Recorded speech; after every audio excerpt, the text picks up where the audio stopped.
Thank you. I'd like to call this session of the Board of Revision to order and acknowledge that we are in Treaty 1 territory, the home and traditional lands of the Ojibwe, Cree, and Dakota peoples, and the national homeland of the Red River Métis. Our drinking water comes from Shoal Lake 40 First Nation and Treaty 3 territory. With me today are Mr. Ron Merritt and Mr. Ken Silen. My name is Harvey Diamond. I'm chairing this meeting and our board, and the City of Winnipeg Assessment Ordinance is represented by Jeremy Pohl, and our administrator is Ms. Fran Piccato. To the Zoom participants of the hearing, please note that you are placed in the waiting room until your property is called upon. When it is your turn, you will be admitted into the meeting. Kindly follow along on the City of Winnipeg's Board of Revision YouTube channel for the hearing process. Once the host admits you into the hearing, please close or mute your YouTube player. You will then be permitted to speak with respect to your property. And once your hearing has concluded, you can leave the meeting. We'll be hearing applications for revision of the assessment rules in accordance with the Municipal Assessment Act. The matters for which revisions have been requested have been described in each application, and we will be limiting discussion to those matters. The statements that are made at this hearing are sworn testimony. Anyone speaking to the matters must first be sworn in. Be advised the comparisons of assessments of properties are not considered as evidence of market value by the Board of Revision. The Board of Revision is appointed annually by Council and is independent of it and the City Administration, and makes its decisions on the basis of the evidence provided at this hearing and issues written orders that we've mailed to all participants as soon as possible.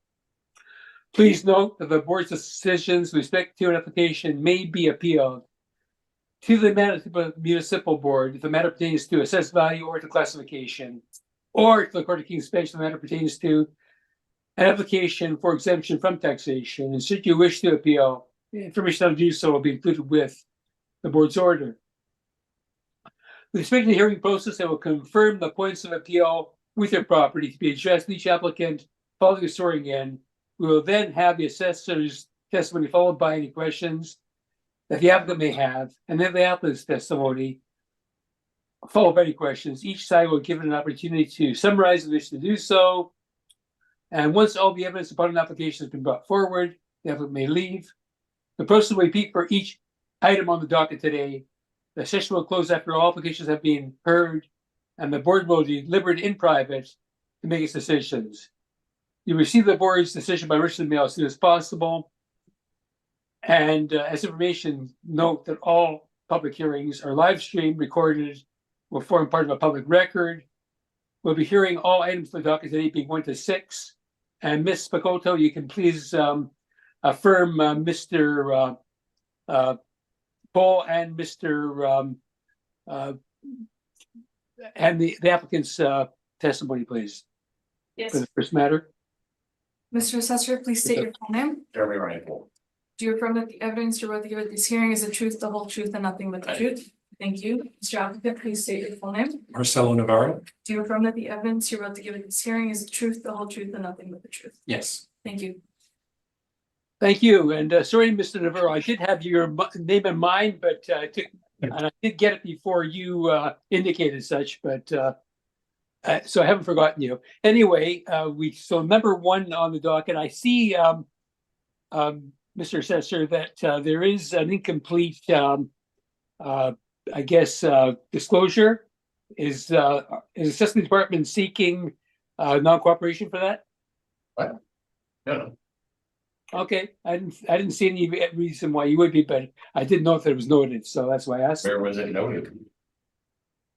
My brief. Yes, it was.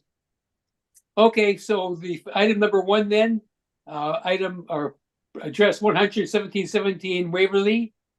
And Mr. Pohl, when you're ready, you can begin your evidence. All right. File number 030929690000, unit 11717 Waverly.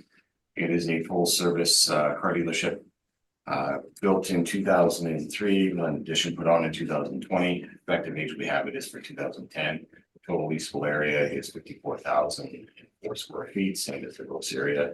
There is no comments, it's fully occupied. If you look towards my page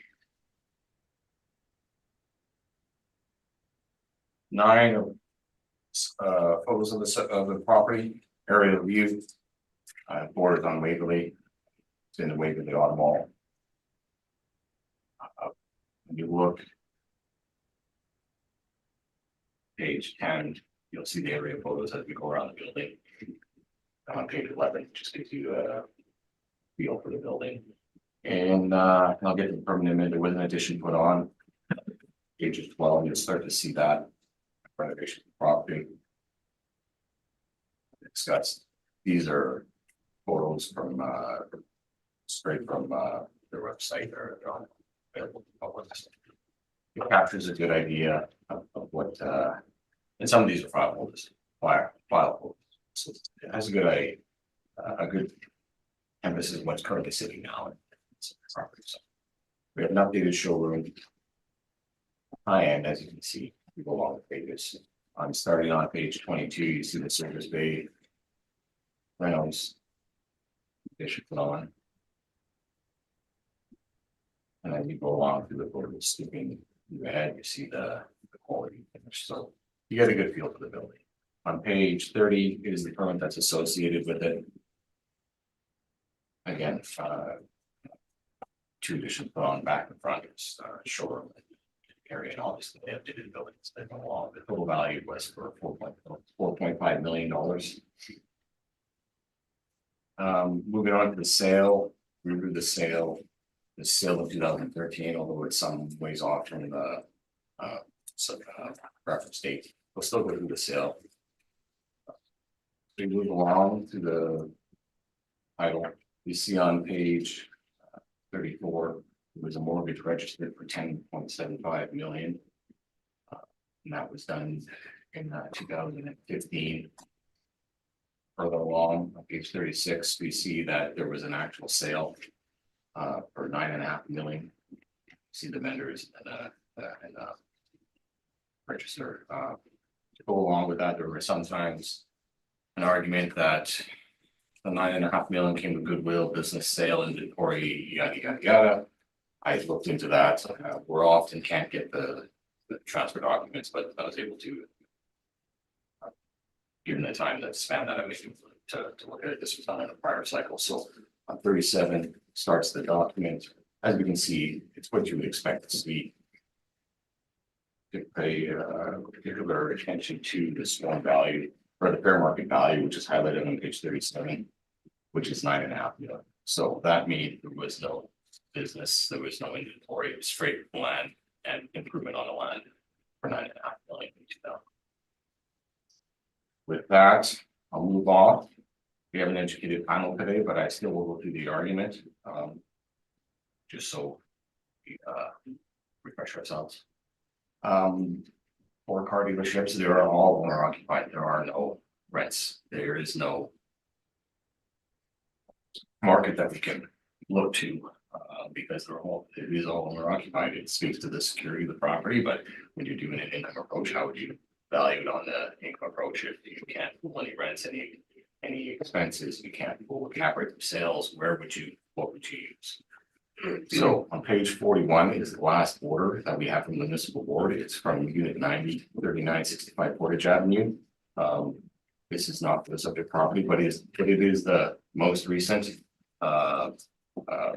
order, and it spans some 20 years. So having said that, there has been no other directive orders given out for these type of properties. We do have a test case that will be heard in this January. It doesn't get moved. It is going to be a test case that is going to be resolved, that intended to resolve matters.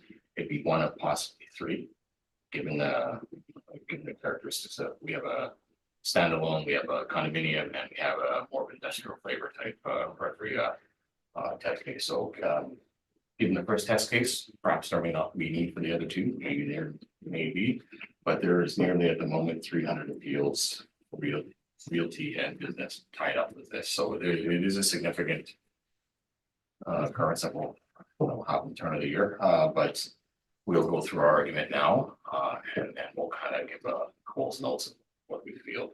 So we don't be going further than that on that order, but if we turn to page 50. This is order number A02223, and this is in regards to another old appeal where the board kind of did give some direction on what to do. When we go through the order, they do examine the leases that were in place, and it turns out they're all, now after looking back, they are and always were. Every time the track went down, it's a book rent. It's affiliated in some way with the owner of the tenant. So they then looked out to other metrics for parameters to use, but what they came to for the capitalization rate, which will be on page 60. Board's findings for the cap rate. I'll just read it. Board is satisfied that the approach, first of all, was the right approach to use. There is some argument in the past that cost approach could be used, and perhaps we'll entertain that at the municipal board. We're not doing that today. We're going to stick with the approaches. That seems to be the favorite approach for this type of properties. And I'll read about midway down the second paragraph. As there is not a specific category designated for auto mall or car dealerships, the board has considered the characteristics of the various classifications to determine the similarities and differences to miscellaneous retail and as such chain restaurants, supermarkets, discount stores, department stores. The board finds, and this is highlighted in red box, the board accepts the argument that auto malls and the agglomeration of auto dealerships located in different sectors of the city result in the auto mall having characteristics similar to regional retail with national rather than local tendencies. The board is satisfied that the subject is similar, although not identical, to large national and international retail properties held in or located in near regional shopping facilities. The board therefore will use the capitalization rate in the short role associated with that. So what we're looking at is, if you're saying the capitalization rate is what you're using for retail, to go along with the capitalization rate, it should be a retail rent, it should be retail parameters put on it. That order differs a little bit, and this is why we're also doing that for clarity. My line of thinking is we are going to use the economic substitution. We've been doing that, but we should be looking at similar properties for retail and retail locations in the subject property's vicinity. And we're going to be looking at your typical big box store. And just to describe the building type, it is generally, you have a large enough space for your retail customers to park on, would be similar to your car dealership to park their inventory on. The buildings themselves are large, high roofed windows, bit of mezzanine area. They usually always do have to further business operation, but generally it's a slab on grade construction, steel walls or masonry walls, steel roof with a loading dock in the back. Very similar to car dealerships. If you look at a car dealership, it is the closest orange to this apple. And it was noted in this order from over 20 years ago that that's what they were looking at. We're simplifying we're cleaning up the order, so to speak. We're looking at all parameters for retail, and we're putting the retail parameters on a big box stores and looking forward. So from that aspect, we can move on to the actual rents that we selected. I revamped the argument for this cycle. Typically, we've looked in the past at 20 some odd rents around the city, and it comes up with an average weighted average median.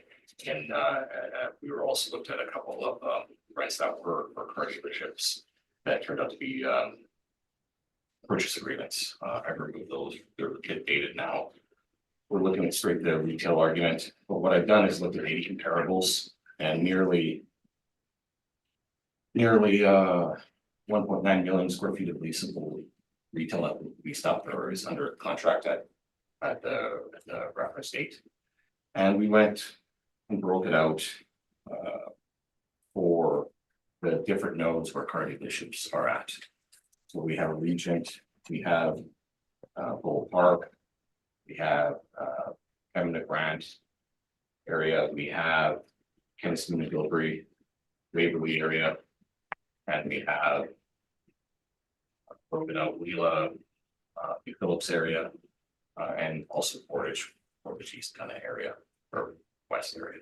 So the areas that you see car dealerships in is where we look to retail. And we give a overall, at the end, for the actual, total weighted comps to give a good average to see how it's performing. So depending on where you're gonna be in the city, there's a set of comps for it, and you can look at the overall city.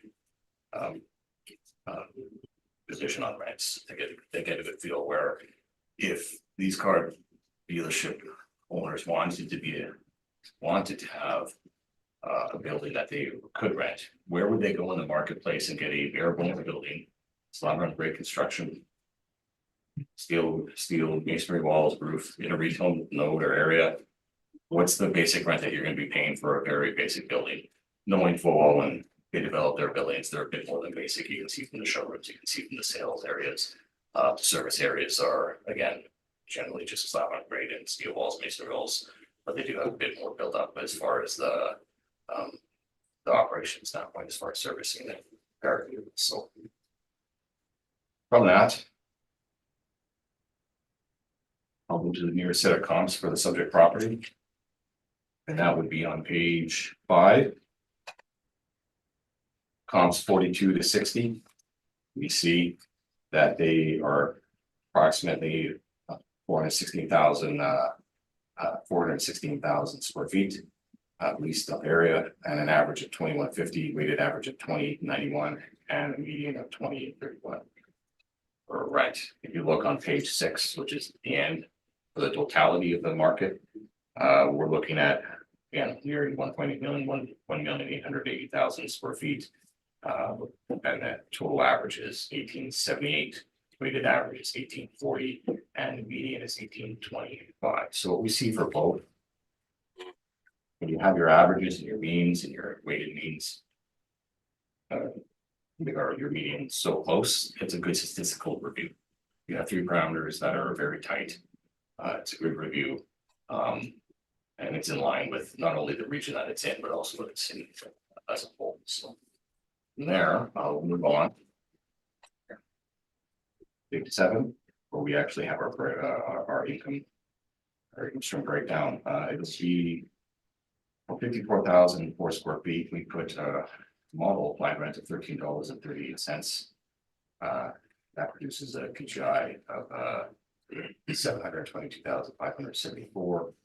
We have 2% for vacancy, and we have effective gross income of $708,123. Expenses and shortfall at 3% and shortfall at $6 gives us an NOI of 680,399, capped at 6.2. Gives us our value of approximately 10,974,000. So that is our breakdown. We get our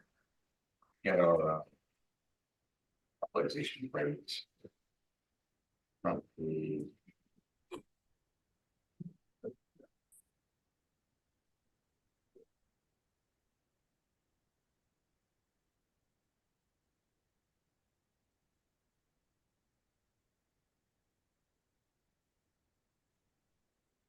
Hello, have we lost the sound?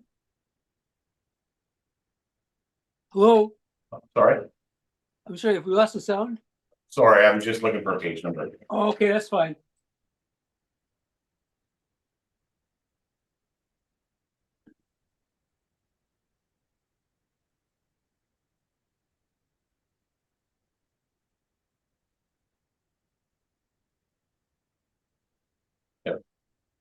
Back to the land transfer on page 40. When we look at regional and power centers, we see our ranges of between 5.85 and 6.8 and 5.65 and 7. And you look at Color, CBR, and Cushman Wakefield, they are in that general range as well. So when we look at the renovation of the property, what was put into the property, the effective age increase, the position we had at 6.2 cap is reasonable for retail, which produces our value at 10,974,000. So with that, I'm open to questions. Thank you. Mr. Navarro, any questions? Yeah, I heard you mention that in the decisions that you included in this brief, that the board in one of the decisions chose retail locations as the best scenario for choosing rent comparables, correct? For capitalization, I guess. Okay. And that's the case for capitalization rates as well? Well, from a capitalization rate, what you're saying is retail rent, retail parameters. Okay. If you're saying the cap rate in the risk of income stream is retail, you're saying the rest of it should be retail. Okay. So the cap rate that you have on the subject at 6.20 is reflective of a retail location? Correct. Okay. And in terms of the type of, you also mentioned the test case. This is which type of property? We got it. Condominium, and that is the test case, correct? Yes. Okay, so this property itself is essentially waiting for the guidance from that test case. Would you agree? Yes, right now, all properties are waiting for this test case. Yes. Whether there is another test case, there's potentially 3. Yeah. Depending on what comes from this order, we may need all 3, we may not, depending on the order says. Okay. Another thing that I noticed is that in terms of the comparisons that you have here, and I'm looking more specifically at the ones that are actually closer to the subject, which are, I believe, is it the third grouping? From comps, From page 4 to page 5, essentially. 42 to 60. Yeah. You could even include 27. Yeah. The average CRU for these is 18,474. So would that be the reason that the model has adjusted the rent downward? I'm just giving straight, as far as economies of scale, if you're asking that, I haven't looked at that. I'm looking at direct comparables. Okay. If you're looking through here, you will see a number of comparables at 42,000 square feet, 34,000 square feet, 60,000 square feet, and 42, 27, 35, 32. There is a number of bigger comparables that do justify that rent range. Okay.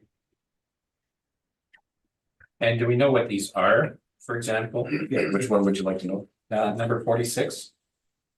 46. My eyes can look. Red line. Safeway. Let's see. Okay. I get the civic addresses because you just look them up and. Okay. And also oh no, it says entertainment there. I'm assuming that's a theater. Yes. Okay. And also, I believe there's a couple of other large ones there. Which 1890 Pembina, there is a 45,036 square foot one. was there us? And I believe number 32, which is also 1890 Pembina. Save on foods. Save on foods. So again, basic. Big windows, place where you can kind of get a display area, large retail, slab on grade construction, steel roof.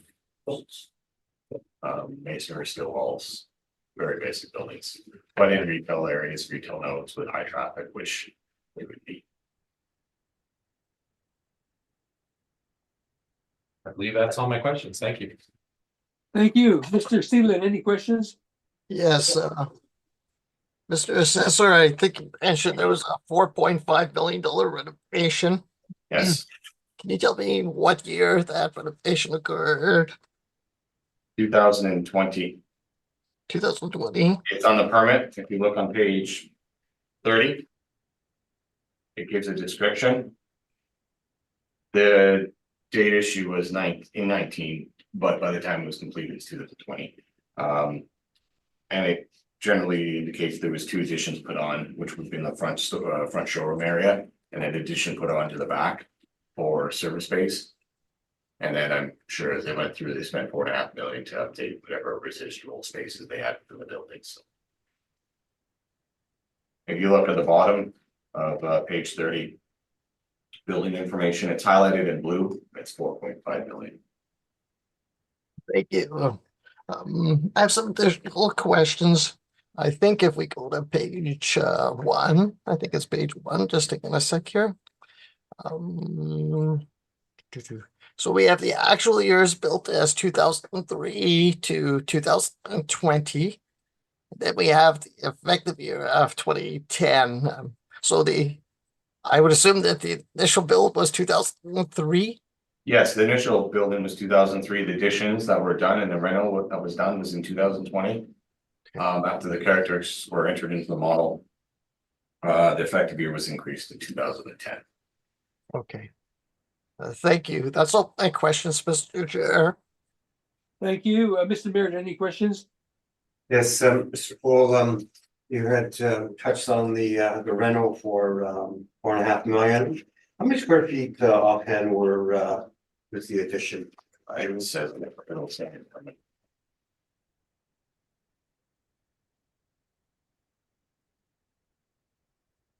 Uh, 922 meters squared.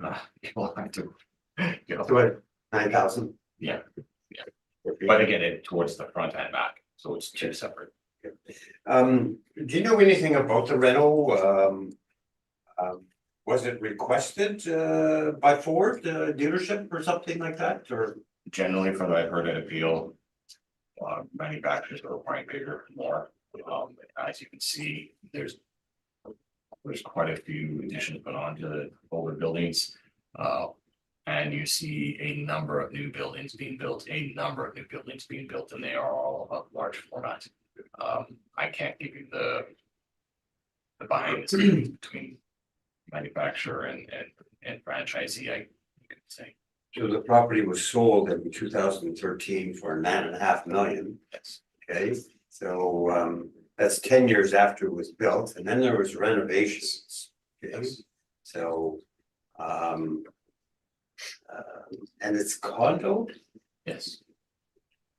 the same as out at perimeter. Yeah, Yeah. if you look at there's Waverly on Wall, Waverly Wetland across, like it's divided by Yeah. Waverly. Obviously the other one is the one on Portage. So, like you say, you're restricted in regards to digging up information for, the square foot rates, etc., because they're all owner occupied. They're all owner occupied. Anything that would be given would be a book rent. I do have some, as we go on to the test case, there'll be some verification on what owner occupied means, what the corporation status is. Is it 1% ownership of the land and 99% ownership of the franchisee? Is it 50-50? You're gonna have to investigate that as we go along. So your rate per square foot is based on retail. Yes, it's entirely right. So you had to do something, I guess, and Yeah, and that highlighted in red, that's why it's in the red box, is it specifically, or after reviewing all the orders we looked at, the speak to capitalization rate. And they specifically speak to where they're looking to retail nodes, retail areas, large retail, international, national chain. That's what they're looking at, and if you're looking at that, you should be looking at an entire income stream of that. You shouldn't be branching off to other types of formats. You should be looking at that. So when we're looking and how we value this, how I read this, I'm looking at that specifically from that order. And when we go back to the municipal board, we will do a test case, which review all that. so. To conclude, value and the cap rate. How was that determined other than, by model and? The model determined the rent, the cap rate that was put on it. The model determined all the parameters that were put on it. I didn't make any adjustments. Obviously, you see from the market that we see, it's about $18.50 on city as a whole. There's differences between whatever region you're at. Some common areas not going to get the same retail rent as you would typically see it in Phillips Lee area. But given the test case that we're going to come up, I feel like this is an appropriate assessment for the moment. It doesn't include condominium fees.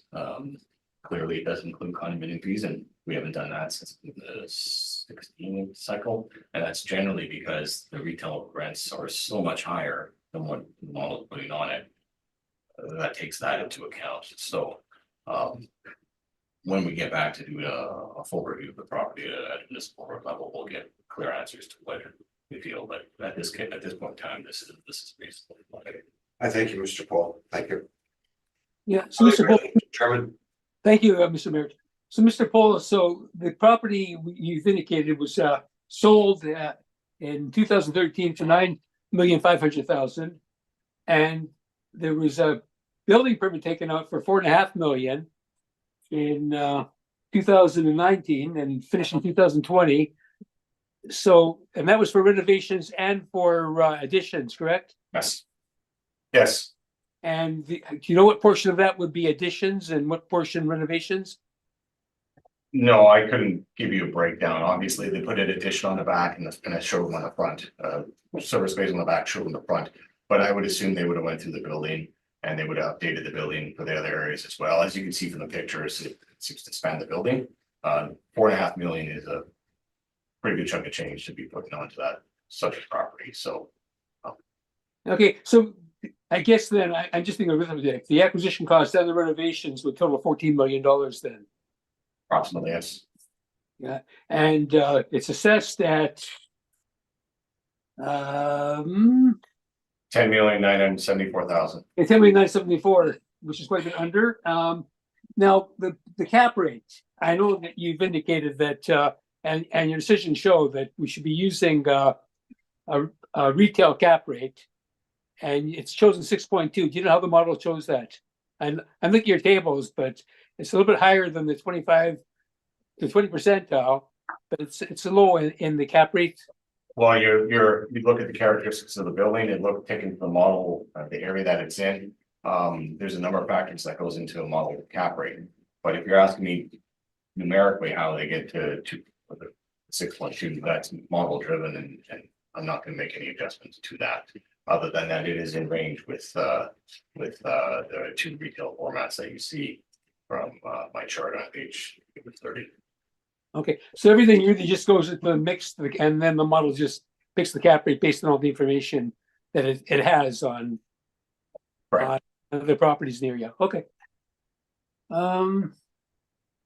Okay, I think that's my question. Thank you.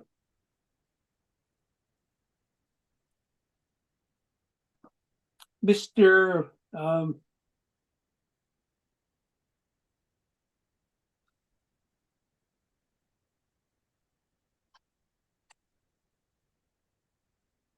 Yeah, so that's the evidence for the applicant, for the assessor department. Mr. You can go ahead, Marcel. Mr. Navarro? Manvero, thank you.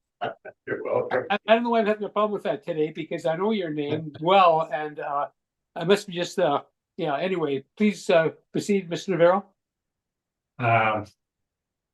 Okay,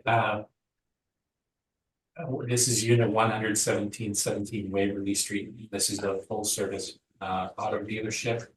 The property ownership is 1754528 Alberta Limited. And you can see in the characteristics on your page 2 that the size leasable area is 4,004 square feet. The original or effective age of the property is 2010. And the site area is 217,002 square feet. I'm just going to ask you to move on to the your page 6.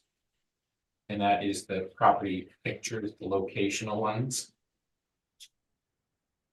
And on page 8, there is a description of the improvements. So this started out as a 42,700 square foot property. And it also had a mezzanine of 5144 square feet. There was an improvement made to it, and that increased the overall size to 54,004 square feet. The site is zoned M2. In terms of the highest and best use, it's its current use as an auto dealership. That's not being contested. And in terms of the approach that we use, you know, based on historical ways we've been doing things, we've obviously chosen the income approach.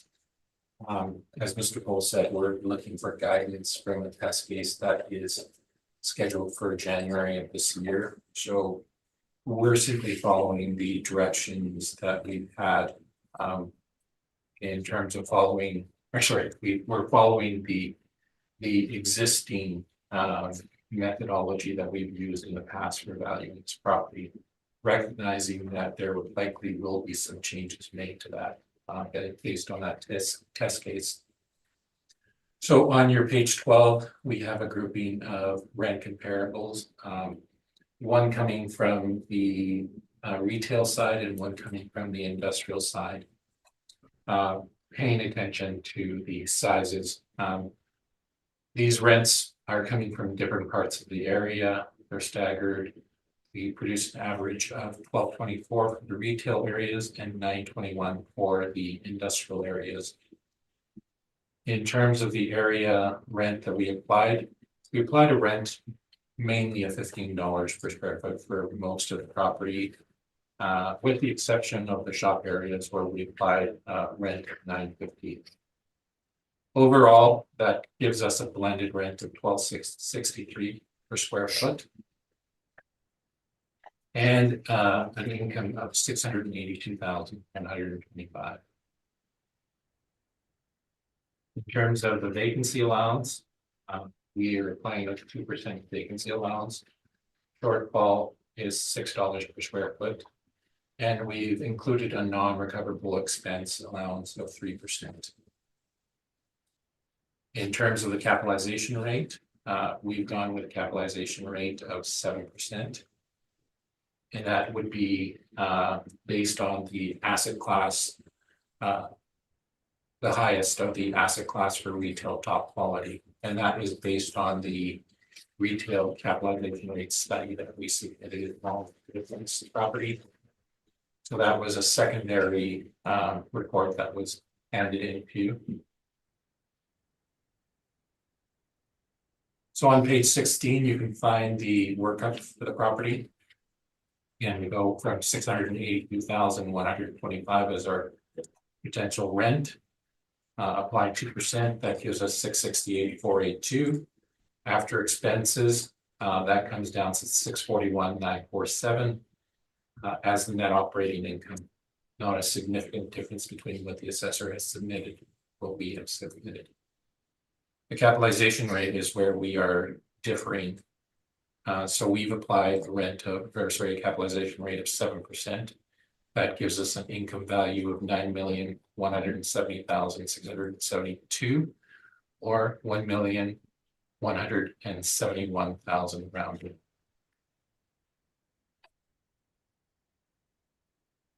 And that is my report, and I'm open for questions. Thank you, Mr. Navarro. Mr. Paul, any questions? I do have a few. Can you turn your potential market rent? Yeah.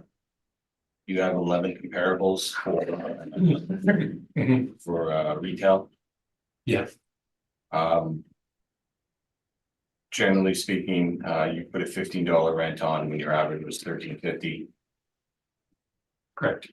So for the industrial, which is below, they're all industrial properties and it's $9.50. Yeah. You turn over to your next page, we have a summary of. It's highlighted, well, I do agree at about a $15 rent. If you're looking at from your comparables, that's generally what it, you're not out of the range, you're at the lower end of the range, but you're definitely not at $9.50 is what I'm getting at.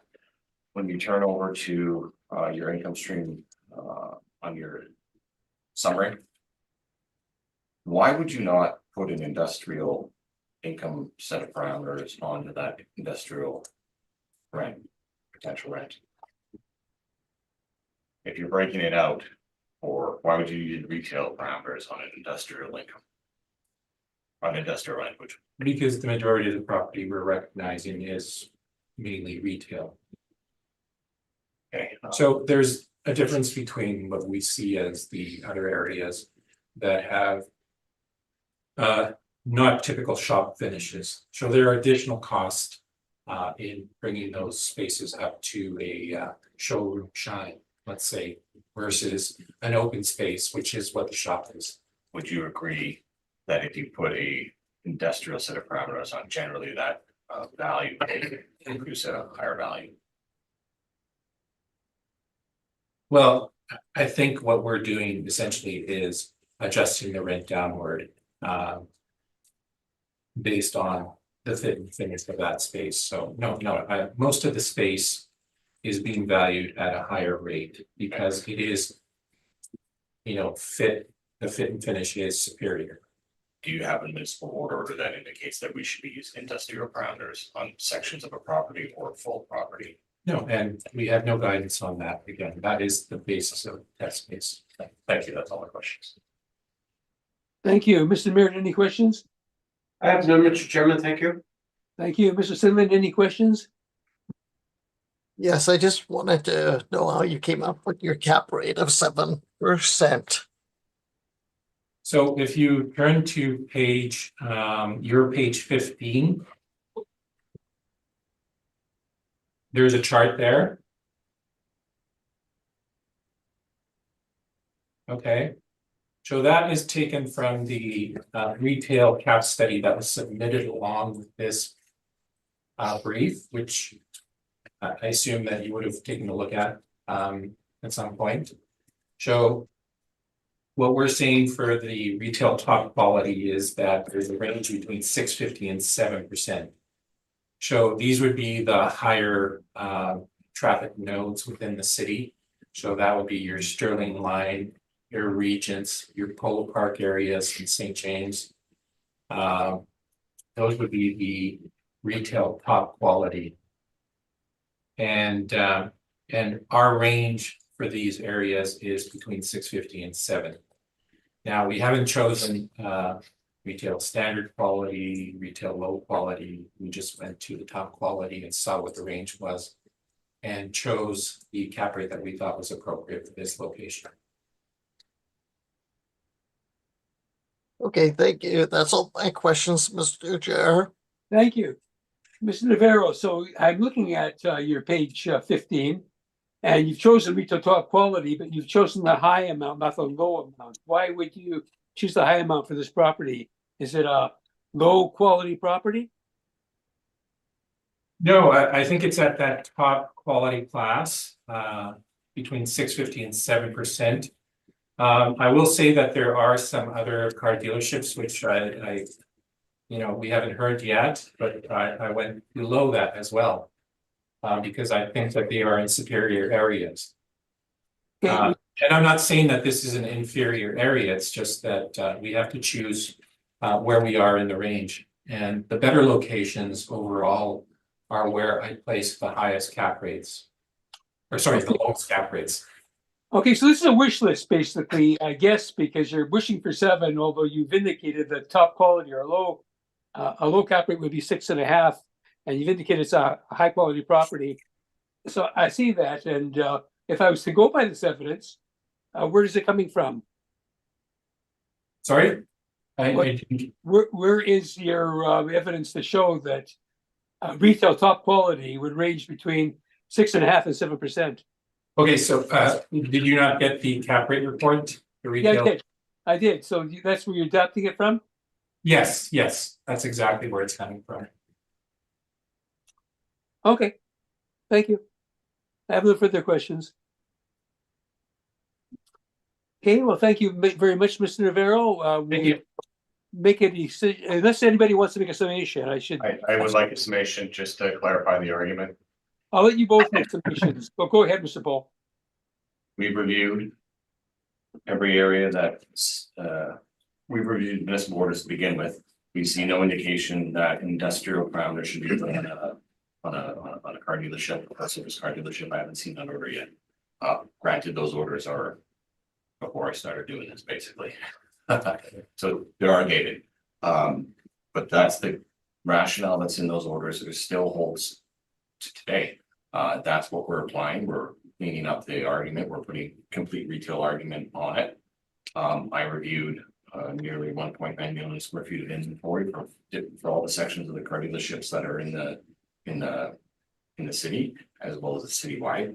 You can see that information. We're not cherry picking a couple low rents, a couple high rents. We're doing the entire city for type of properties that have retail. You sell cars, that's the main driver of this. It's not servicing, it's the selling of the vehicle. All of those services are component, obviously.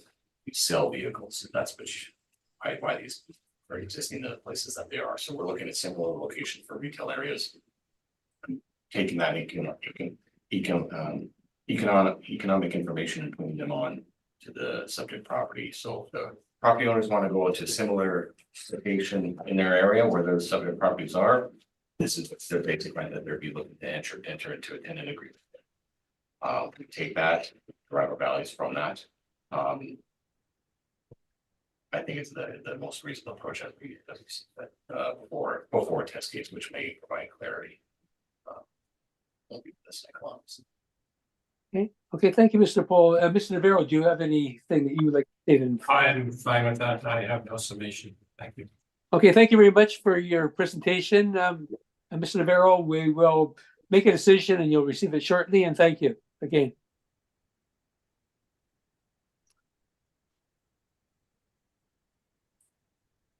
So we can proceed with item number 2, and that is the property at 417 Waverly.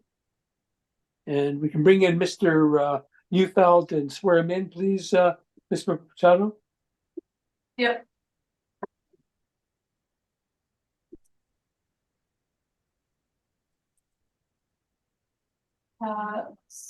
Mr. Applicant, please unmute and state your full name.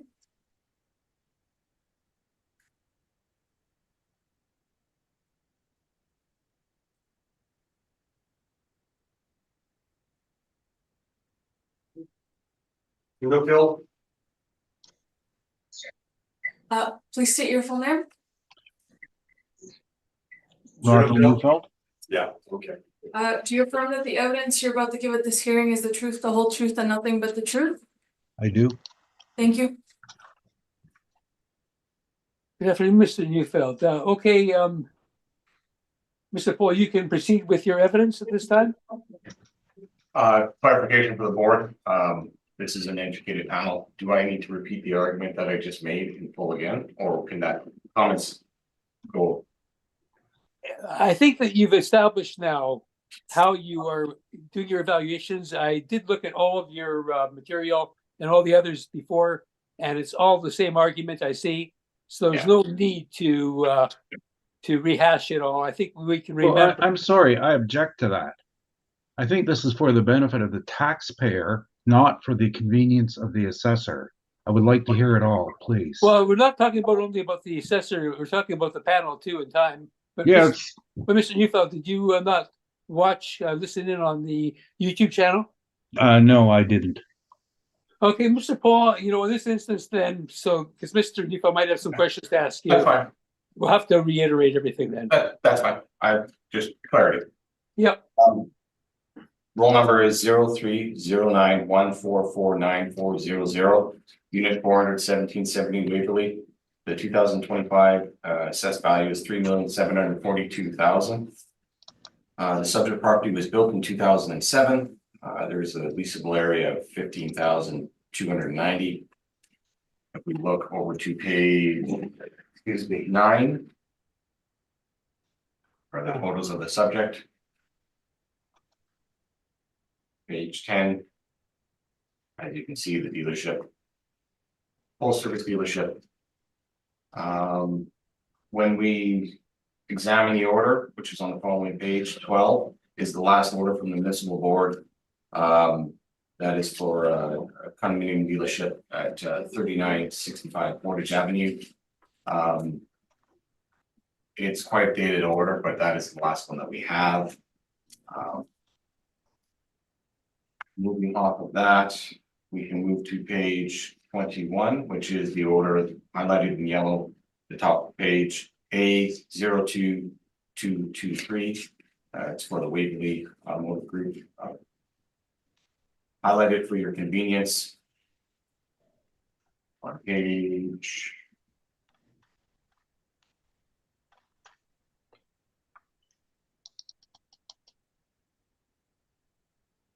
$31. Board's findings, this is in respect to capitalization rate. Starting second paragraph. Midway down. As there is no specific category designated for automall. The board considered the characteristics of the various classifications to determine the similarities and differences to miscellaneous retail. And as such, retail as chain restaurants, supermarkets, discount stores, and department stores. The board accepts the argument that the auto malls and the agglomeration of auto dealerships located in different sectors of the city result in auto malls having characteristics similar to regional retail with national rather than local tenants. The board is satisfied that the subject property is similar, although not identical, to large national and international retail properties located in or near regional shopping facilities. And then it goes on to give the capitalization rate in shortfall. What we're taking is from this, as these properties don't rent, they're all owner occupied. The board has already dealt with this in the past. They've already selected a capitalization rate from retail. They give us specific instructions to look to retail nodes in a similar location. Part of this order, which deviates a little bit, we're looking at a full review of retail. And we're looking at retail rents. So with our retail, if you select a capitalization rate for retail, you're looking at a rent expenses associated with the retail property. So that's what we've done. Taking that argument, we're using economic substitution of retail. And retail would be the ones we selected is your big box type stores, which are slab and grade construction, steel walls, masonry walls, steel roof, usually loading dock or something or whatnot. Store frontage where you have large area similar to the display a dealership would have, parking in front and around the property, which would allow for retail tenants to drive to the property, park their vehicles on it, which are similar to, excuse me, car dealership parking their inventory on their lot up front kind of thing. So that is the nearest economic orange to this apple, subject to property being an apple. And we're using that to form our opinion of value, as that's the best directed guidance we have at the moment. There's been some talk already that all agents are aware that there is a test case, potentially 3 test cases that will be used to help guide how we handle the different type of car dealerships. There may only be 1 test case if that's necessary. That will be heard, scheduled to be heard in January of 2025. From that, we'll look to get some guidance and directive whether they're the opinion of the board to use in future boards and deal with appeals. So, and how to value them. So from that, we're using a complete retail argument. Starting on page 3, we've looked at 80 comparables throughout the city. Rents to page 6. So we looked at 80 comparables throughout the city in different areas that car dealerships are found.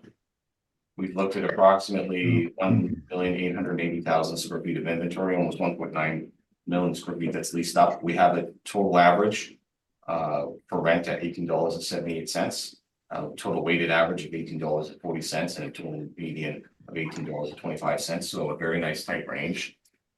When we look at the individual groups, we have the groupings of different areas throughout the city. So we have your Regent area on page 3. We have your Polo Park area, which is on page 3 as well.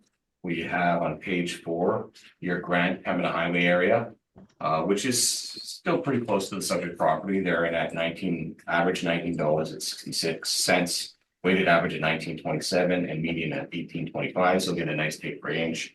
And then on page 5, we have your Sterling or Edison Common area, the Gilbert area, which is the closest to the subject property. And they're at weighted average of $21.51.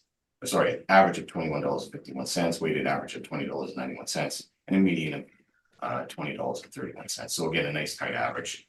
And those two consist of approximately, those two areas, the grouping of locations is 349,000 approximate area and 416,000 approximate area. So it makes up a good chunk of the two areas that you could potentially look at, with obviously the Kennison Common area, Filter area being the closest to the subject property. So from that, we can move to page 7 and we'll look at the parameters that we put on the property. We have a 15,000 square foot, 290 15,290 square foot dealership. We have a $14.93 rent went on it, which produces a PGI of $228,280. We have a 2% vacancy, which gives an effective gross income of $222,714. Expenses at 3% and shortfall at 6% gives us a net operating income of $215,168, and then a capitalization rate of 5.75. So, and that's in relation to the size. As you can see, it's a smaller building, so the capitalization rate is somewhat down from previous appeal. The risk to picking up some 1,000 square foot building for tenancy is a little greater than for a smaller sort of property. As such, there'd be more tenants available for this type of property. So that's the rationale for 5.75.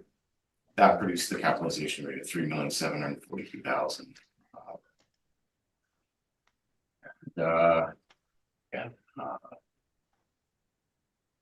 With that, I'm open to questions. Thank you. Hey, Mr. Newfield, any questions? Yes, I do. Please proceed. Just I missed the first part of it. We are talking about file 244208. Is that correct? Yes. Okay. And have you inspected this property? I don't believe I've inspected this. I must have a bad connection. I can't hear you. I haven't inspected this property, no. Okay. What is the title on this property? What type of title does this have? What's condominium? A strata title, that's Yes, correct? Okay. And does your model deal with the differences between a strata title and a normal freehold? No, I can't comment on that. The model looks at the review of the property, and that's the number that it's assigned to it. So I can't comment on that. But so you don't know if there's a difference. Well, does it say anywhere on this report that it's a strata title? No, it doesn't. Okay. And did you review the operating the strata title agreement on the usage restrictions? No, I don't. No, I did not. Although I do understand that it restricted to car dealerships in a location. Right. Enterprises concerned with automobiles and vehicles, correct? From past appeals and discussions, yes. Okay. Does your model take that into account? No, that would be something that would be put on by the condominium ownership group. That'd be something that would be, I don't think, necessarily taken into the model. Right. Okay. Now that's the way the model deals with it. On the forgetting about the model right now, but about the concept of law and real estate. Does not the model then disregard the concept of fee simple value, the bundle of rights, and what is not considered in the bundle of rights? Mr. Newfield, are you insinuating that a condo title is not a fee simple title? No, I'm saying that when you value a property, you have to take into account the bundle of rights that comes with it. Yeah, but a condo title gives you the property you have plus a usage and the common elements. which is the common property. So you have everything you have plus, and it's just the common elements. No, That's the well, only difference. no, it isn't. See, Okay, I'm reading right from the textbook here that any ownership of property rights is subject to restrictions, taxation, expropriation, police power, escheat, which means that any title, whether it's fee simple or strata, is subject to these, and it's in the impact on value. And so my question is, because we have a restriction on the property that is covered under one of those ownership diminishing issues, does the model take into account that you have a limited set of rights? I couldn't answer that question, Mr. Neufeld. Sounds like that's more your argument than mine, so. Well, no, I just want to, it's not an argument. I just want to know if the model has dealt with that. I was listening to your discussion of an old municipal board order, and that was, I believe it was A 02223. Page 31. Yes, you've also included a more recent one, although just by a few years, Yep. on 04179. I take it you weren't at any of those hearings? No, And you read from the older hearing about that the board thought retail should be used, but did you read what the board used in the newer hearing? yes, I did. They did not use retail. Right, and they also found automobile-related rents to use, correct? Yes, and every time I track down or try to track down, it turns out that they are book rents. So it appears that there's been some unevenness at the municipal board level for these hearings. Where our position that it should be retail, or that's our position that will be taken forward. For the main test case that will be coming up, well, there's obviously 3. We'll review in full and we'll see what the board has to say. Oh, I'm sorry, you didn't bring any evidence of your statement right now to the board, did you? What statement to the board? You just said that you thought that there were book rents. No, these go back 20+ years. There'd be no relevance at this point in time. Right now, the entire car dealership, as far back as I've been employed by the department, has been book rents. It's been owner occupied, and it's been clearly shown that by agent and assessor alike. There's been no discrepancy on that as of Oh, okay, but that's, and where did you gather that opinion from? every agent that comes before the panel, including the assessors who review the income expense questionnaires, inspection, where we go to the property and ask. No one's ever said we're arm's length. Well, I beg to differ. Page 12, there's my name there. And I represented at that hearing, and I brought forward, there were a few book rents in there, but if you read the decision, they disregarded them and focused on the ones that weren't.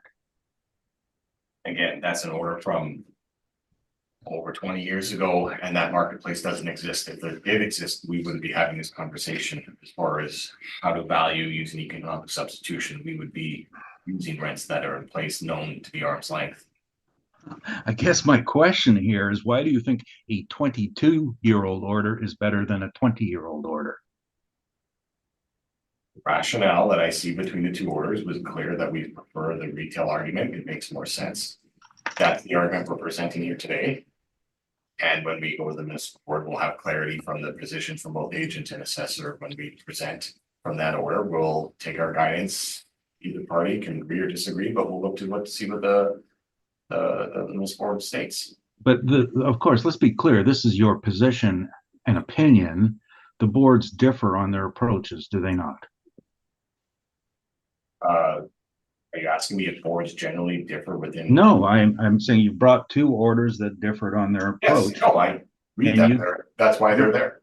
And you're bringing your argument is for a particular position of one of these, correct? I stated that in full, yes. I just want to be clarified, we bracketed that properly, that's all. in regard to the rents that you have selected, I take it most of these are in commercially zoned areas. Yeah, Are any of them automotive related? none of them are on automotive related. They're all retail. There's a few entertainment and a couple fitness. But generally, they are as I stated, they are bare bones buildings. They're concrete, slab on grade, or concrete masonry, or steel wall, steel roof. Generally, the type of building that if the property owners didn't want to be a owner occupier, when they would go out into the marketplace in a retail area, what would be their base rent that they'd be looking at? And these bare bones buildings would be the entry level to get into the marketplace as a tenant. Did you investigate whether any of these comparables had usage restrictions against automobiles being stored inside their buildings? No, I did not. And what sort of HVAC systems does a typical dealership use on its service area? I couldn't comment on that. I'm not. Well, do they do require exhaust systems, for Yeah, example? no, they for if it's a body shop, they require greater venting. If it's in a shop area, you require greater venting for the exhaust. They have specialty equipment that connects the exhaust that will actually vent it out directly. It all depends on the shop itself. Yeah, have you ever seen a shop with air conditioning? I've seen lots of shops that have climate control that turn their air conditioning down simply because the doors are open as much as they are. Air conditioning? Can you name one shop that has air conditioning? Mr. Neufeld, these buildings are climate controlled, whether they choose to use air conditioning or not. Do you know of one single automobile shop that has air conditioning? Cooling, let's call it cooling.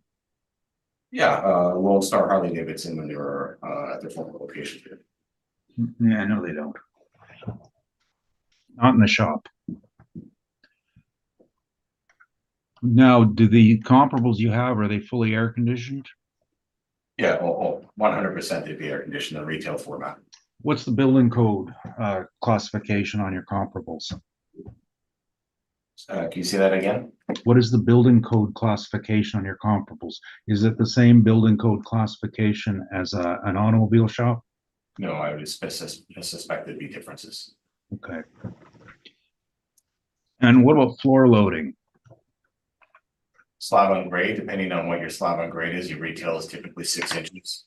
If you're going to be looking at shop area, you're probably going to be greater than 6 inches. For your shop areas, you're probably 10 or 12.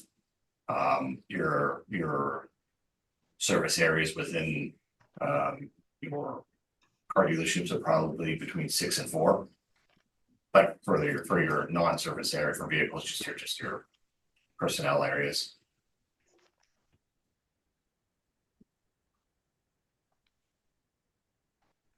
What are the Winnipeg zoning requirements for automobile dealers? Did you have anything like that in your brief? No, it's not a municipal level brief. I'm not presenting a zoning argument. I'm not doing a full blown hearing. That would take 4 to 5 days. So no. Well, I don't think it takes 4 or 5 days. I've got one in mind, but it's just, did you review zoning differences in the different zoning? There's different zonings throughout the city. Typically, your retail is on C zone, C3, C2.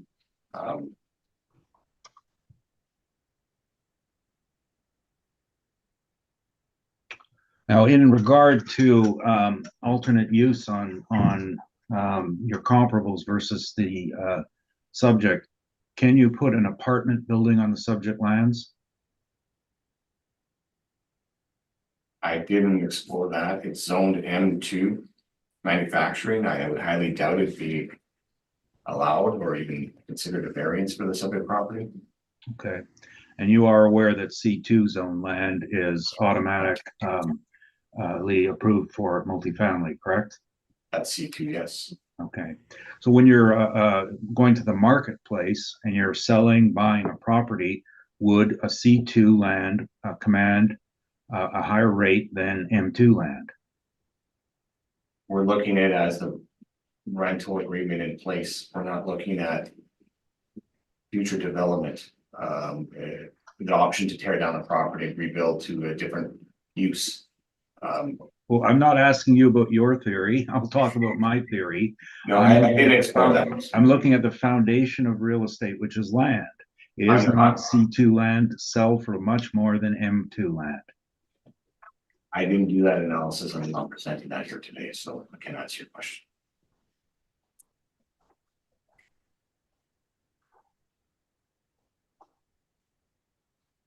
Now, in regard to the actual application of rent, was this what the model generated, the 1493?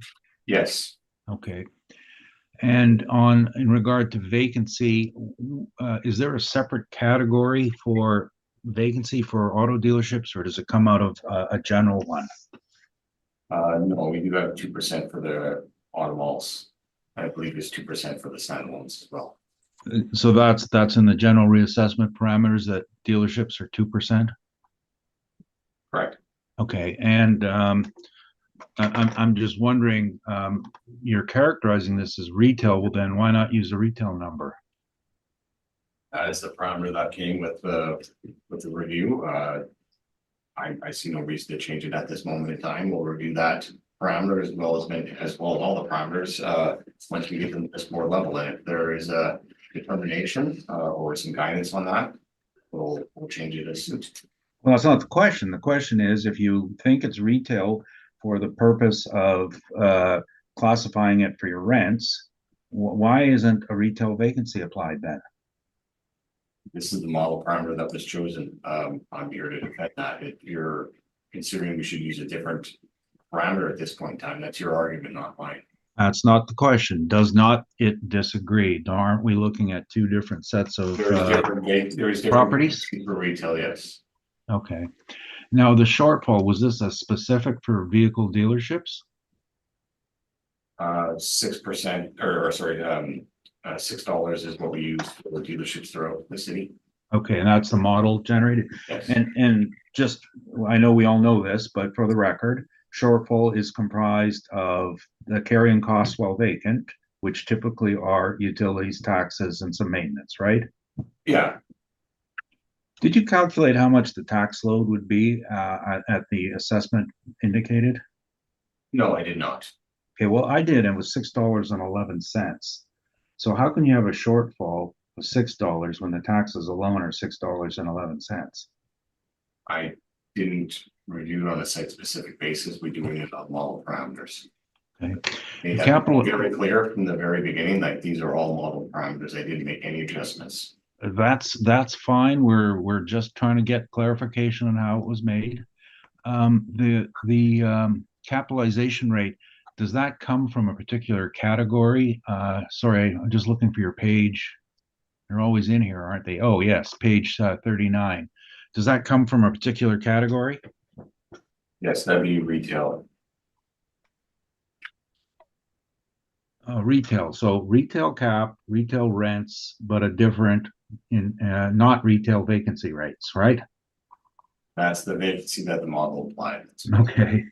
And your retail parameters here, 5.6 to, sorry, which one would it be? Or is there a particular one that the reliance would be? Particular, well, regional or power center neighborhood. Okay. Given the overall of populace of car dealerships.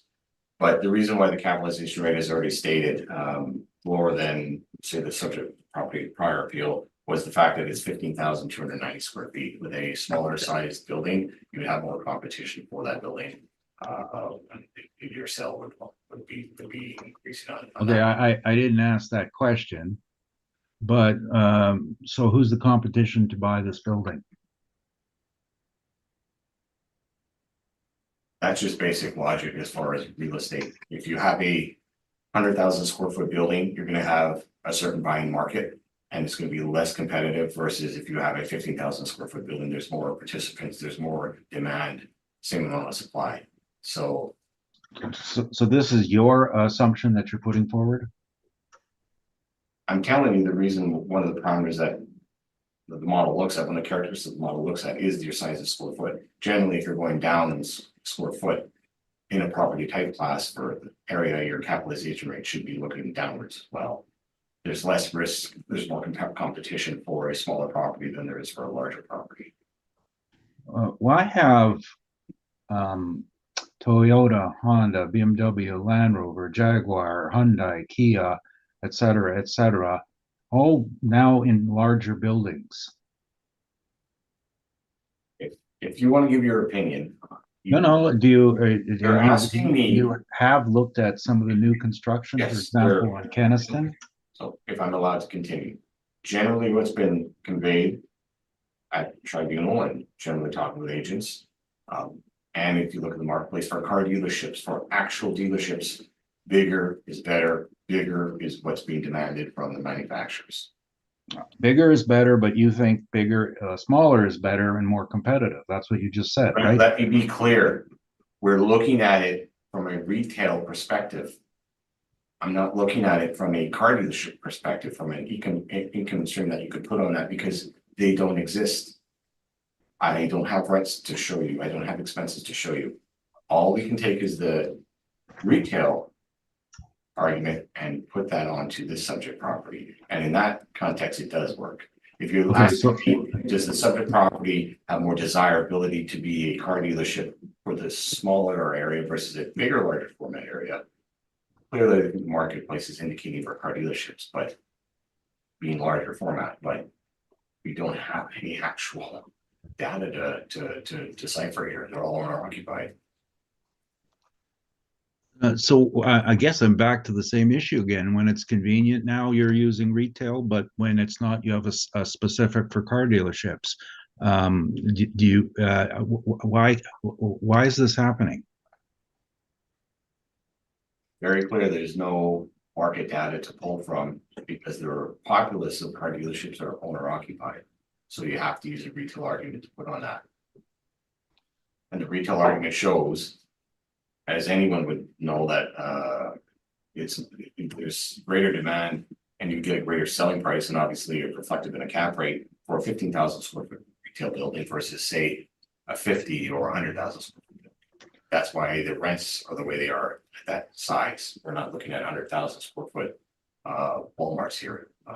And let's be clear, your statement regarding the size and the impact on value, you haven't provided any evidence, nor have you had any experience in actually transacting these properties, have you? No, I don't work as an appraiser in the private industry, and I'm just presenting the argument that you see in front. Okay.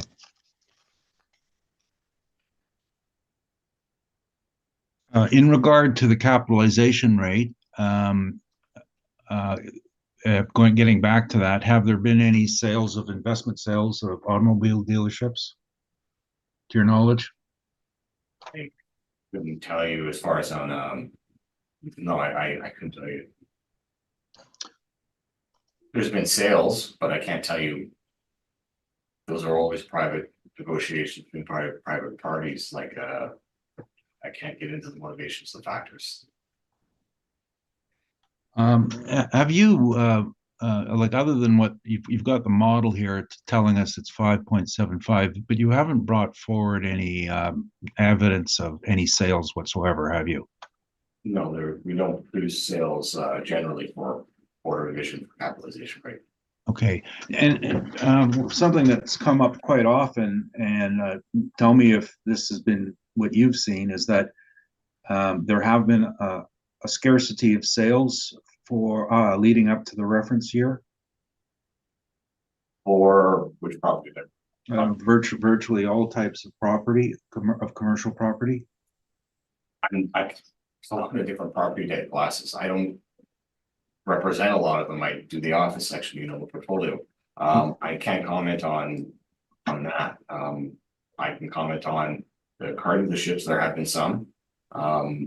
As far as the relationship between owner and franchisee or the tenant agreement, or what the percentage split is between parties, I don't know. We're going to be exploring that at the municipal board. So Okay, I wasn't clear on my question. My apologies.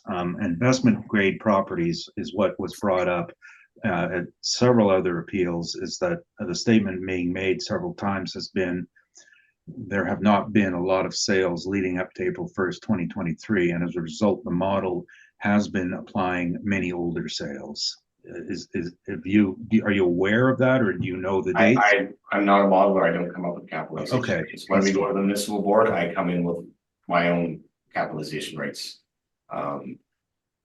Whether they be consistent with model or any parameter, whether they be consistent with the model parameters of what I find is depending on what I review.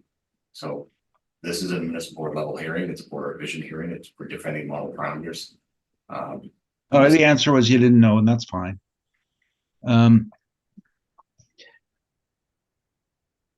Are you aware of the direct linkage between capitalization rates and interest rates? Clear, yes. Okay, so on April 1st, 2023, were you aware that the Bank of Canada rate, not the bank prime, but Bank of Canada rate was 4.75%? I don't have every number memorized in my mind's eye. I'm not for this tribunal, this hearing today. Well, assuming it I'll is. take it at your word. Yeah, okay, that's fine. And assuming it is, who in their right mind is going to do a 5.75% cap rate when their cost of money is 4.75? Again, that's not in my brief. That's your argument. Okay, those are my questions. Thank you. Thank you. Mr. Mayor, do you have any questions? None, Mr. Chairman. Thank you. Mr. Seeland, do you have any questions? Yes, I do. So the 5.75% cap rate is strictly model driven. Correct. Okay. Have you inspected this location? No, this particular one, I don't believe I've been in. The other question, you mentioned that you're comparing this to retail and that 15,290 square feet would be more desirable. From a retail perspective, do you think it's more desirable as far as location? It's located in an auto mall. Like, do you think retail space is sold in an auto mall? No, what we're saying is we cannot do a review for automotive dealerships because for that economic information, as far as market expense rents, etc., capitalization rates, because it doesn't exist. So we're taking rents from the next closest comparable, which would be retail, and we're putting them onto these properties. If you're asking me what the performance of a subject property based on its performance of a car dealership, I couldn't tell you that. That's internal data as far as volume of sales, how it performs, service, whether how much money they make servicing a vehicle or selling vehicles. That's internal information. We don't have that. We're looking for rental information, which doesn't exist.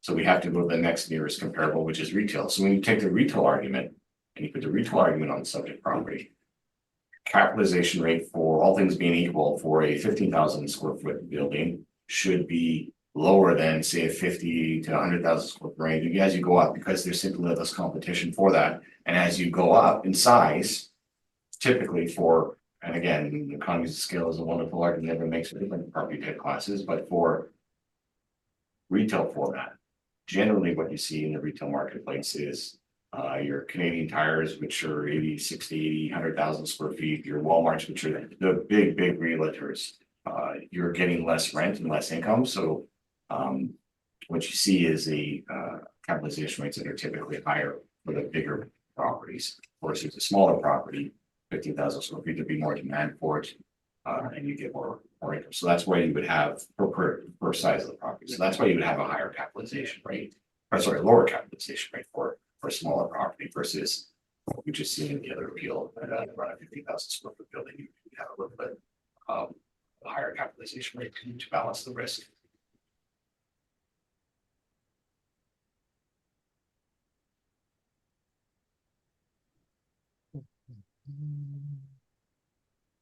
Okay, that's all my questions, Mr. Chair. Thank you. Thank you, Mr. Seeland. So, Mr. Poole, you didn't refer to it, but I see your evidence that you showed that the property sold in 2009 for $4,200,000. Yes. And if you were, I know you're using an income approach, so what does that put in there? Is just to, That is a sale that's been recorded. okay, Its sworn value is the 4.2 million. I was not able to get the land transfer documents for that one. I don't carry the searches out myself. I ask. They come back. As I can present it, I will. If they don't come back with nothing, I can't present it. But typically, when you see the sworn value and consideration be the same, it works out to be the fair market value is and has been reported separately at 4.2 million. So, Yeah. having said that, it's a 2009 sale. Yeah. We're not building our model based on that. and your model is based on an income approach, not Yeah. not a comp, okay. Yeah. Okay, that completes my questions. Thank you. Mr. Neufeld, you can proceed. Mr. Chair, just to redirect back to the assessor. Could you tell me, Mr. Assessor, what you feel the condition of this location is? Is this poor property? Is this good property? Is this excellent property with respect to the physical condition? For car dealerships, the nature of a car dealership is you have requirements to be a car dealership, which means your properties are generally, your marketing, you're kept up, as far as your showroom. They're always in good quality condition. They may even be old, as you see as the life cycle of a property. They're maintained, they have to be. So they're always in good condition. It's not a question of good condition. It may be an older age, or they may have a building put onto it, addition put onto it, which increase their effective age, but they're always in good conditions. You don't see car dealerships that are having full service, meeting the requirements of being a franchisee and having a dilapidated property that just doesn't exist. So they're in good condition. As far as the location, you see all around it retail, you see all around it. You see from the comparables that we have, look at it, there's a strong retail component for that area. But in this case here, the subject property is car dealerships and it's zoned M2 manufacturers. So location is a good location and the condition of the property is a good condition. So that'd be my opinion. Thank you. Thank you, Mr. Chair. Thank you. Okay, I think all questions have been asked, so Mr. Neufeld, you can proceed with your evidence. Okay, the subject property, obviously a Kia dealership, and no issues on the size of it. Picture on our page 1 shows the layout of it.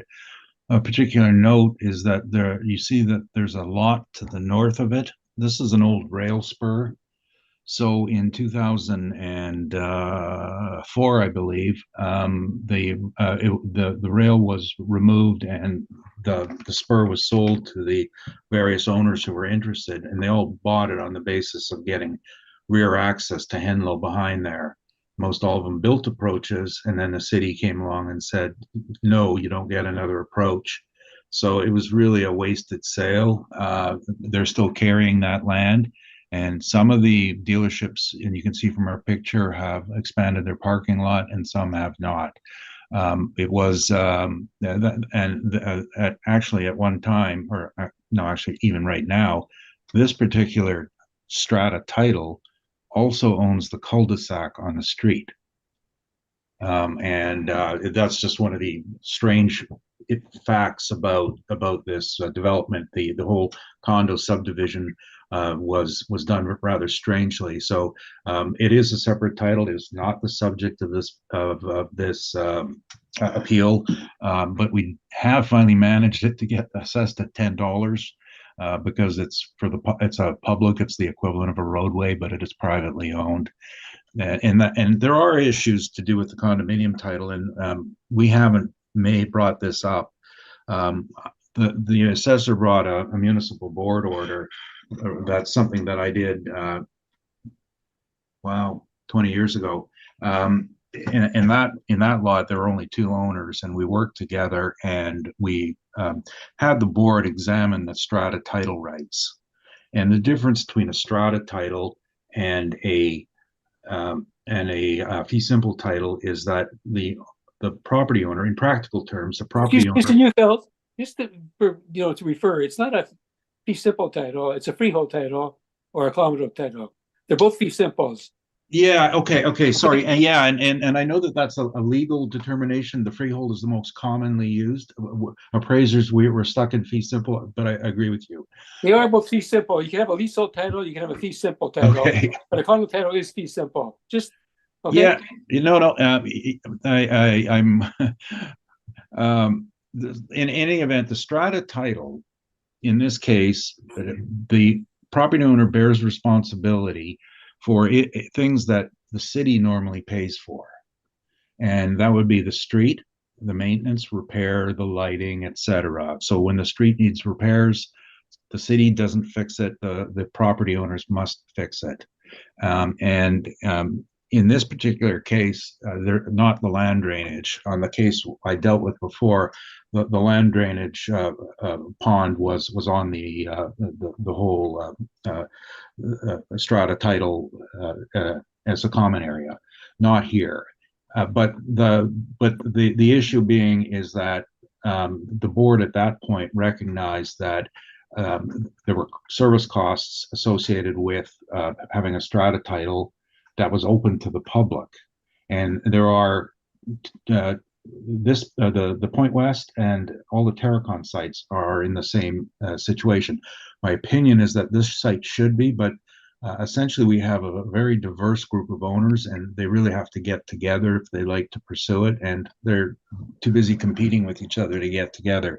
However, it diminishes the value of their property because they have to pay for stuff that normally the city would pay for. And one of the issues where it's particularly galling is that the city comes along and says, well, your non-recoverables should be 3%. Well, in this case, the non-recoverables are huge because they're paying for street maintenance and street repair and cutting their own grass on their public areas and a multitude of different items that the city normally does. That is where the value difference comes in. Now, we haven't gone into it and in depth on it because, again, we have a very diverse ownership group. The next issue has to do with the building. Now, I asked the assessor a question about building code. A car dealership is closer to an industrial building code than any other code. It's mostly it has two sections in it. One gets built to the industrial standard, that's the shop, and the other gets built to the retail standard, which is the showroom. So it is not a retail operation according to the Government of Canada's building code and every provincial building code. Now, what's important about that is the cost. It's cheaper to build an industrial building than a retail building. I was asking the assessor questions about mechanical. Of course it's cheaper. You run space heaters and exhaust systems for the car exhaust in your shop. You don't run air conditioners. And you don't have to pay for air conditioners. That's a cost factor. And if it costs you less money, then you charge less rent, because that's the nature of our business. Cost, you take your costs, you got to get a return, and that's the rent. The land, M2 zone land, not C2. So C2 lands can be used for apartments, for retail, and I didn't give you any evidence of this. This is verbal evidence, but in this neighborhood, very, very close by, land for multifamily was selling for 1.2 to 1.3 million an acre. Industrial sells for nowhere near that, M2 land. And the reason that it's so cheap is because you can't put an apartment block on M2, as we're both in agreement on. Okay, cheap land equals low cost equals low rent. That's as simple as that. It costs less to build these than it does a retail operation. A retail operation, the rent is set by a return on your investment. The return on the investment for a cheaper building on cheaper land is lower rent. That's not an opinion. That's the Bible of real estate. The rents, what we ended up doing is, and this is actually a method that when I started in appraising was how we did automobile dealerships. And in the meantime, we actually had a number of rents. So when we had that 2004 order, we actually had 5 rents that we could present to the board, and they didn't like one of them. That's fine. But there were market rents available, and since then, I don't think there are too many rented properties left in Winnipeg. Most all of these have gone to ownership, and so what we did is going back to the way I was taught to do it by my mentors was, okay, we're going to put an industrial rent in the back and a retail rent on the front. Pretty simple. In terms of the vacancy rate, I got to tell you, I don't know where this came from. I did not prepare this brief. Let's just see.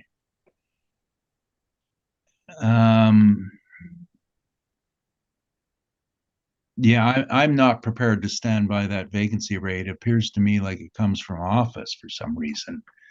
I think an industrial vacancy rate would be more appropriate. I can make an adjustment later on that basis. The the shortfall rate, as I mentioned earlier, is our calculation. Now, below we've shown you our calculation, and 563, and those were the last year's taxes. This year's what the number the assessor has, we're projecting $6.11. It really doesn't make any difference. The actual cost to carry empty space is going to be about $9.08. That's a very reasonable, realistic number. I did discuss non-recoverables. They are paying for maintaining your street. Now, if that's not a non-recoverable, I do not know what one is. I don't know if the respondents to the income and expense questionnaires declare those, and I don't see that the assessor. Oh yeah, let me just see if the assessor's data. We rarely look at these numbers. No, they don't put those costs in on their condo costs, but it is a real number. Sorry, I lost my place here. The capitalization rate is a couple of things. Firstly, the assessor is wrong. Small building is bad building in cars. Everything is bigger or get out. And like, even, I don't know if anyone saw the Porsche dealership. I don't know who buys Porsches. They sell 300 a year if they're lucky, and they got a 60,000 square foot building. That's the way it's going. This is 15,000 feet. This is way too small. The Kia Hyundai model is now up to about 30,000 square feet for their requirement for building in an urban center like Winnipeg. So it's obsolete, undesirable. Who's going to buy this after they leave? So you have to go down to the second tier. Who sells fewer cars than them that might be interested in buying it? And it just doesn't happen. There are a few dealers that have lower sales levels, but the new model is about 30 to 35,000 feet as a minimum buy-in. So it's an obsolete sized building as an automobile dealership. The other issues that we put on it for the cap rate are on page 2. Number one, the property rights. So it's part of a condominium corporation. Now, the big thing here is, if you remember your condominium law, I'm going to get corrected if I get this wrong, but it's pretty, I think I'll get it right. 80% vote to change anything. 80% a vote. Now, there's never going to be a majority in this auto mall because they're all in competition with each other. They will not get anything passed. So we have a restriction on rights. It's not like an auto mall where you can say, look, I think this dealership's too small. Let's turn it into a shoe store. If you controlled it, you just do it. You can't do it here. So you have a restriction on usage that's tied into rights that can't be changed. That is a downer on cap rates. The address, well, it's not on a main street. It was designed, these auto malls were designed to get the buyer into a neighborhood. So he's going to buy a car, whether it be there or across the street, to draw them in. It works for the car model business. It doesn't work for the retail business. It doesn't work for a restaurant business. It doesn't work for a shoe store. It works for the auto dealers. That is a business decision. It's legitimate for them. It doesn't create value, though. It's a diminution of value. The uses, of course, and the one that's really coming forward now is the changing market. So I don't know if anybody's familiar with electric vehicles. I have the misfortune of owning a Tesla. I hate it. I don't never drive it. I want to hear noise, but they don't have a service shop. They don't have a dealership. You get it online, the truck shows up, drops it in front of your house, you got to fix something. The van shows up, they take your front wheel off, they bolt on a new one, bye-bye. That's the new model. You don't need these shops anymore. And what we're going to see is on the electric vehicle side is more and more marketing done that way. And again, the service shop, you don't have to change the oil, you don't have to change your fluids, you don't have to worry about all sorts of extra systems. The electric car is very, very simple. There's a battery and there's 2 motors or 4 motors, and then a lot of computers. Compared to the moving parts in an automobile, it's changing the nature of it. So the concern, nobody knows what the future will hold. The original date was 2035. Canada is supposed to all have electric vehicles. We know that's not going to be met, but the push is going to happen. Mr. Newfield, we have a valuation date of April 1st, 2023. Will you please speak to that? The future, if it does change, will change everything. But right now, your argument is based on after assessment. No, it isn't. I bought the Tesla in 2019. I know. And that's when the market started to recognize that the old model of gas-powered automobile retail sales was going down. What investor is going to do that? The law about 2035, it's the Paris Accord passed in, I believe, 2018. The world knew we were going down, where the things were going to change. And investors wouldn't say, I'm going to invest in a car dealership because I think gasoline is going to last forever. That's my point. Okay, go ahead. Okay. You made your point. Okay. I'll only do this once because the next one I won't repeat everything all over again. What we tried to look at for rent comparables was something with an automobile influence. And for example, on page 4, the number 3 and number 4 sales Giant Tiger. That was an old, or number 3 anyway, was a former Canadian Tire. Then there's a Boyd there, Super Lube, brake shop, transmission shop, auto shop. And on page 5, we have a whole series of automobile related properties. We're trying to get the flavor in of automobiles. Now, there are 1 or 2 actual automobile dealerships. Number 9 was built as a Harley Davidson dealership, and it's now been they had to change the motorcycle door in the shop to a car door, and it's now a used car shop. And the rent was renewed. It was $7. I know the rent went up a bit. I don't have the precise number, but it's within our range that we're looking at. Number 11 was built as a two shops side by side. One was Mazda, one was Honda. Both got outgrown. Well, actually, no, sorry, Mazda's still there. Honda outgrew the site, moved on, and it's been rented as a used car dealership. At the last reported rent I had was $12.50 a foot for the whole shop. I think that those are the only. Oh yeah, there's one more at the bottom, number 19. This is former Birchwood GM at the corner of Moray and Portage, and the lease was originally written in 1999 for Mercedes, and there was some work done on it. In I think they got that date right, 2015, it was sublet. So that's the sublet rate. That is not a step up on the lease. It was irony of ironies. Birchwood came back and sublet it from Mercedes. They're not related for a used car shop. And so those are the three we have, and they're not really indicating any strength in value whatsoever. Aside from that, we're looking at some of the on the retail end of it on page 6. It said it's half retail, it's half auto.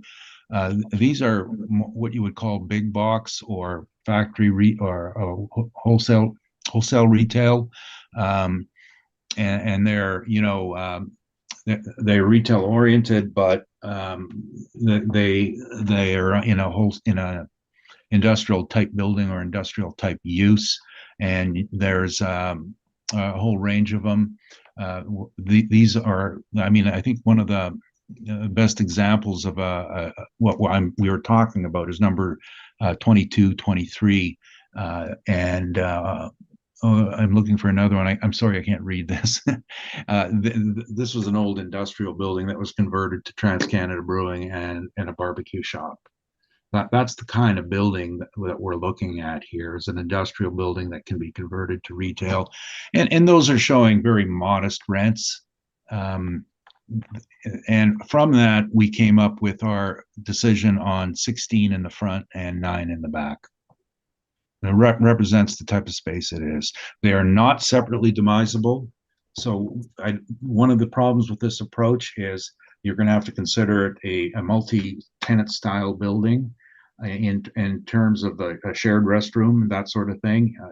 It happens in real estate. But the blended rate is 1182, which is also within the range of the comparables we brought forward. The capitalization rate, there's a couple other points in capitalizations. I'm just going to follow this in order and instead of theme.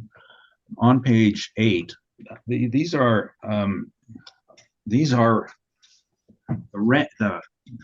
the interest rates that automobile dealers pay for their inventory. So there's a program with chartered banks for that lend them, so they buy their inventory and store it on their lots, and those are their carrying costs. So by the end of 2022, that carrying rate was 5.62%. It just gives you an idea of the change in interest rates along the way. This does relate directly to capitalization rates because this is the cost of money. If on one side you're paying for pure interest alone 5.62%, what does that do to a cap rate? And what it does to a cap rate is, moving on to page 26. When COVID hit, Colliers noticed this probably before most people did, is that investment sales had slowed down. There was very few properties being brought to market. There was more of a wait and hold attitude because no one was buying anything. Excuse me, Mr. Neufeld. I'm sorry I have to stop you here, but Fran, I lost the link. Can you resend it to me? To the SharePoint? Yes. Sure. Yeah, sorry about that. It's I just can't get it back. I've been trying, so I'll need a new email. Oh, okay.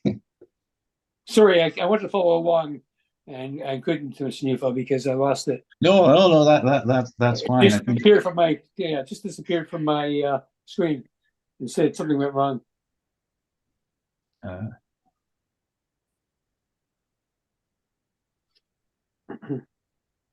That's like my head most days. Yes, I'm sorry, but I did want to follow along. It wasn't fair to you for me to look at a blank screen while trying to hear your argument. So. Yeah, you should be getting it shortly, Mr. Thanks, Chair. thanks, sir. I'll let you know when I got it.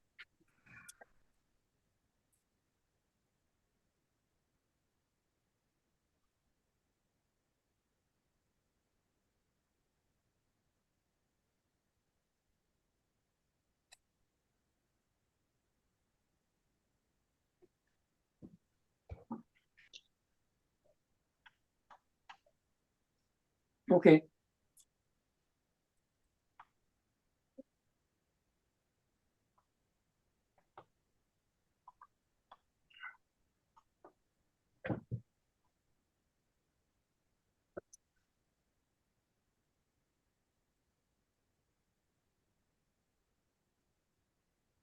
Boy,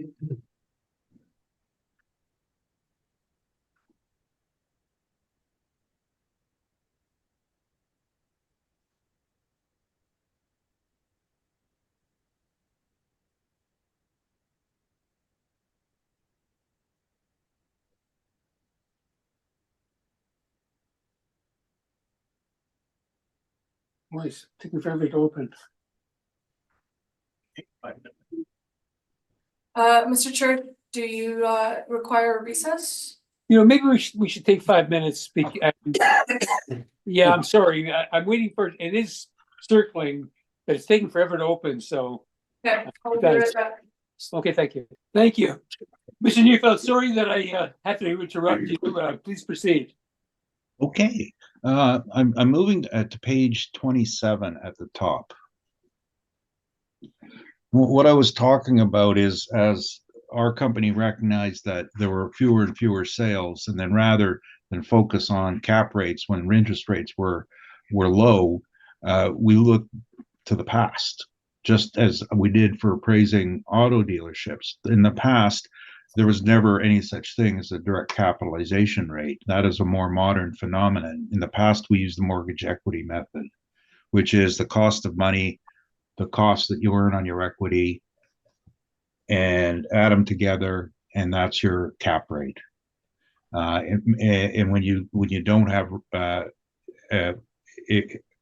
it requires a knowledge of what people expect for return on their equity, of course, but of course we have buyers and purchasers and we know what they want. However, Collier's formalized this a bit and simplified it on top of page 27, and showing you that the spread between interest rates and cap rates, it's pretty consistent. That's the spread. And nothing simpler than that as far as trying to figure out what a good cap rate is. And some properties have better cap rates than others. Below, and I can't even read this myself, but they've got some the subcharts below show different uses, and of course everybody knows that a multifamily tends to generate a better cap rate, and that's because they've got CMHC financing available, and then the others are higher, and you can see that the higher ones tend to be industrial and suburban office and retail and something else I can't read over at multifamily. This isn't I don't go to a chart and pick a cap rate, but this is just a simplified representation of what you can do for a cap rate when they don't exist, instead of going and use older rates, which are misleading. There follows some information on the typical rate preparation. Then on page 36 is this is a better view of that chart shown earlier. It's actually the next report, the same thing, but you can see the spread on the rates. The Collier's then cap rate report takes this somewhat in mind. Now, what you're going to see in our report is I've said this before, Q1 2023 was an error. It was actually a copy of a previous year's report. Someone didn't change it, so the one the city puts in their charts is incorrect. And I think I've got a letter in here from our vice president explaining it. So on page 39, these are the rates that would be in effect. And what we would be looking at is all of the rates and saying, what is not multifamily, I should say, but what is the market suggesting they're looking for in a good investment? And this tells me a good investment is going to be 6.5 to 7.5. That's where you should be lying out for a good investment. And of course, then the next step is it a good investment or not?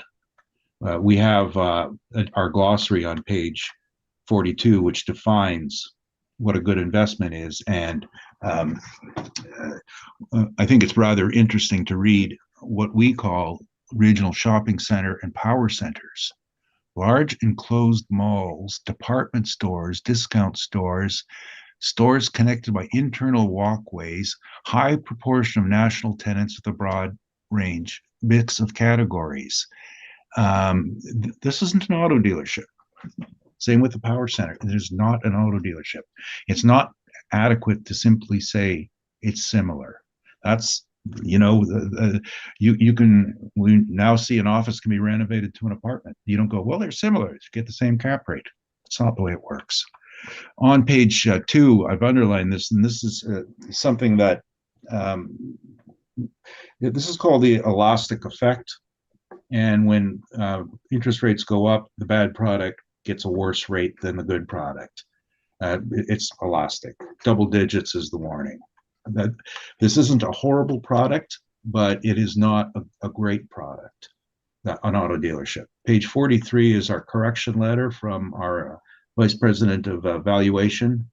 And just saying Q4 is correct, Q3 of 2023 is correct. We're not saying that that's evidence to use that today. We're just correcting this report. And be clear, no one's got permission to use this report and publish it. So the city did so at their own risk. And now there is an error in it, and they should have checked into it themselves before putting it in. Page 44 is the Bank of Canada rates, and you can see what I'm trying to say. So if you had a sale that occurred in 2021, Bank of Canada rate was 0.5%. Money was available sub 5%. Cap rates were lower.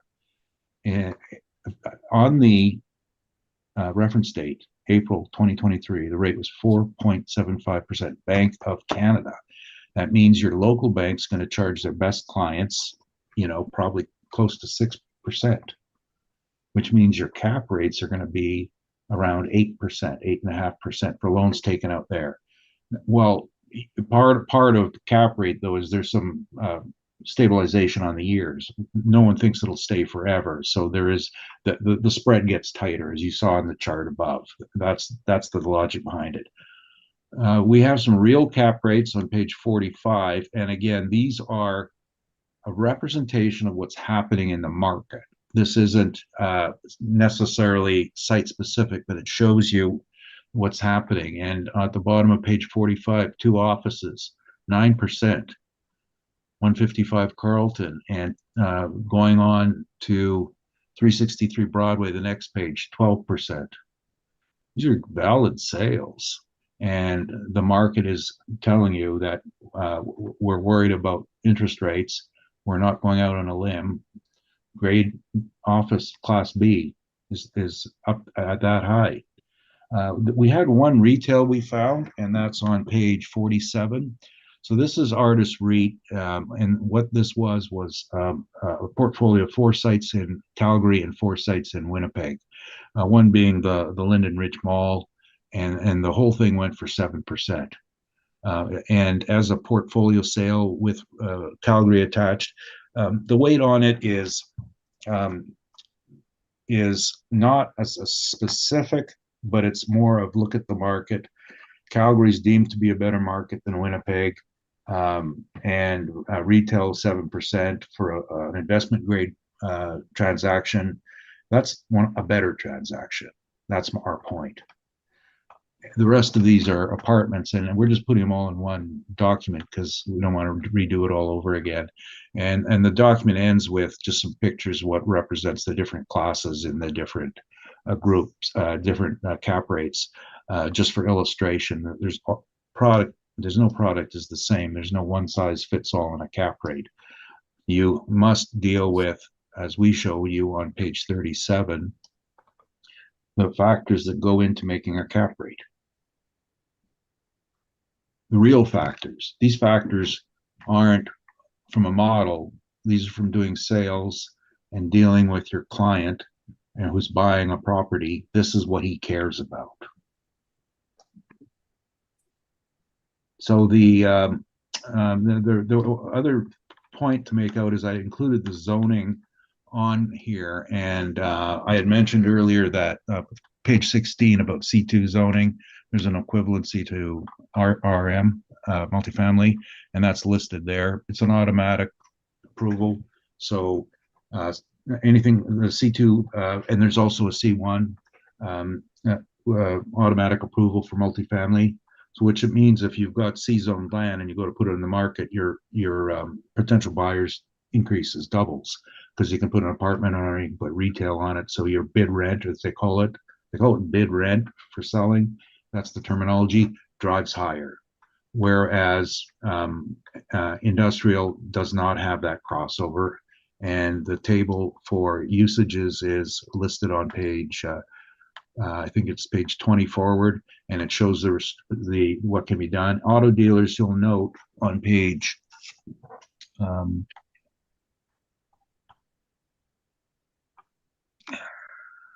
page 22 at the bottom, all have usage, separate usage restrictions, and what these are setbacks from the residential user.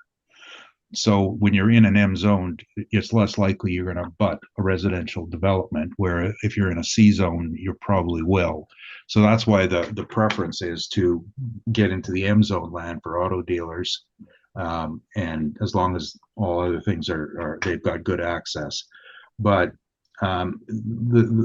it's more a question of looking at what you can put in each of these areas and what you can't put. And zoning is an important factor that goes to the value of land, which then equals the value of the rent. I don't think I had anything more to add to this. Oh yes, there was one thing. There was the mention of a sale brought up, and I'm assuming there's no weight going to be put on it, but automobile dealers don't sell just the building, rarely. Now, an exception, by the way, was 750 Pembina beside the old Board of Revision, and it went cheap.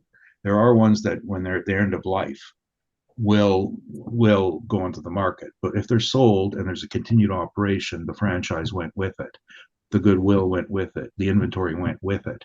Now, when the sale happens, there's two factors that are important. One is nobody sells the dealership and the business by itself. You got to buy it with the building. And whatever sale price is put down, there's an allocation. The second has to do with taxation matters. In Canada, if you sell your business for more than you paid for it, or whatever the book value is, you pay taxes on it. If you sell the real estate and your business isn't real estate, you pay taxes, but it's at the capital gains rate, which until a few months ago was pretty good. So when you're doing your allocation and you're selling everything, you allocate more on your building, you pay less taxes.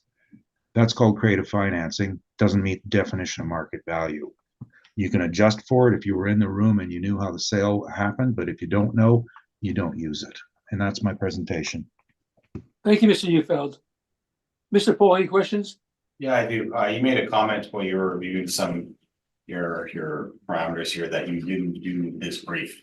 Did you prepare this brief? First of all, I don't call it parameters. This was a valuation study done by our office. So you didn't do the brief, you're reviewing it today in here. Well, it's an office prepared brief. I can't claim responsibility for it under the my standards. Who prepared it? Various members in our office. Do they have names? Yes, they do. So whose opinion of value am I looking at? What you're looking at is an opinion of value that was prepared by a number of individuals working in collaboration. Would that be acceptable if the assessor didn't prepare his own brief? And worked with a number of other, and then just came into the hearing and started changing things? Well, I think that's the evidence that he's producing, and we'll judge the appropriateness of how we judge it. I'm trying to hold him to the same standard he holds us to. It seems like he has come to the hearing today and didn't prepare his own brief. So I'm just clarifying that. I think that's a personal issue that you should just kind of forget about. What's been presented here is evidence-based, and when I'm presenting the verbal is my experience, which I'm doing under what's called the consulting standard. And we're doing everything appropriate to my professional standards and to the proper execution of the job. Can you turn to page 4? Your comparable 2195 Pemina, did you research this yourself, or did you get the rent rate from? They're clients of mine, and known them for years. So we had this rent. So from the rent roll? I'm trying to remember. We had a combination of things. We had the rent roll. Our office did the lease deal, and we have the leases in files somewhere. So on this one, I'm aware specifically we had all this information. Are you aware that they reported their square footage is 20,000 square feet to the department? Well, okay, so what? I had the lease. Are you aware that they reported their rent increase was $10.75 from April 1st, 2022? How much did you say? 10.75 from April 1st, 2022. I think that could be possible, yes. Did you review any other of the tenants within this building, within the roll number? Yes, You had access to the rent roll. Yes, we did. So We had are access you aware to that the Salvation leases. Army is in for $16 and $18.25, and Dollar Tree Store is in for $16? No. Start at 21 and 20. No, they're not. Salvation Army is a different deal, and sorry. Well, you're going to ask me questions. I'm going to find you a specific answer.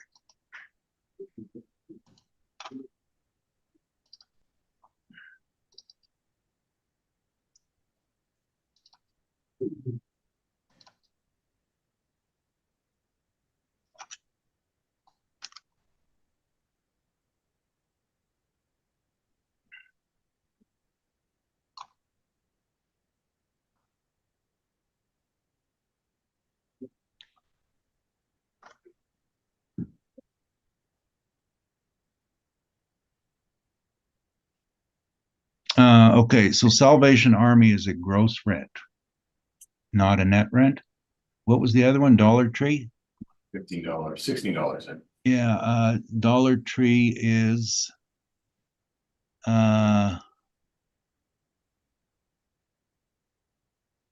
we have at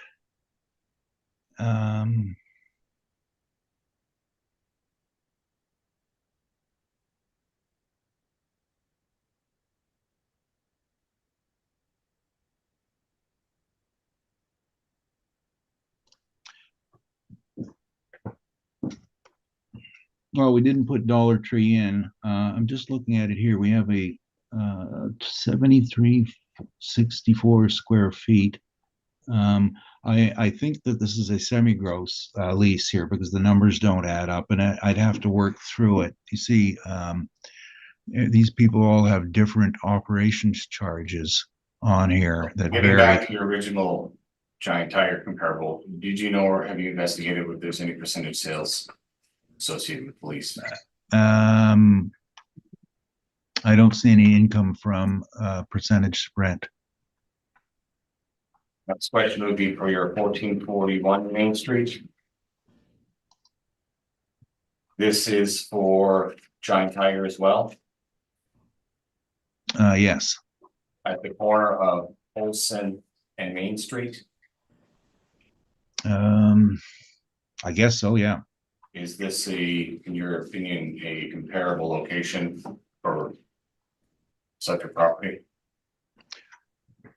What we were looking for here is this isn't in any great order or basis. This is like a big box rent, so this would be more on the retail side of things.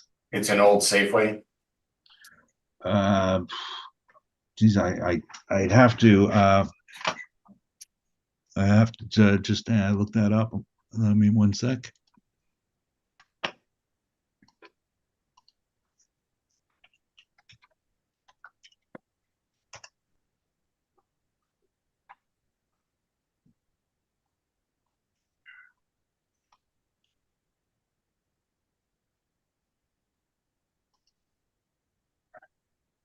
Oh, okay.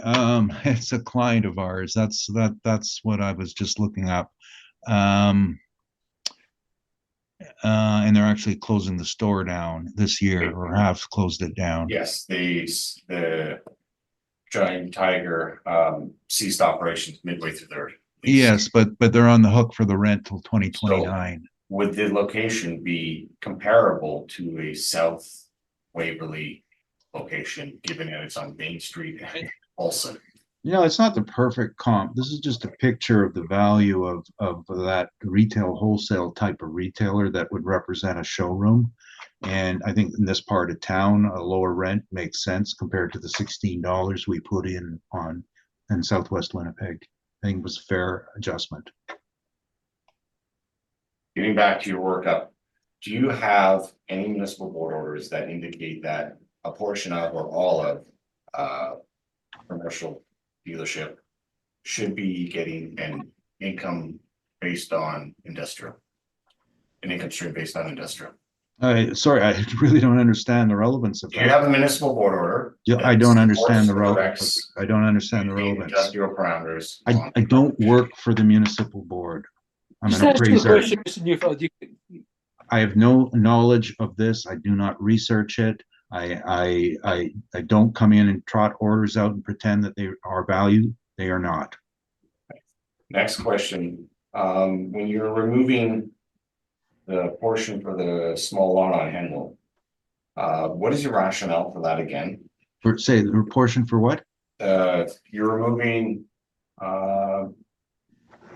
can't see here, less the Henwell lot, which is Oh, okay. 357,000.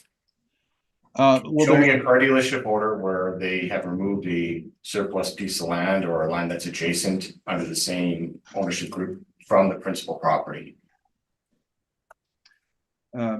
first of all, you say, show me an order, and I said quite clearly that I don't work from orders. We work from principles of valuation. This land is being used for an automobile dealership. I can quote what you've heard 100 times. If you need it to call, if you have to call it an auto dealership and you need the land, you got to count it in. And since I've been doing auto dealerships in 1996, it's been what you do. If you need the land for the auto dealership, you're valuing it as an auto dealership. It's part of the parcel. Okay. Last question. Why again is your value of $1,288,000 different from your 2025 assessment by such a degree of $3,742,000? Is it a perception of risk to the, from my understanding, is it a perception of risk to a car dealership functioning and being in existence in 15 years from now, or whatever your position was on electric cars, or what is exactly your reason for elevated cap rate? Is it simply you don't think they'll be in existence, so that no one's gonna be interested in purchasing it, or do you feel that there'd be a different mode of transportation where would make these obsolete? Like what is your long-term horizon for your capitalization rate where that you'd look to recapture your rent, your rate of your risk of return? Well, I mean, the first part of your question is really, you're asking me why it's different from the city, and because the city's inaccurate, because it's a model. Our valuation is based on, we're in the business of buying and selling real estate and talking to investors. Now, there's many problems with this property.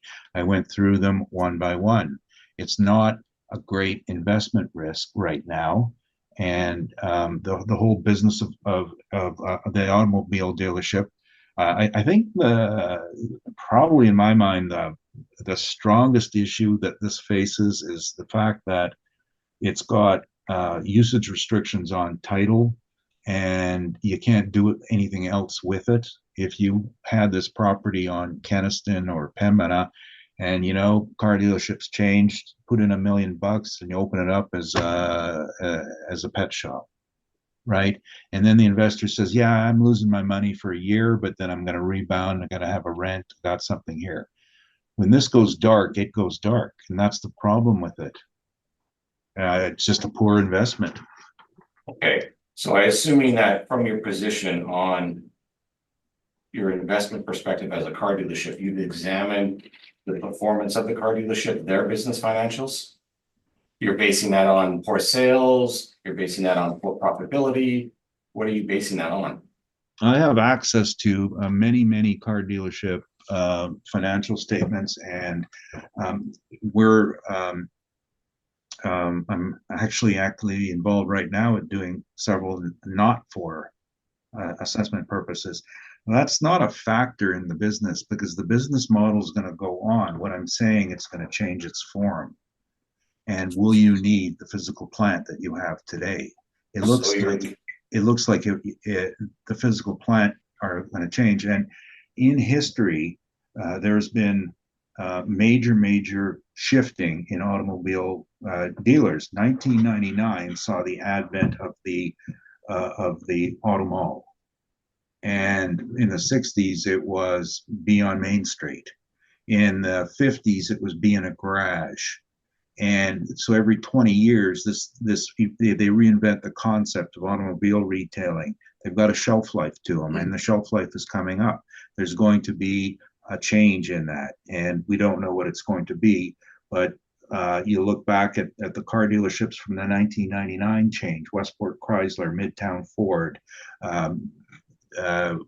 Orion Chevrolet, gone. Main Street, gone. Auto mall today. Tomorrow, auto mall gone, and who knows what it's going to be. And if you have to have an investment horizon. I mean, when these things opened in 1999, the automobile concept started, a prudent investor would say, I'm going to have a horizon, 20, 25 years, and I'm going to get my money and get out. Hey, you're exactly going to the same place I'm going to. Your investment horizon, your risk of return on what you're going to invest, but you haven't declared what the actual operation profitability is, and if someone were to be a tenant, what they would actually pay in relation to that income that they can earn from a property like this, based on a car dealership. But your cap rate seems to be based on that without any substance to back that. Yeah, no, I don't think what you're saying is accurate. I don't know if that's a question, but it's not the way the world works in evaluation. And did you present the actual performance of the car dealership for this brief to base that on? Actual performance, you mean financial or cars sold? Did you bring in the sales of the car dealership, the net operating income of the actual business to base that on? And no, because that's what's called a going concern value, not a real estate value. It's not how you do valuation for real estate. That would be a different value, and then we'd be arguing about going concern value, and that's not the way the act reads. So you don't feel that what a profitability at a location of such would influence how much someone's willing to pay for rent if they were to be an arm's length tenant? No, what someone's going to pay for rent for this, as it stands today, will have to be a continued use as an auto dealership and auto related under the terms of the condominium rules. And I'm saying that particular market is diminishing and changing as the cycles show, 20 years and out. The same thing goes for power centers that are being converted to multifamily, and for offices that are going to multifamily. Real estate has a cycle, many forms of real estate. This one has a cycle as well. And an investor today is not interested in just to punctuate this. If you look at real estate REITs, there is one that specializes in automobiles in Canada, period. Whereas there's dozens that do other forms of real estate, multifamily, industrial. That tells you how interested the investment market is in car dealerships. They can make a lot of money, they can lose a lot of money. And during COVID, I don't know if anybody went and walked around. This particular dealer has 3 franchises, and I went and visited all of them during COVID. Walked through one of the lots, and he says, I've got 6 cars right now to sell. I can't get product. 6 cars. That's not a good business. And that tells you that something's going to happen. All the questions I have. Thank you. Mr. Seeley, do you have any questions? Yes, so on your non-recoverables, what's the percentage you're using? Oh, I've got a formula right here. We are, sorry, one sec. Yeah, 5% of the potential income. 5%, thank you. Okay, on page 1, you state that the market value is 1,645, excuse me, $1,645,230 and round it to 1,645,000. Then you've subtracted the Henlow lot. Was the Henlow lot the portion of property that was purchased separately? Yes, and it's it's a freehold estate. It's not a strata title, so we can't join we can't merge them. And you can see in the picture they've got car parking on it. So is this a separate role? Yes, it is. Okay. Separate role. So your true or at least your requested based on the calculations market value for the property is 1,288,000. Well, I think we made an error on that vacancy, and I'm just about to correct it. And I just wanted to double check something here on where I'd like to be with it. It is predominantly a industrial slash retail site. There's no such thing as a specific one. So the industrial rates would be lower. Fort Garry is 3.9, and retail overall is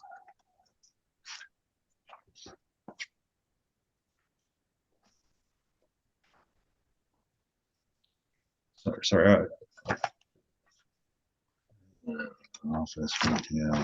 Where did we go? Got it. Yeah, so retail overall is 3.6. So I think the fair number is 4%. So my number does change. My value of the site is 1,833,000 because the NOI is upward to 155,803. Can you just repeat the NOI again? 155,803. 803. Okay. Are you using the same cap? Yes, I am. Okay. You get a value of 1,833,000. Rounded, correct? And then less the lot. Okay. And incidentally, the lot is going to be on another appeal somewhere, and whatever happens with this, we will look at the lot. We're not trying to double dip here and come up, with they should have been heard together, but I have no control over that. So that comes to 1,476,000. Okay. Okay, let me just go back to your cap. I apologize. There's been quite a bit of discussion, but how did we arrive at a 8.5% cap on this? Is this strictly, I'll say a size issue? What is the? Oh, no.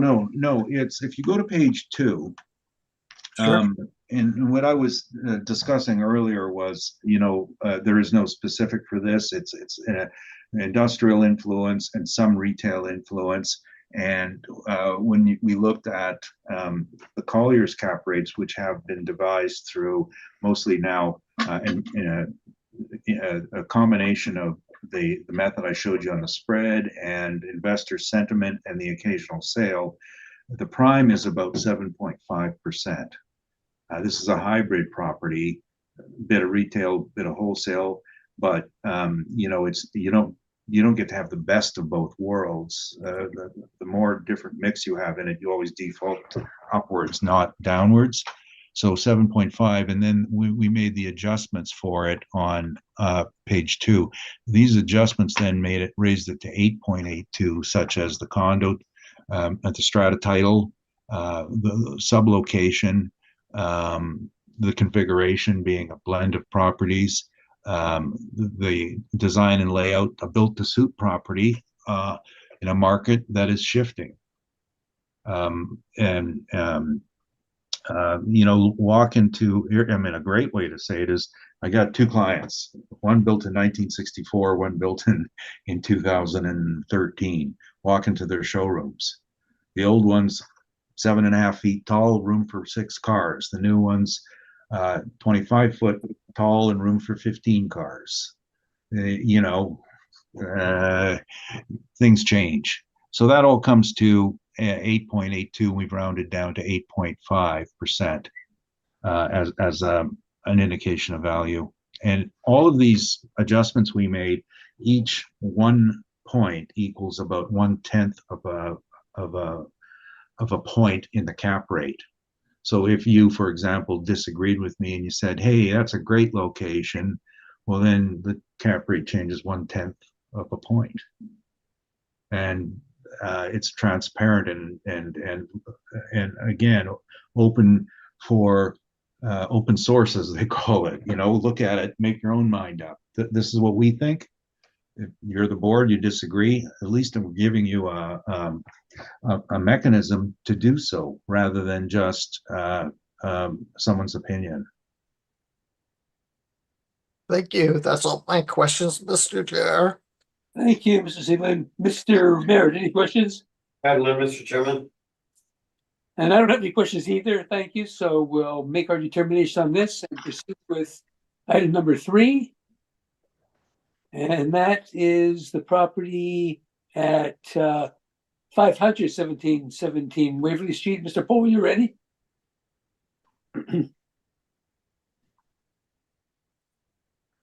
And I assume now that we've went through the argument in full, that the comments that we've just made can be transposed and placed onto this appeal. Yes, Mr. Duval, do you have any objection this time? No, I agree with that. Thank you. And for you too, Mr. Duval will grant you the same privilege. Okay. Okay.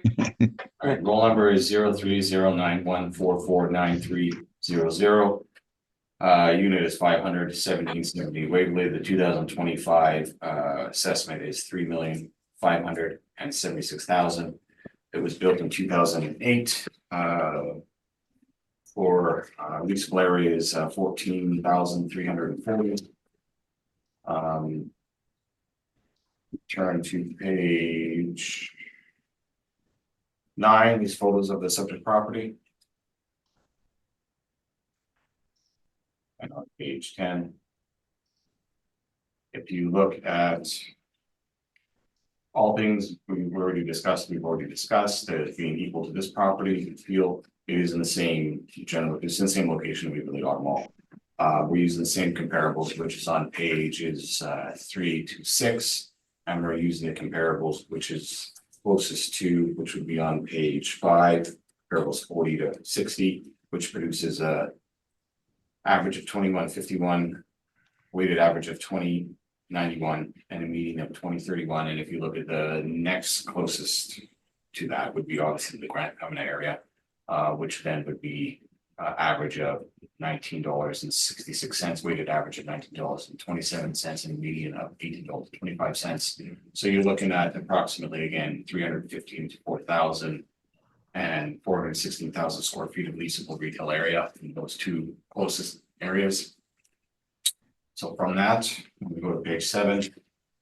Our rent that the model put in place was $15.08, which produces a PGI of 216,247. The vacancy loss of 2% gives an effective gross income of $211,922. Expenses at 3%, shortfall at $6. Gives you a net operating income of $203,843, capped at 5.7%. Again, we've already discussed that at length. It's a smaller dealership, retail argument, when transposed onto it would get a lower cap.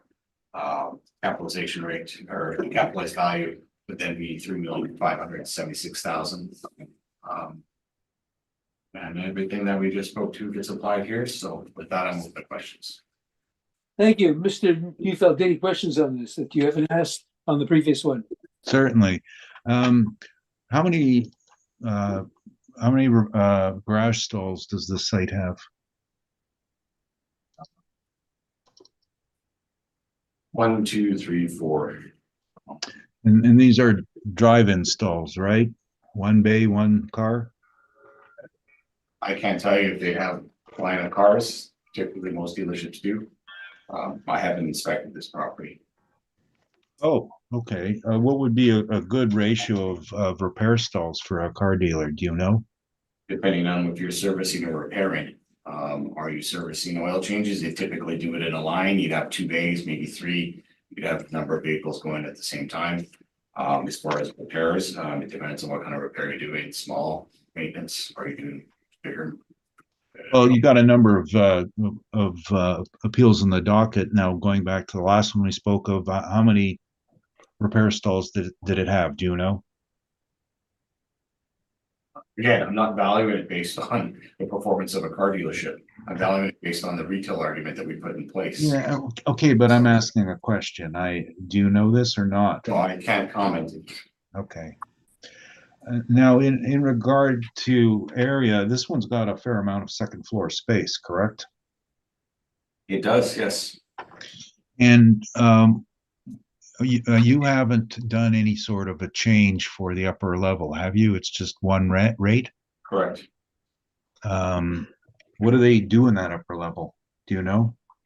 They go with the Suzuki dealership, not mistaken, prior to that. No, but physically, what do they do? It's a bingo hall, office, call center, do you know? I haven't been in the property, I couldn't comment, but I would assume it'd be similar to other car dealerships where they would have storage, where they have offices. They would have the related business, but there would be no servicing of vehicles. Then you don't know what it was built for at any then? If I'm not mistaken, I think it was a Suzuki dealership.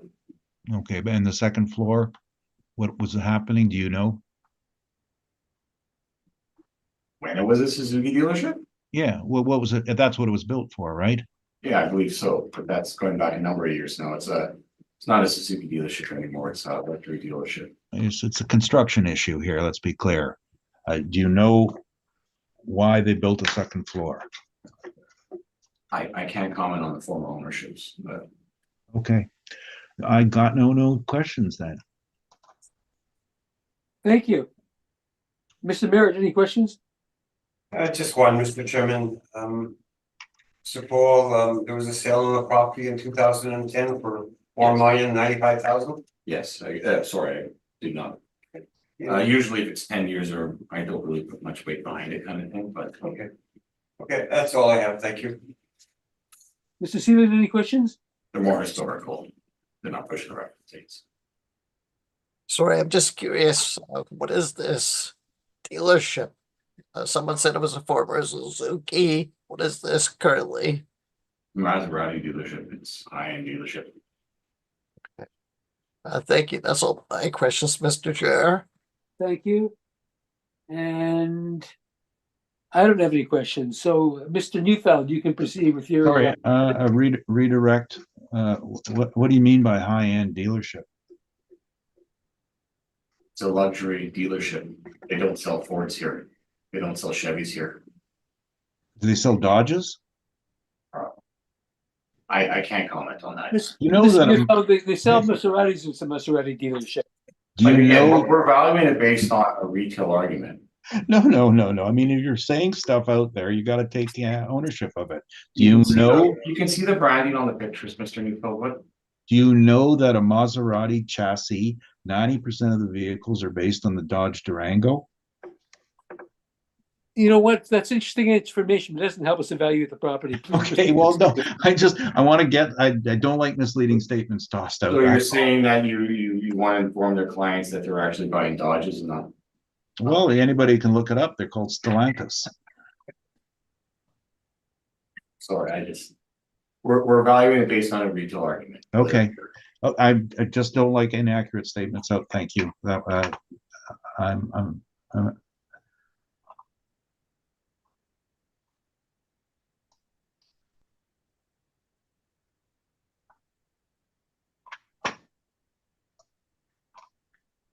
Are you waiting for me? Yes, we're in for you, Mr. Oh, okay, sorry. I was waiting for the great pronouncement to go for it. I did do so, but I think you maybe talked at the same time, didn't hear me.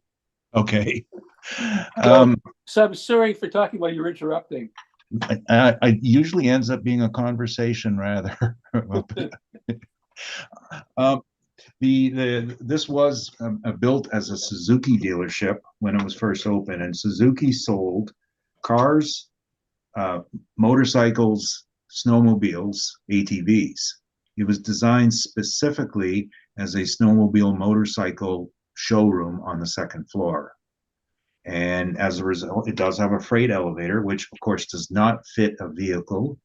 It has floor loading, which does not support a vehicle. It supports the weight of your typical snowmobile motorcycle, which, you know, the heaviest one they have is about 700 pounds, not 3,000, 4,000 pounds, and designed as such. Now, the current owner purchased this in 2012 as an operational Suzuki dealership.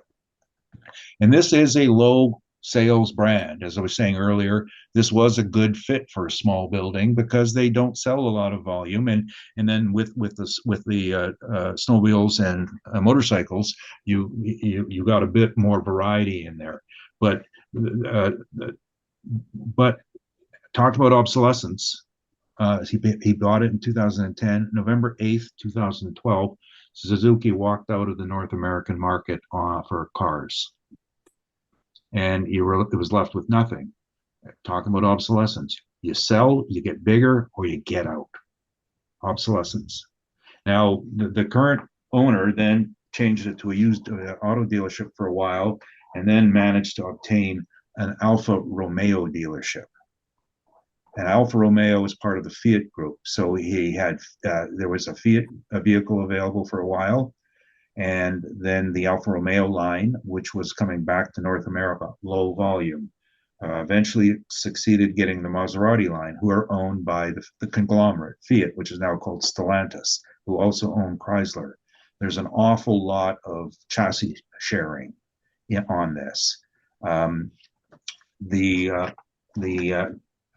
guess I could go on forever about cars. It's a great subject, but the point is that this is a low sales shop, and one of the things you can see by that is the shop. It's 4 bays. It's the way it was. The assessors got a better picture than we do. It's 4 drive-in bays, and they brought the snowmobiles in there. They brought the motorcycles in there, and the Suzuki's in there, and then later the Alfa Romeos in there. That's not adequate by anyone's needs. It's always going to be limited on that basis. The service area should have been 3 times larger, but it was built for Suzuki, and they haven't modified it, so it's obsolete. It screams obsolescence. The upper level has been changed to an office for their multiple operations, and not just the Suzuki dealership, but the owner has different businesses in different parts of the city, and this is where he runs his administration center, in this obsolete space on the second floor with a nice freight elevator in it. So I would have been far more pessimistic than this little model here on this, because this is not something that's desirable. It's too small and designed poorly for the need. It was designed for Suzuki's. The rent, but we did work out the rent pretty much the same. The difference here is that the upper level was put at a lower rate because of the utility of it, and we had the showroom, the upper level, and then the rear shop. There's actually a drive-through in here, and just to be clear, no one's asked me the question, but I have spent a lot of time in the car dealerships, and I've been in this one. My last trip there was few weeks ago, and the other one was a few months ago. I go in there several times a year. So I'm not speaking from the desk and just telling you what I think is they're doing there. I go to the site an awful lot. The main business of this is, because it's a limited line, is they do far more used car work than new car, because face it, people aren't buying Alfa Romeos and Maseratis. Their biggest seller is the Maserati SUV, which is a Dodge Durango. There's a more expensive model. Few of them get sold. But it's all about the brand on the front. It's a great looking front grille. I love it. But in any event, that's how does this speak to value? Is that it's just a car retailer with a building that was designed for a different use that's being employed in the current use. Same methodology. I'm just looking at this this vacancy rate again, and I'm just going to change this number. Same issue with the lot at the back. And remember, I was telling you earlier about everybody built a back approach. You can see that their roadway is still there on the back approach to Henlow, and it's closed off. And this particular dealer does not need the land he has, but it's there, and it would be part of any transaction that an alternate user would want. And we valued on that basis that someone would come in and want the extra land. Maybe there's a different user. I think, the owners in this area have toyed with a lot of different ideas for alternate uses. And there are one or two automotive related ones that, if the condo decides to approve them, may be good conversions, but they haven't. The vacancy rate I changed to 4%. That changes my NOI to 146,347. That's a value of 1,722,000. Less Henlow lot, and they added it. Okay. The total value comes to 1,424,000. In the original version, they added the value of the Henlow lot instead of subtracted it. So Can you repeat that number? Sure, 1,424.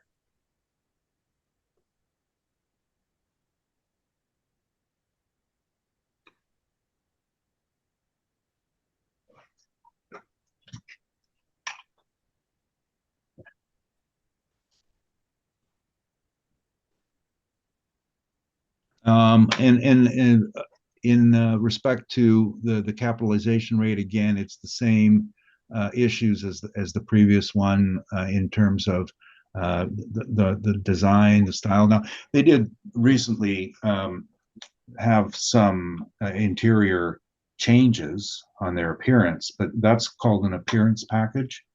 So if you belong to you get your cars from a certain manufacturer, you got to buy their package, and you take off one color from a different manufacturer and replace it with another color from the one you're affiliated with. Adds nothing to the value at all. It's just interior decor that meets their design standards. And incidentally, I've been through the building, pre-renovation, post-renovation, in the middle of it. There's nothing added to value as a result of that. Thank you, Mr. Neufeld. Mr. Paul, any questions? Just a couple. You stated that there is high functional obsolescence within this building, given the nature that it was a Suzuki dealership prior. That's correct. So as far as car dealerships, what I was getting at, do you feel that them obtaining Alfa Romeo and Maserati as luxury dealership, would that not contradict what you just stated, that you were still able to get high-end luxury brand? Well, there's several parts to that equation, and let's start with the obvious problem is how many Maseratis are driving around Winnipeg Street?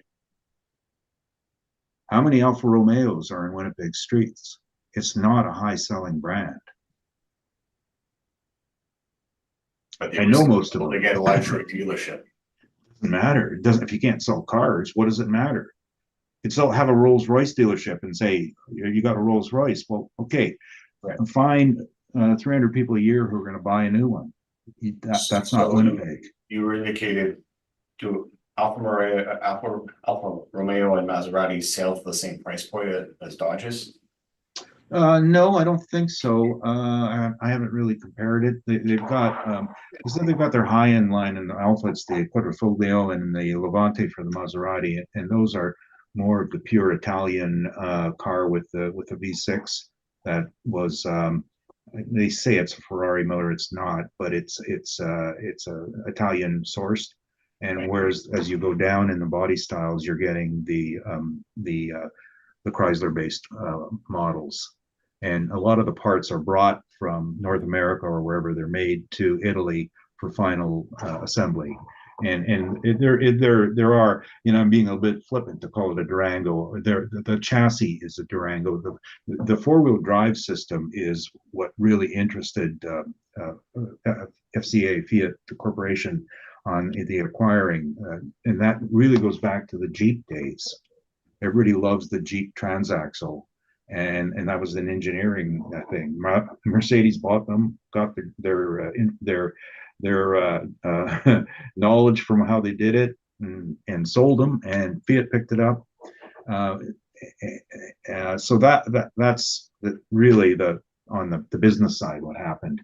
But You know, it's interesting what you're saying, Mr. Newfield, but it's not helping us evaluate the problem. no, he asked the question, so But you know, just that we're getting off the topic. I agree. That's all the questions I have. Thank you. Thank you. Mr. Merritt, any questions? Yes, just one. Mr. Newfield, on your original presentation, it's got here that you got a rounded figure of 1,000,005 less Henlow lot. It looks like when you say less, it should be minus, but you plussed it. Yeah, that's right. So where are you? I gave you my corrected number. So the 1545 goes up to 1722. And then subtract the 298 gets you 1424000. Okay, I got that. Okay. I thank you very kindly. Thank you. Thank you, Mr. Seeland. Any questions? No questions, Mr. Chair. Thank you. I don't have any questions either. Thank you very much. Well, thank you, Mr. Newfield. You'll get our decisions in short order, and thank you. I just had a very, very brief summation. Take it. I'll just wait for the assessor in case he wants to speak. Other than the same commentary that has already been applied, would apply to this, so I don't need to. Okay, I've had a very long experience in automobile dealer appraising, tax appeal, everything. I work both at many things on this. I do an insurance appraisal, I do an appraisal of the going concern, and I do an appraisal of the assessed value. The numbers are wildly different because this is a property where people get confused on the concept of the going concern versus the concept of the real estate. The real estate concept, I think, is best exemplified if we were sitting back at 756 Pembina and looking out the window at Royal Sports. That's the real estate value. The rest of it is just business. It's going concern. In 1997, I actually was I think we said it didn't make the assessor's docket there, but it was one of the first decisions that we went to the income approach that I brought in for an automobile dealership. 2004, we brought in the concept of the strata mall and the impact on value, and all of these are purely driven from the real estate. And the last comment I want to leave with you is what I've left with all of these boards. There's a misdirection here. Those bright, shiny things in the showroom are not what we're valuing. We're looking at the building, and the building is an industrial building. Thank you. Thank you very much. As I said, Mr. Dufeld, you will receive our decisions very shortly. Thank you for your presence and the entertainment that you brought.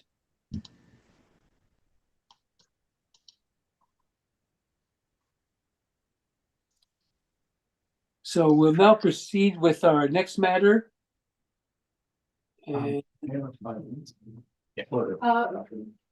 we take a 5-minute recess, Mr. Chair? we can, Ms. Picado. Thank you, Mr. Chair. Okay, if we're to proceed then. And the next item on the agenda is the property at 617 Waverly Street. And Mr. Smith, you can be sworn in at this time. Mr. applicant, please state your full name. Trevor Smith. Do you affirm that the evidence you're about to give at this hearing is the truth, the whole truth, and nothing but the truth? I do. Thank you. Mr. Chair, I do have one preliminary matter related to all three properties as well, if I could speak to that, if you're okay with that. You may speak to it. Okay, in the city's evidence, and it's not a fault of the city as such, but the property owners employee, when they sent in their information for the City of Winnipeg income and expense questionnaire, they, I think, misunderstood the brief and were a little over enthusiastic, and they have sent in significant business aspects that should not have been. These are present in the City of Winnipeg briefs. And I would, and are essentially confidential information that doesn't speak to value for the property and is certainly of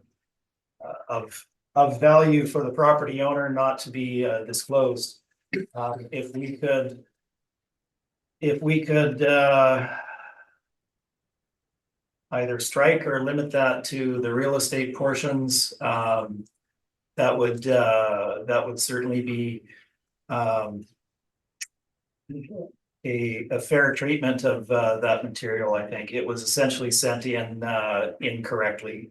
Well, Mr. Smith, You don't need to disclose your business details to the City of Winnipeg, essentially. but Mr. Smith, I can tell you that I will not copy the agenda. I don't believe any other of the panel will. And you know, anything done in this matter is anything that's brought up, of course, is public. But if we don't refer to them, it won't be. If they don't speak to the value of the property, I don't think the assessment department will bring them up either. Oh, So I don't know how you want to treat it. Do you want to? Well, and that's what I'm asking, Mr. Chair, is for it not to be brought up. And I'm quite happy as long as the assessment department believes that it doesn't add to the value, I won't be bringing it up. Mr. Paul, what's your position on that? well, I did have some comments on that. Obviously, I have it in my brief for discussion. They submitted their operating statement as a business. It includes their sales, it includes their profitability of their business, it includes fixed expenses for the property.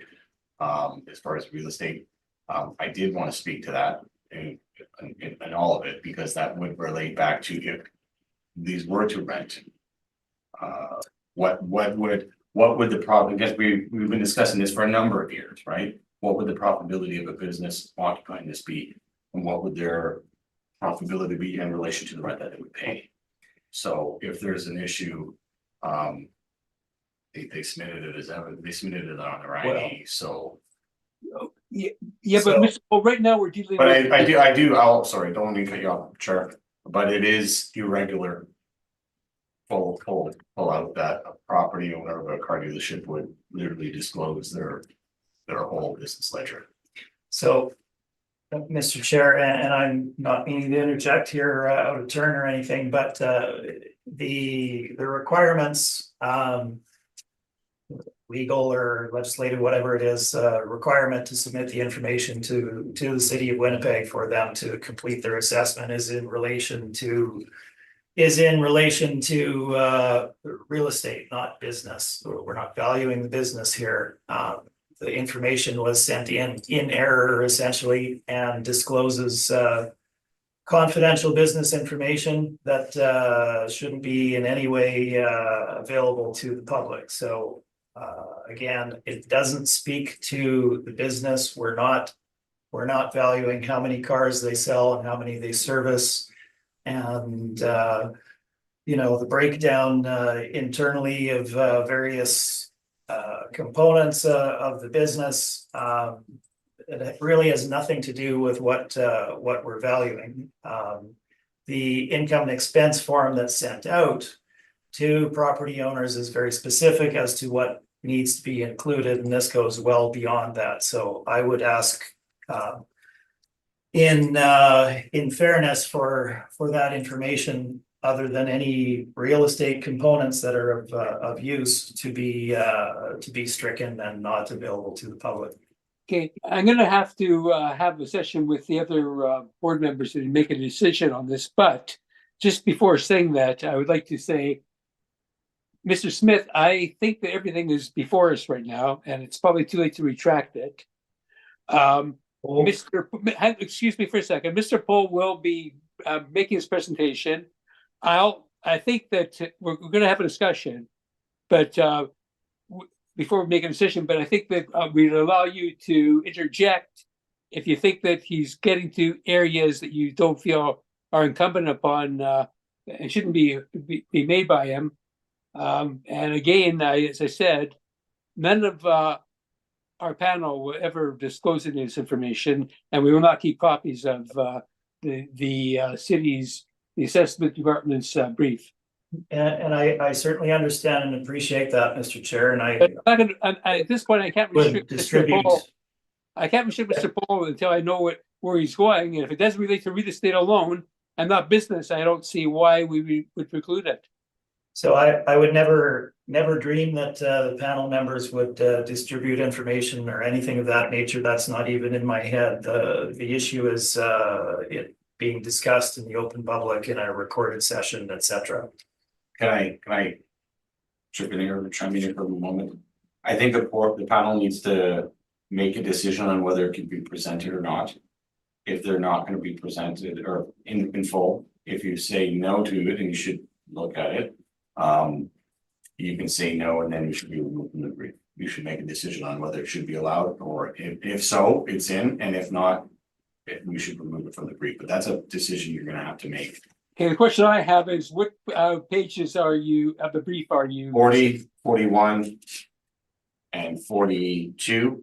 And I don't know what the other pages on the other briefs say, whatever they would have to be. Okay, we're talking about this brief right now then, 41 and 42. Yeah, 40, 41, and 42. Well, we've been kind of tiptoeing around profitability of these for a number of years, and this leads into exactly that.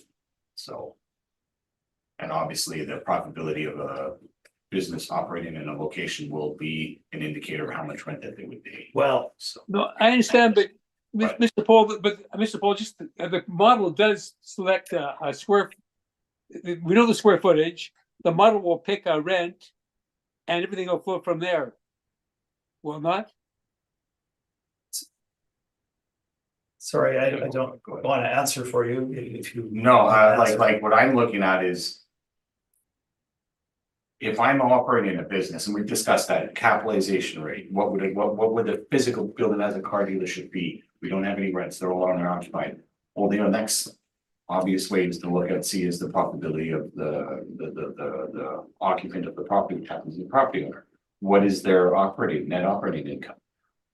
That will determine how much of a fixed expense you would do and pay as far as the rent. In relation to what you do with your that's fair game, in my opinion. There's been other property owners that are dealt with that in this board that deal with that. Not gonna get into everything now, but I think you need to make a decision on whether you feel that this should. Okay. And if you Okay, do I'm gonna- feel that, then we can remove it. If you feel it should be allowed, then we shall proceed. My last point, We're gonna go Mr. Chair. camera. We're gonna go on camera. We please clear the room and we'll make a decision. Thank you. So I can indicate we made a decision, and we've basically found that the information that was provided inadvertently is confidential information. It's not necessary to evaluate the real estate itself.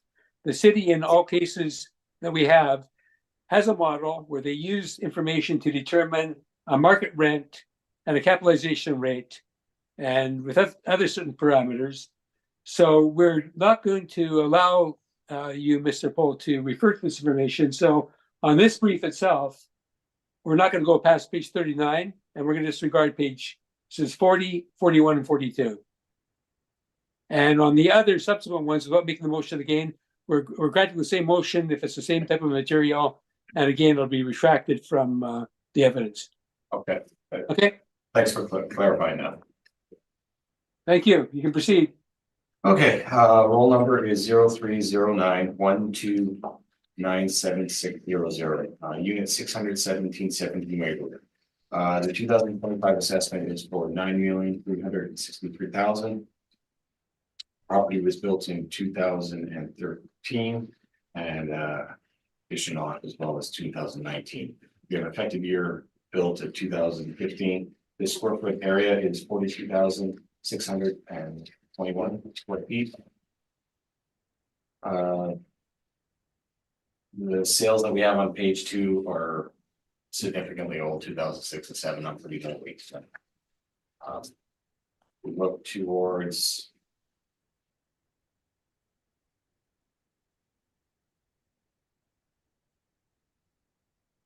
page 9. Photos of the subject property. It is in the Waverly Auto Mall. It is a Toyota dealership. Pictures are as such. They are a full service dealership. Same arguments. If there's no objection from the Mr. Smith, same arguments that we've already heard today numerous times as far as the municipal board orders and our rationale for using the retail argument. If that's but if it's understood that that's our argument, I don't need to go into it. If he wants to hear the argument, I can. Okay, Mr. Smith, we've already heard the argument. If you'd like to present it again, if you haven't heard it, You've been sitting there for 3 now. Sorry, I think he's heard it many times. It's okay. Mr. Chair, I'm not opposed, but I will have a few questions at the. and absolutely, we'll let you ask them because your questions might be different than those that were asked by others. So Thank you. thank you very much. So from that, we know we're using the retail argument, we're using retail parameters, we're putting retail rents on. And I'll go through the comparables again, even though we've done it a number of times. It starts on page 2. Again, we've done 80 comparables citywide, 5 different areas within the city, 6 different areas within the city. Which are the areas that we have car dealerships in. This one's in Waverly. So what we look at is comparables. The nearest comparables are on page 5, from 42 to 60. For 416,000 square feet of lease of area, we have approximately average of 2151, weighted average of 2091, and a median of 2031. So that's a very good tight analysis, as you would expect for that area, being the better of the citywide. And on page 4, the next nearest area, which is still comparable, which is Pembina, from comps 27 to 41, we have approximately 349,000 square feet leased up, and the average is $19.66. Weighted average is $19.27, and the median is $19. Median is $18.25. So you have substantial amount of real retail that if the property owner did not want to be an owner occupier and wanted to go in a retail location and they wanted to develop a similar building to what they have now, what would be the base rent for them to occupy?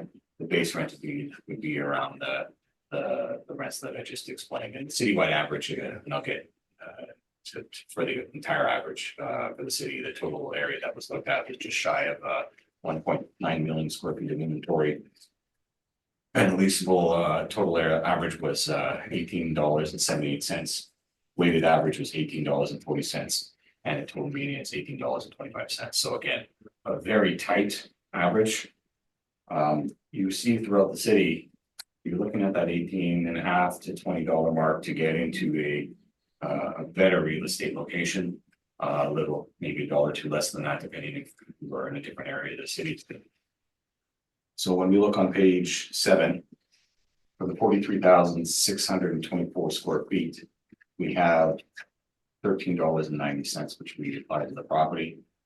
That produces a PGI of 606,333. Our vacancy of 2% gives us effective gross income of 594,205. Our expenses at 3%, our shortfalls at $6 gives us a net operating income of $571,144. Capped at 6.10. Again, we had some issues with the capitalization rate, and why there was such a difference between, again, we have a bigger size, 6.10, not 6.2, and that's in relationship to the size. All the other matters are very similar as far as the characteristics go between the location and the other properties. So for that capitalized value, we have $9,363,000. And I think that's a fair and reasonable value to put on it based on a retail approach to the value of the property. Without any questions. Yeah, Mr. Smith, any questions? Yes, I do, Mr. Chair, and I will, if you're open to it, I'll try and ask most of them for our first property out of 3 today, and if those answers can carry forward to the remaining 2 properties, that'll probably save us some time. I appreciate that. Yes, the time is Okay. getting later, and we do have good memories, Mr. Smith. So that sounds Absolutely. No objections here. Thank you. Okay, great.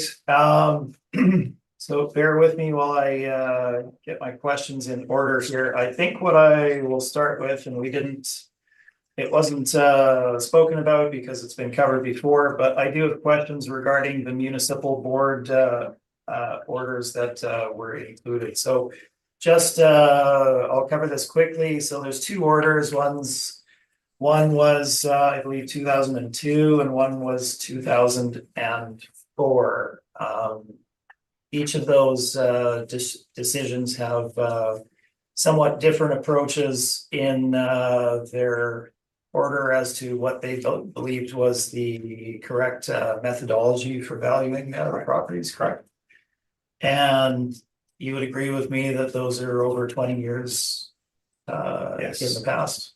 And as both you and I are aware, the municipal board has a backup of automobile dealership cases before it, and they have scheduled essentially 3 test cases in order to have a fresh look at this and determine the proper methodology for valuing these, correct? Correct. So there shouldn't necessarily be 100% weight put on these municipal board orders from past time period. Right? Just to be clear, I'm not putting like I look at every order independently. I look at whether I agree or disagree, or I put myself in different positions. Generally, what I take from this order is they reviewed the capitalization rate from the one order that I spoke to. And they deemed that the proper type of property to look at is your retail properties in similar retail or in similar areas to the property that they were valuing. And I agree with that. Obviously, this was a discussion that is played out 20+ years ago, the same problem. I agree with that point in that order. I think we should look at that from a retail aspect.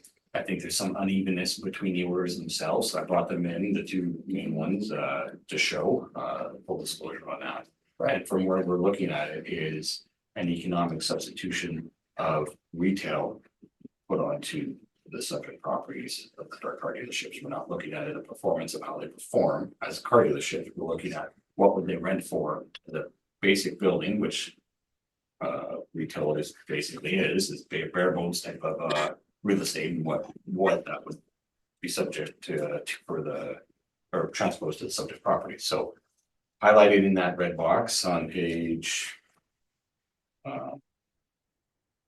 page 29 is essentially the crutch of our argument, where we're resting on. When we go back to the municipal board, we'll explore all matters, but this will be the argument that we see as best fitting to it. Yeah, so just to be clear, I'm not questioning your approach to how they're being modeled now. I'm simply stating that the municipal board is now going to hear this and the new Fresh whatever look at it. methodology is determined is open for discussion at this. Yes, fresh look at everything, whether they find the rationales from prior 20 years ago still holds, or they look at it in a new way, whether we hear different arguments from yourself and myself. At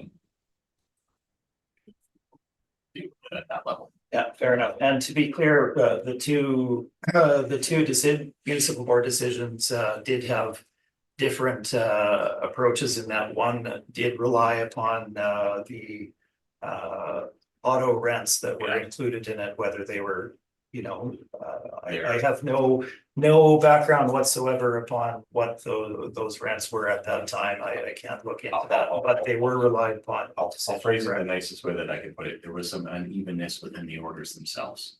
Okay, Between panel to panel, and I guess from order to order. What we keyed in on was on page 29 in red, where they identified that cap rate.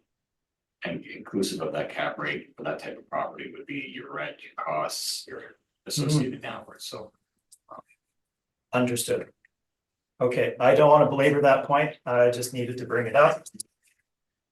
The subject property and our other two properties today here, these are all VCDs, vehicle color and dealerships.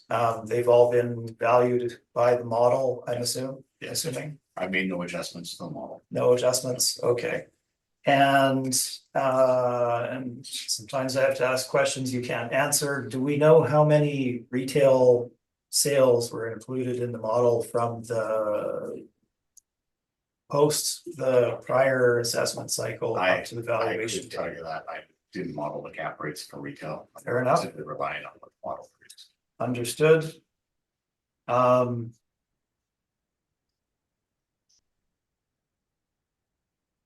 The issue of zoning arises as well. Our subject property here is zoned M2. Versus a lot of the properties that are included as lease comparables, where they're zoned C2. There would be a difference between It'd be a season. development that can be done on both sites, correct? Yes, C zone would be more restrictive. You wouldn't be able to develop commercial on as the zoning sits for the subject property. It's zoned in. Sorry, can you repeat that? The subject property is zone M2 manufacturing. Correct. So commercial development for retail would not be permitted. Okay, I'm not saying that we get a variance. You have to apply, you have to see, but. But as it generally, I would stands, say you no, could just just- see. yeah, okay, fair enough. Added to that is the restriction on development internally that can't be altered, that all uses within the Waverly Auto Mall must be automotive related, correct? I haven't seen that document or whatever it happens to be. I'll take it at your word. Okay. It's been brought up many times in the past, so I'll leave it at that. Fair enough.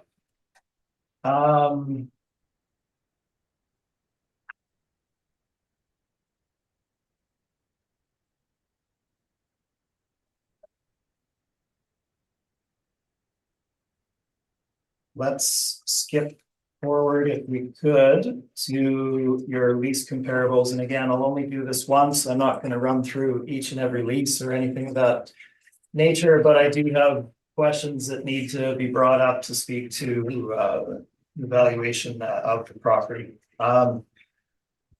So in that vein, when I look through your lease comparables beginning on page 3, going through page 6, we are essentially looking at well, different areas of the city, but we're looking at power center nodes and big box development, essentially, correct? Yes. Okay. And just to clarify, numbers 1 through 13, this would be the Regent and Lajmoje intersection, essentially, with your 3 corners that are big box developed power center nodes with Kildonan Park or Kildonan Shopping Center rather on the northeast corner, in addition to other big box development. Okay. 14 through 26. This is exclusively either on the Polo Park site or in the big box developments immediately across the street, either on St. Matthews or St. James. Yeah, there's a few that are further down St. James, but essentially the Polo Park St. James. Okay. Moving forward, 27 to 41. So this would be your, well, assuming it's page 4. I actually have notes on a different. Yeah, I think it's page 4. So these are slightly more spread out. 2195 Pembina Highway, that is the Pembina Village Shopping Center with Safeway as the anchor, correct? Correct. Okay, so grocery anchored. 1890 Pembina Highway, this is Pembina Crossing, so at the intersection of Abinogi Mikina and Pembina Highway. Also grocery anchored with Petland, Staples, Best Buy, etc. Okay. Then we have 3 Shoppers Drug Mart developments: 1122 Pembina, 2211, and 2656. Is that correct? Right. Okay.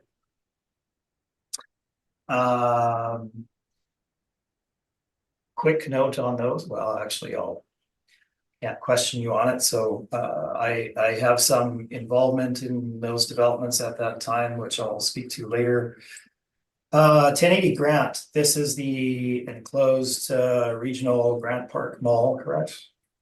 Yes. So that's co-op anchored with Canadian Tire on the other end. Shoppers, MLCC, Good Life, etc. Yeah. Okay, Newmark, I think that's in the refinery district that's being developed. That's a Good Life, is that Yes. right? Okay. And jumping forward, page 5, 42 through 60. So we're essentially looking at 2 sections here with one area that's slightly outside of that, but we're looking at the IKEA / Seasons of Tuxedo Power Center node, and Keniston and Sterling Lion, Keniston and McGilvery Power Center node. Correct. Okay. So we've clarified what we're looking at here now. I just want to, because obviously rent is a critical component of this. Again, Mr. Chair, we'll only do this once. I do want to examine in a bit of detail what we're looking at here. So when we look at Regent Lajmoje, again, we're looking at tenancies such as Leon's, Sobeys, Petland, Good Life, Michael's, Sport Check, Best Buy, etc. National tenancies nearly exclusively. Okay. And these would be when we look at 1570 Regent and some of the ones that are adjacent to that, these would be essentially anchored by Walmart, Home Depot, and Superstore that are at the back of that site, correct? Yeah. Yeah. So they're on the south side, and the other the other boxes are there because of them. Similarly, Polo Park, we'd be looking at Michael's, Petland, Best Buy, Old Navy, Save On Foods, Mark's, Bed Bath and Beyond, Chapters, or not Chapters now. Yeah. Well, it was under lease. Yeah, in any case, again, national tenancies. Yes. Okay.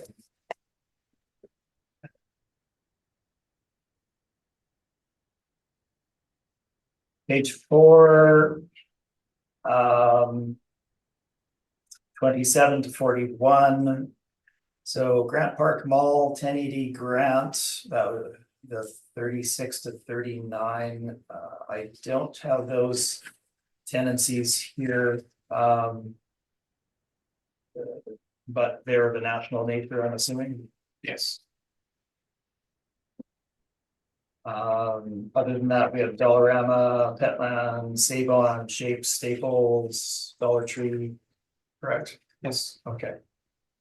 Forgive me again for going on at length here, but needs to be clear what we're looking at when we make our distinction in valuation model. So, and finally, 42 to 60, the IKEA Season / Keniston McGilvery.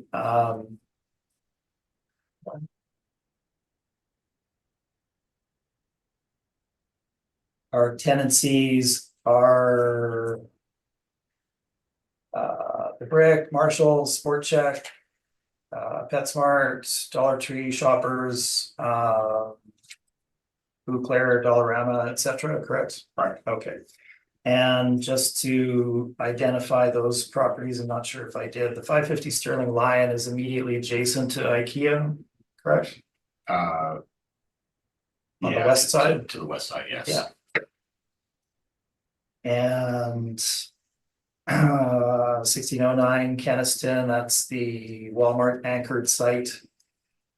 1585 is immediately west of the Walmart. I believe. I know there were simply because I'm involved in the cycling community, I know that there was a tendency that went into that particular mall. Post 2018, I can't remember when they actually started, but Alter Ego started. I didn't see that particular lease in there. That would be a fairly new one. I made comparables. I looked for everyone. No worries. I get it. I'm not saying I have every single one. I'm saying I have virtually everyone at least up. I may have missed a few from one location to another, but No worries. looking. And again, so they're either anchored or shadow anchored by Canadian Tire, Costco, Walmart, Canadian, all of these major tenancies, correct? In that area? Kind of lean away from the cost of their kind of, but yeah, I Well, agree. they're across the road, yeah. I don't know if you used that side or not. I don't think you did, actually. And 400 Northtown Road is a grocery anchored shopping center in Waverly West, correct? Yeah, newly built, okay. You had mentioned the closer ones being, I think, 27 to 41.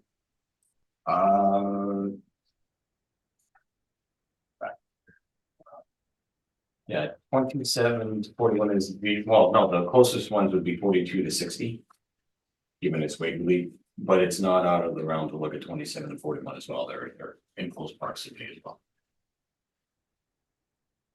Close enough proximity, they're just a little further away. Okay. So when I look at, so what do we have there? 18 comps. 1, 2, 3. I didn't add them up for such a didn't.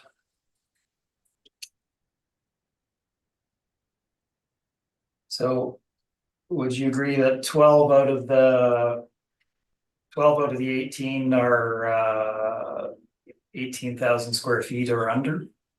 Which set are you looking at? The Keniston Common? Sorry, the 42 to 60. Yeah. 42 to 60. Yeah, my cutoff was about 10,000. I think I've had a few in there that were a little under, around 9. But generally, I'm looking for properties that level and above. So I mean, there's 47,000, there's 42,000, there's 27,000, 35,000, 32,000. So there is still. There's a few that are over, but yeah. Yeah, generally, I'm looking for a relationship with a.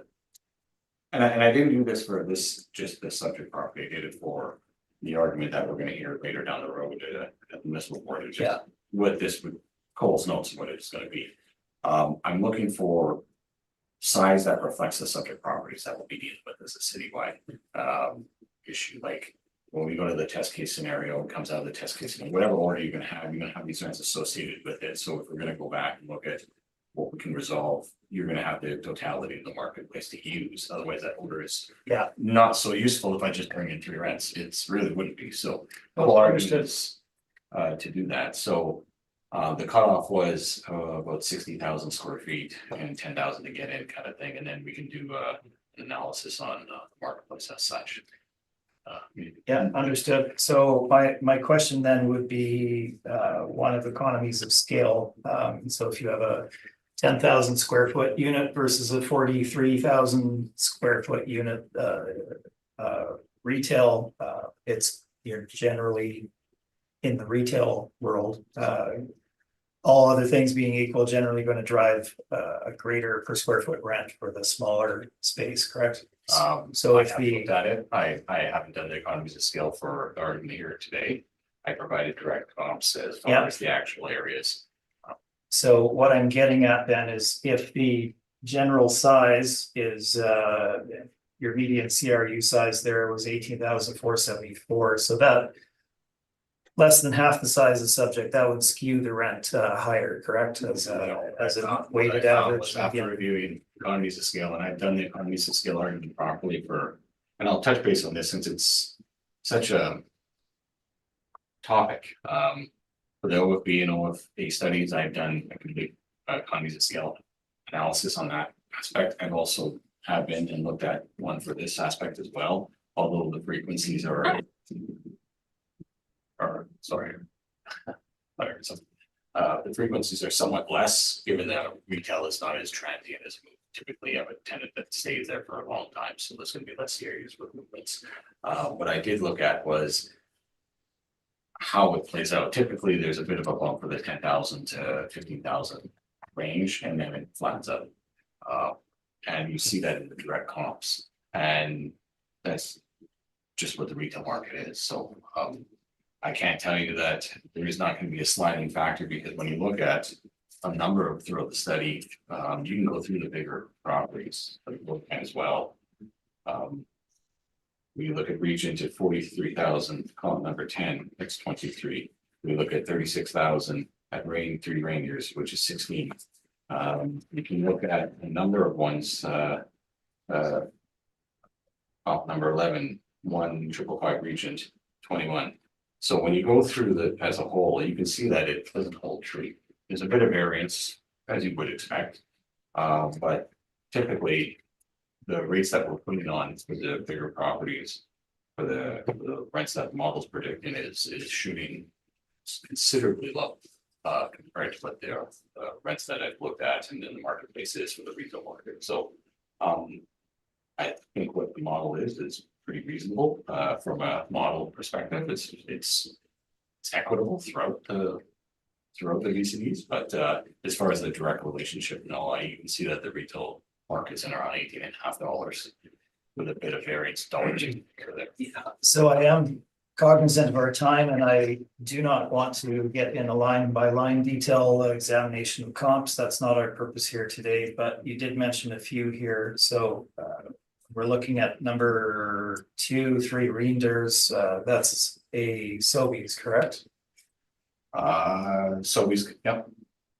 Okay, so we're looking at a grocery store anchor with a build-up that requires, I think you had also mentioned the 34,000 at Regent. Yeah, sorry, I just Which grabbed I it. think is a movie theater in Kildonan Place, is that correct?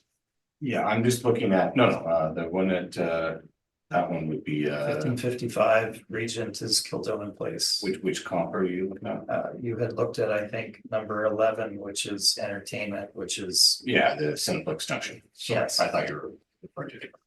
no, I was mainly, like, when I did the whole market, I'm mainly concerned the location that it's in. I'm looking at the Kennison columns between 42 and 60, and then the next closest one would be 27, 40 to 41. So when I'm looking at that, I reference some of the bigger ones, just because they're first up on the list. yeah, I just want to clarify what it is that we're looking at there. I had, first of all, one other quick point, I skipped over an entire page 6. So 61 to 72, this is Garden City Shopping Center and Garden City Square, correct? Yes. Again, national tenancies, Shoppers, Staples, HomeSense, Marshalls, etc. And then finally, the last one on that page, 73 to 80, this is the former Unicity Mall development where it's Walmart, Canadian Tire, Sobeys anchored, correct? Correct. Okay.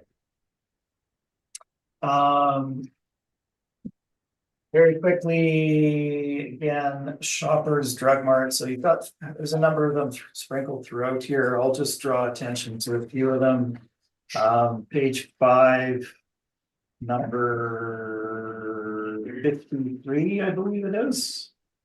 That is Shoppers Drug Mart, correct? Yes, it is. $31 a square foot. That's a good reporting. And so on the high end, when we look back to the 3 on page number 4, 1122, sorry, number 33, 34, and 35 on Pembina Highway, also higher rents, correct? Those are all Shoppers. Yes. Are you aware of these are always hard to ask. Given the build out package that is forced on the developer by Shoppers, are you aware that that significantly drives up the net rent that the tenants has to pay on that site? I'm just reporting what actually Yeah. they're reporting to us. Are you saying, Fair like, enough. can you clarify that point a little bit? The property owner builds out and pays for all the tenant improvements, is what you're getting at? I'm not saying whether they build it out or the tenant builds it out, but they're forced to supply X amount of dollars towards the build out of those particular sites for Shoppers, and it's quite a high package. And Shoppers is willing to pay the high rent for that package to be done. Which gets into the tenant inducement argument. No, Tenant it's simply the improvement net rent that they're paying. Makes sense. That's what we're looking at. All right, let's leave the lease comparables alone at this point. That was what I wanted to convey. I'll discuss further in my presentation. Looking at what we're looking at here, I think this has already been covered. There are no automobile dealerships on any of those sites, correct? Well, I'll give a little bit of my comments. Yes. Or no. So no automobile dealer has elected to build on Kildonan Place or IKEA, you know, okay. All right, Thought you were gonna ask me if there was any in there like automobile dealerships. No, I was like, no. I'm more than willing to listen if you I'm fine. Sorry. Okay.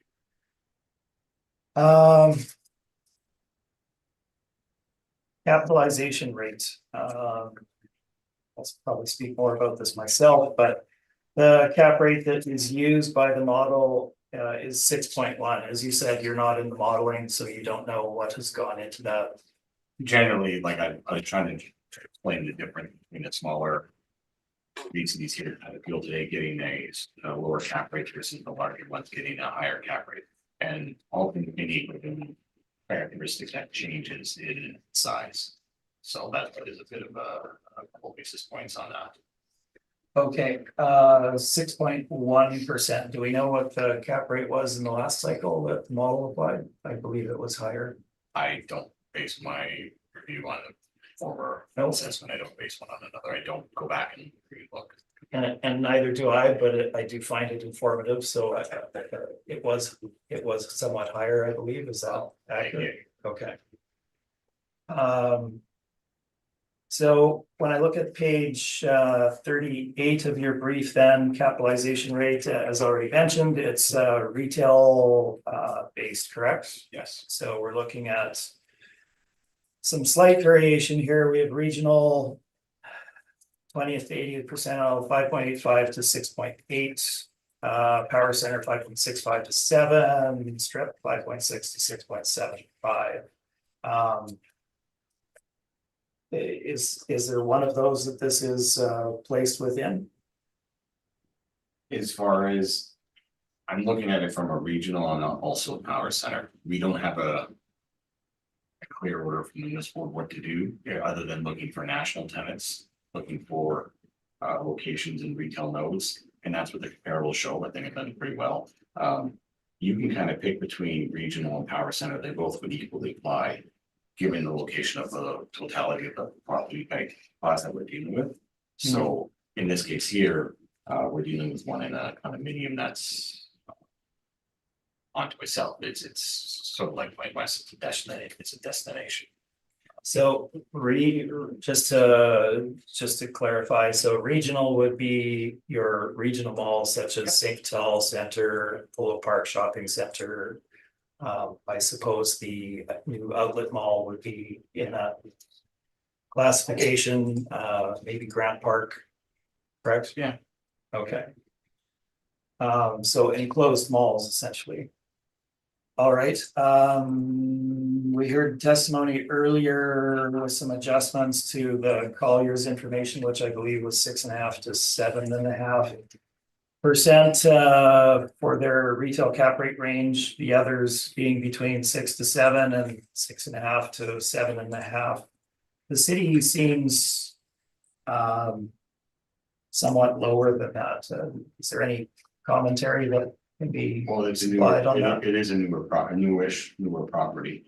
Not specifically the cap that's applied to the subject. I'm looking at the range that the city has versus what the market participants are. Besides from the correction of Colliers, I mean, this is what was reviewed from outside sources, and modeling is using this as such as evidence. Yeah, fair enough. Would you agree that the city is somewhat lower than the market? Okay. I will rest there, and if we can carry those questions forward, that would be A great. better way of saying it, it's at the lower end of the range. Okay, thank you, Mr. Smith. Mr. Mayor, any questions?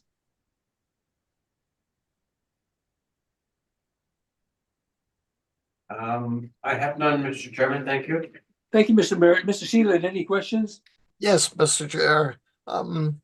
You have an effective date of 2015 with this property. I assume it was built in 2013. Was there some renovations done between the 2013 and 2019 with this property? Yeah, very near.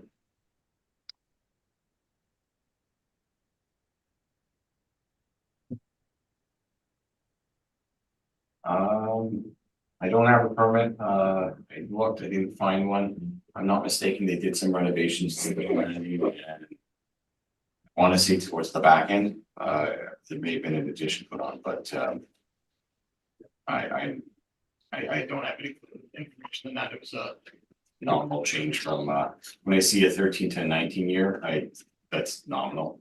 Like it's not like a 2003 to 2020, which would trigger a review. Yeah, the other ones. Okay, thank you. That's all my questions, Mr. Chair. Thank Thank you. Mr. Sheelan. I have no questions, so Mr. Smith, you can proceed with your evidence. Okay, thank you, Mr. Chair.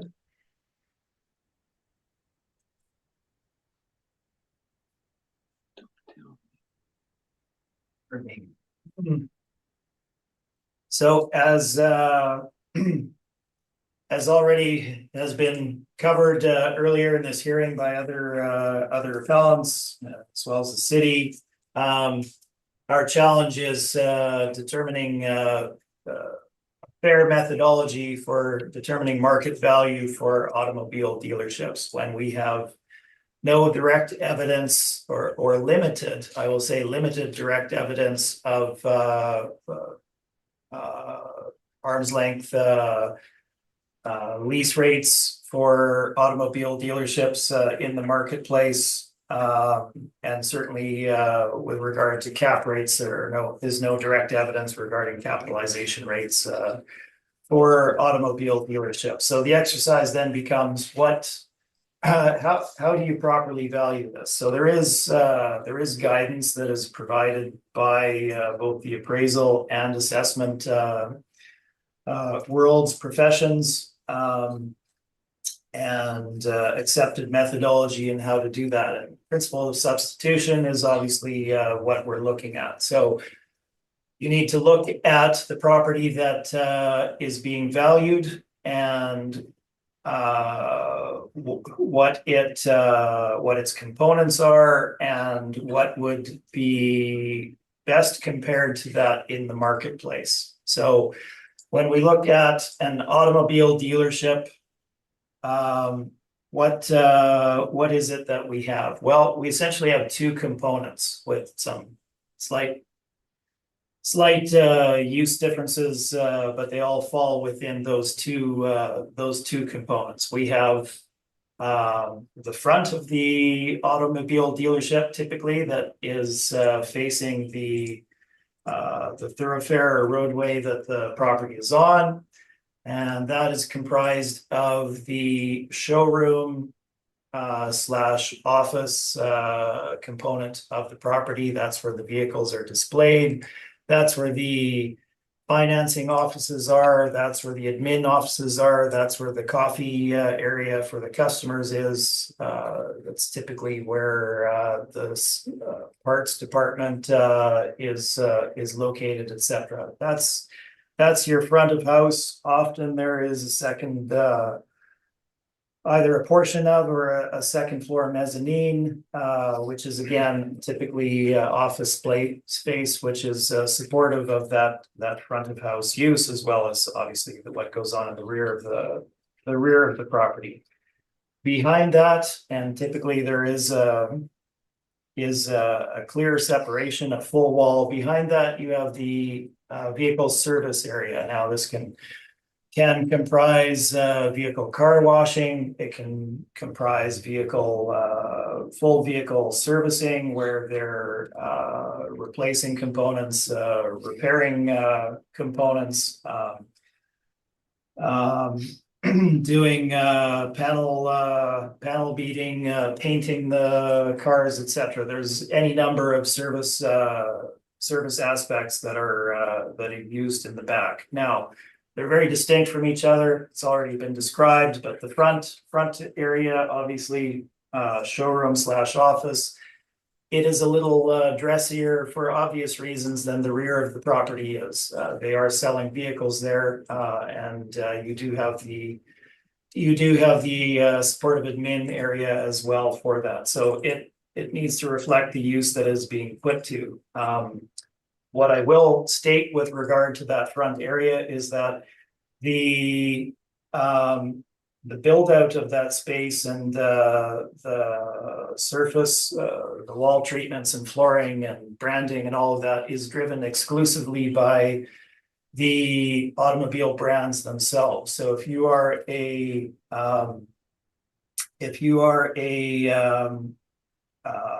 franchise owner of whatever automobile brand in Winnipeg, the automobile brand will come to you every roughly 7 to 9 years and say, hey, this is our new branding. You need to entirely redo your front of house in order to reflect our new model. So that can involve very significant outlay of money, and it simply meets the brand's expectations. Does it sell more cars? I know quite a number of dealers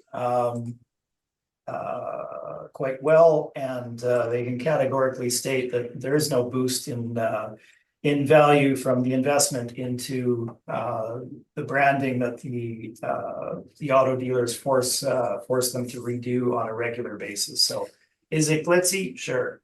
Not all of them are as nice, but it doesn't necessarily drive any extreme sales, etc. for the property. And again, we're not valuing the business, we're valuing the real estate.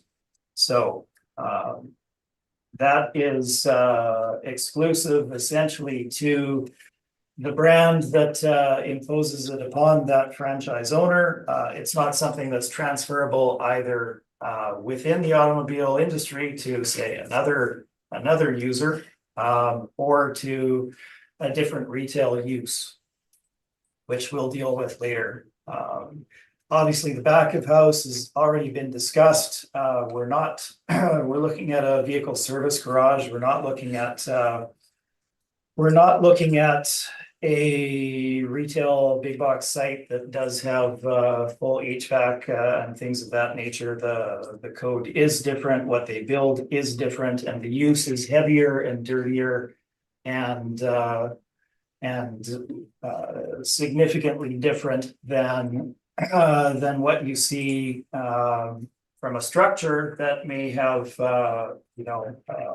some components that are the same on a big box site. Entirely different use, different code, built differently, laid out differently. So let's get into the model.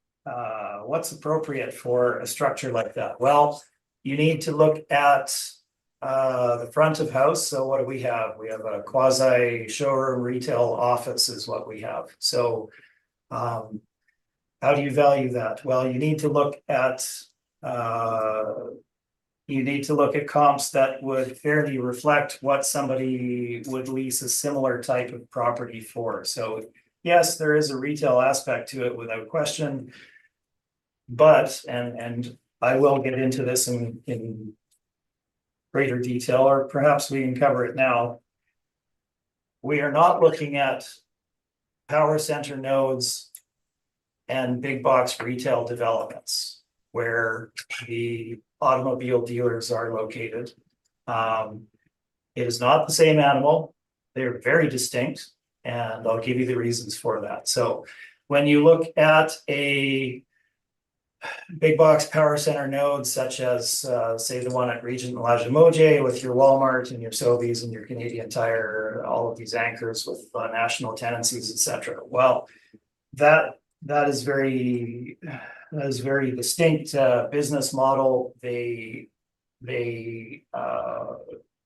develop it for those anchor tenants, and those anchor tenants draw in the national tenancies that are willing to pay the very high rental rates that they pay because they're on the site of these power center nodes. And power center nodes have these large anchors that draw everybody, people that then draws all of these other tenancies, and that's where everybody goes to shop. You can do 17 different things on one site, and people do. That's the modern development that we have for retail. It produces the highest sales traffic for the tenants. They produce their highest sales volume because they're locating in these locations that are supportive of each other. So it's a whole ecosystem that drives higher sales for everybody in that center.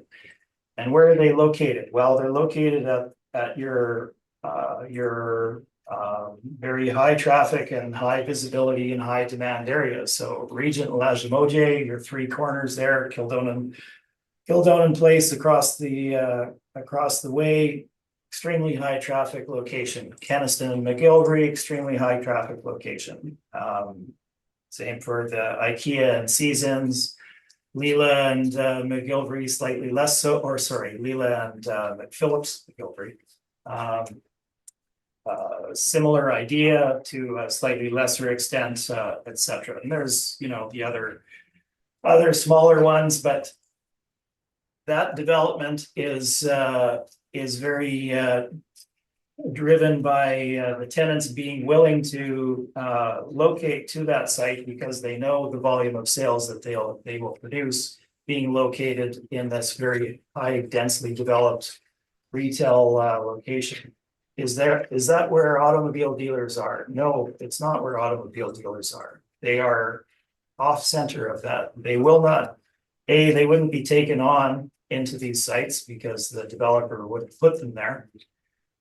Because they wouldn't pay enough rent in order to locate on that site, but they wouldn't want an auto dealer on their site anyway, so. That's the developer themselves, the franchise owner, auto dealer. Wouldn't go there because they wouldn't be willing to pay that rent. So where are they located? Well, let's look at Regent. They're on Regent, but they're not where the power center is. They are down the road from where the power center is. You look at, yes, there are the auto malls that's already been discussed. They do locate together for obvious reasons to bring people to look at all the different brands, but that is a very different thing from driving the sales volume that you drive on a power center node. And they're not, in fact, in those locations. So where are these locations? Waverly West, what we're looking at here today. And then you have the Point West Auto Park, just to the west of the perimeter, outside, just inside the city on Portage Avenue. Very, very different locations from where the power center nodes are, which are within heavily populated areas on main thoroughfares at the major intersections. So where are other dealers? You know, you're on very west Portage Avenue. There's some on North Main, McPhillips out towards the end, typically beyond Leela, some inside, but in that stretch, right? There's some historic history there for the reason some are further inside.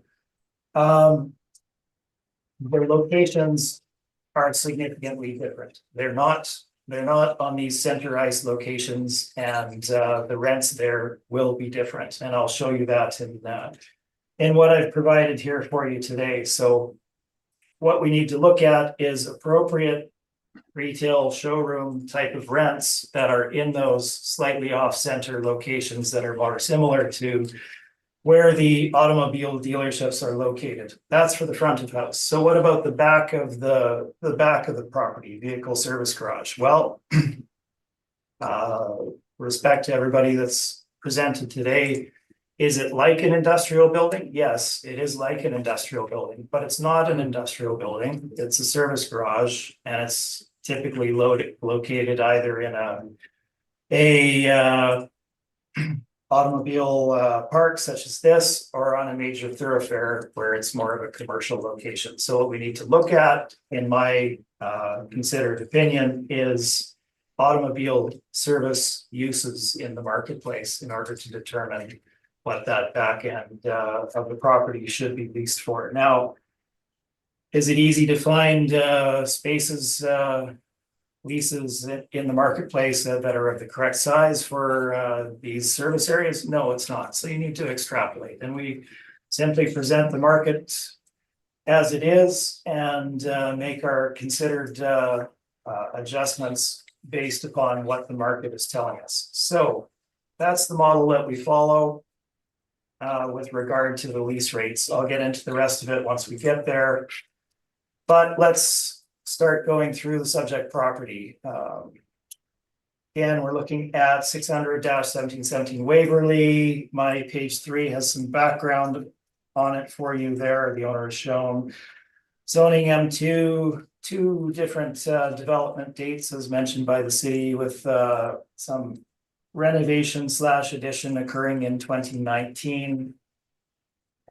With the original date of 2013, sitting on a site of 5.3 acres, lower land to plan area ratio 5.52 to 1. Typically for auto dealer, you're hoping to have 8 to 1 at a minimum. So you have display space for automobiles on site. You have parking for customers. You have service garage storage area for vehicles that are in for service, things of that nature. This is a little lower at 5.5 to 1.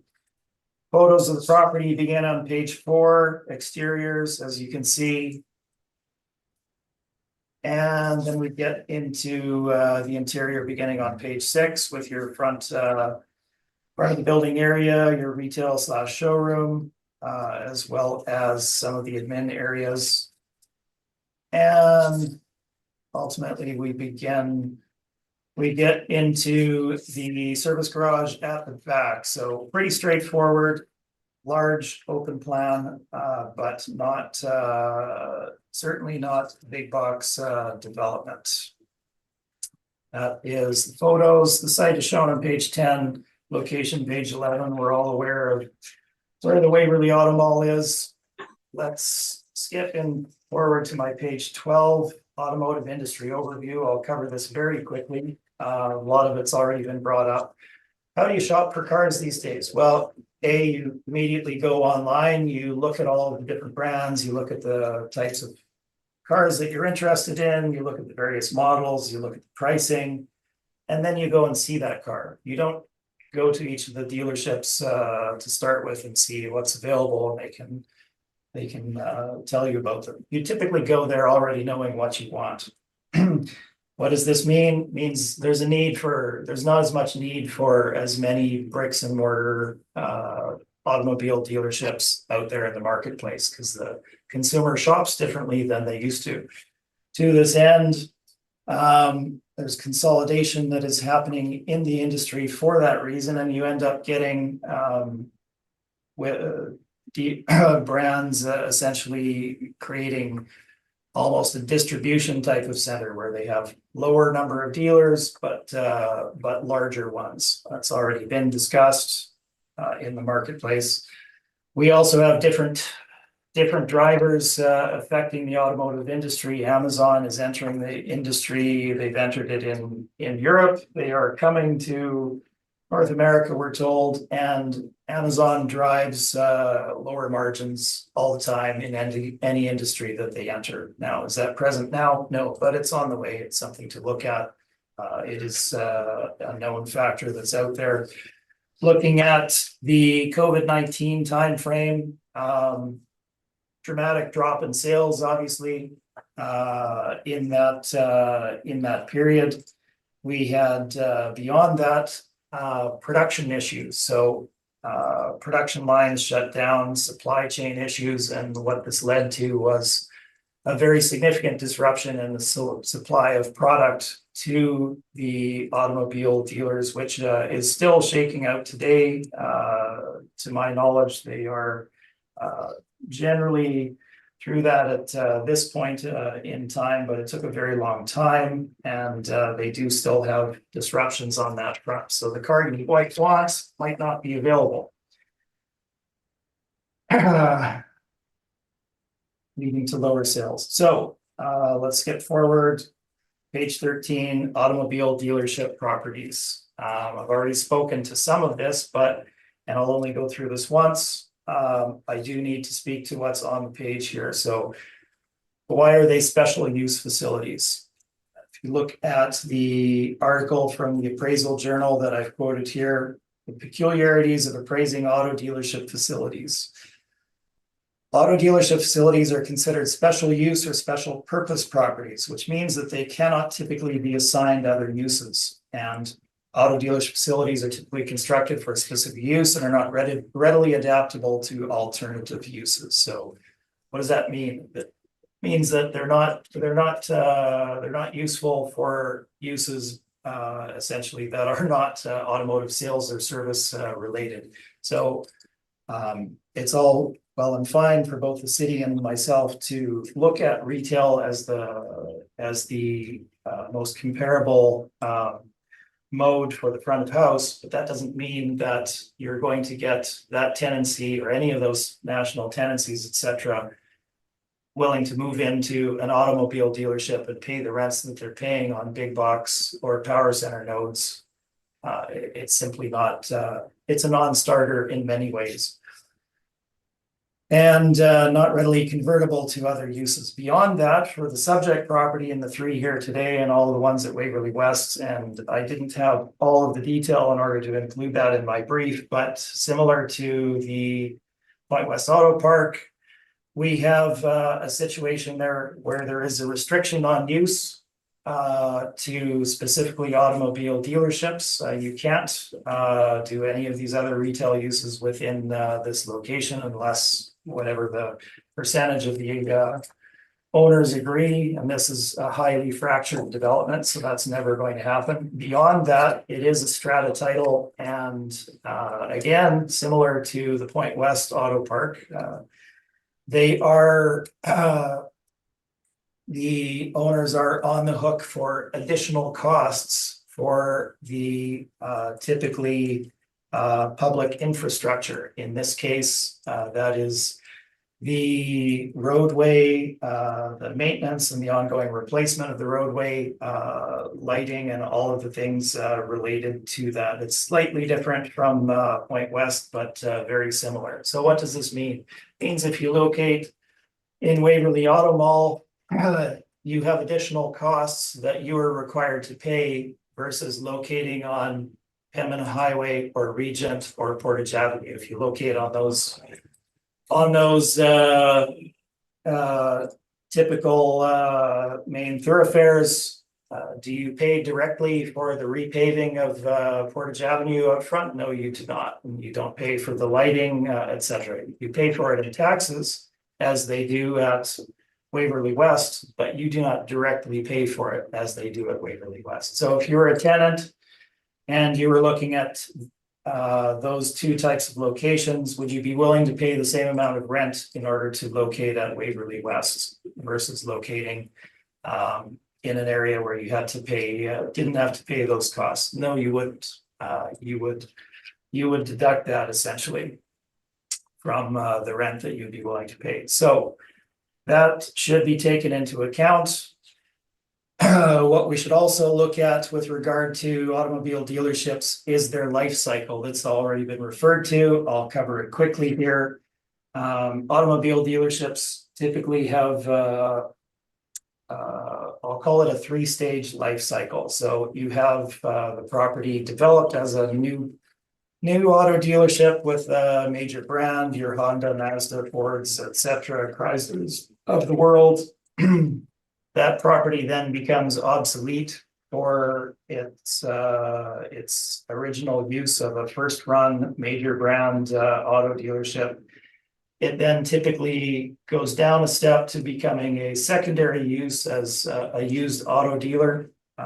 Is typically what you will see in the marketplace. If you can see if somebody will take it on for that, we have a number of examples of that in our brief here. And when it has used up, when it's obsolete essentially for that, or there's a higher value for it, it becomes a development site, and the original building is demolished and a secondary use is established, whether that be development into another commercial use, etc. So you go from first run dealership to used auto dealership to a land essentially. And does that land always get immediately developed? No, it doesn't. So let's look at some examples in the marketplace. This also speaks to vacancy.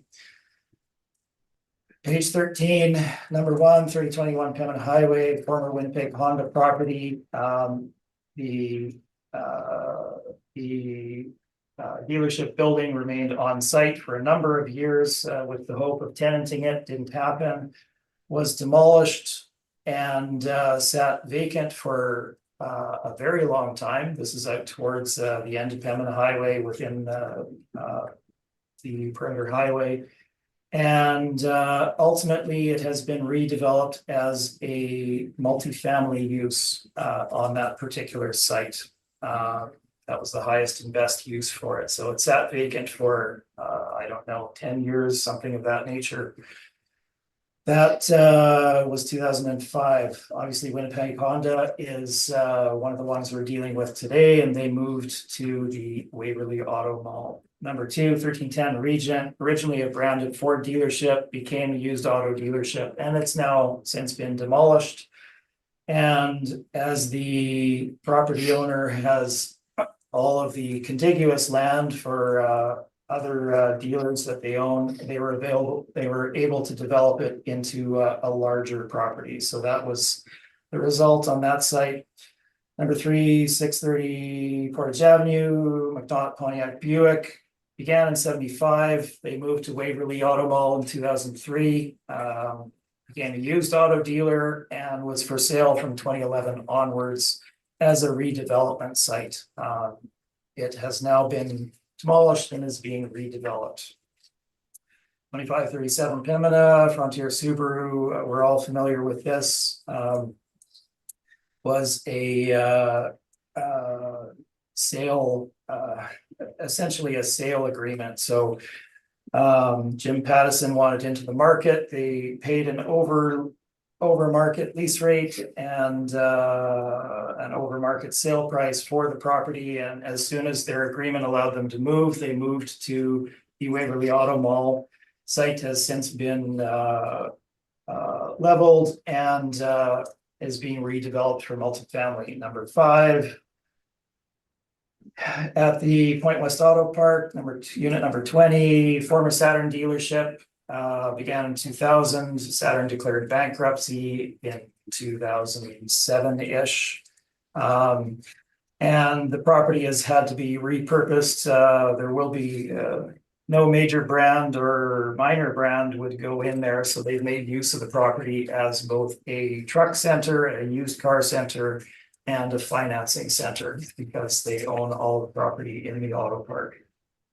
Finally, 3081 Portage Avenue had originally been a branded auto dealership and has since evolved into a string of used auto dealerships for that particular site, interspersed with significant periods of vacancy. So what we're getting at here is the cycle of these things, and the potential uses of them. They don't become retail. They don't become other uses of that nature. The structure itself is really only useful for the auto industry, and once it's used that use, it's essentially land value that you're looking at. So on my page 14, just to distinguish the difference between big box retail, power center node versus automotive, I've provided an example of typically one of the city's lease comps. I'm not sure if it's in this cycle or not, but this is 840 St. James. You're looking at the Michaels there. Essentially, if we look at this, it's obviously right across from Polo Park. And when you look at the structure itself, what do you have? Well, you have roughly 90% selling floor, that being the retail component of that, with 10% warehousing essentially at the back of the site with some loading, as you can see on the very south end of it. Very different structures, very different use, very different demand by driving very different rates as well as vacancy. All right. It's a lot of material. Let's skip forward quickly into page 16. And again, we're only doing this once, so I'm going as quickly as I can. Let's look into the valuation of the property. So as already described, we have your showroom retail office at the front, and you have the service garage area at the back. So we've provided market lease rates for those two areas. If we look at my page number 16, this is the automotive section. Now, are we going to have, 10 great comps from the market that are 20,000, 25,000 square feet of service garage? No, we're not, because they don't exist out there. So what we need to look at is, what is the market? What are those rental rates, and what would be appropriate for the subject? So let's look at these. We have a total of 20 here. There are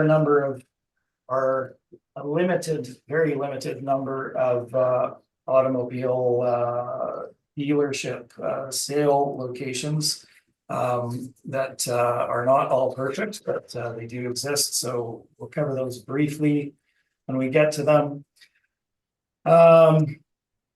First one, number 120 King Edward Street.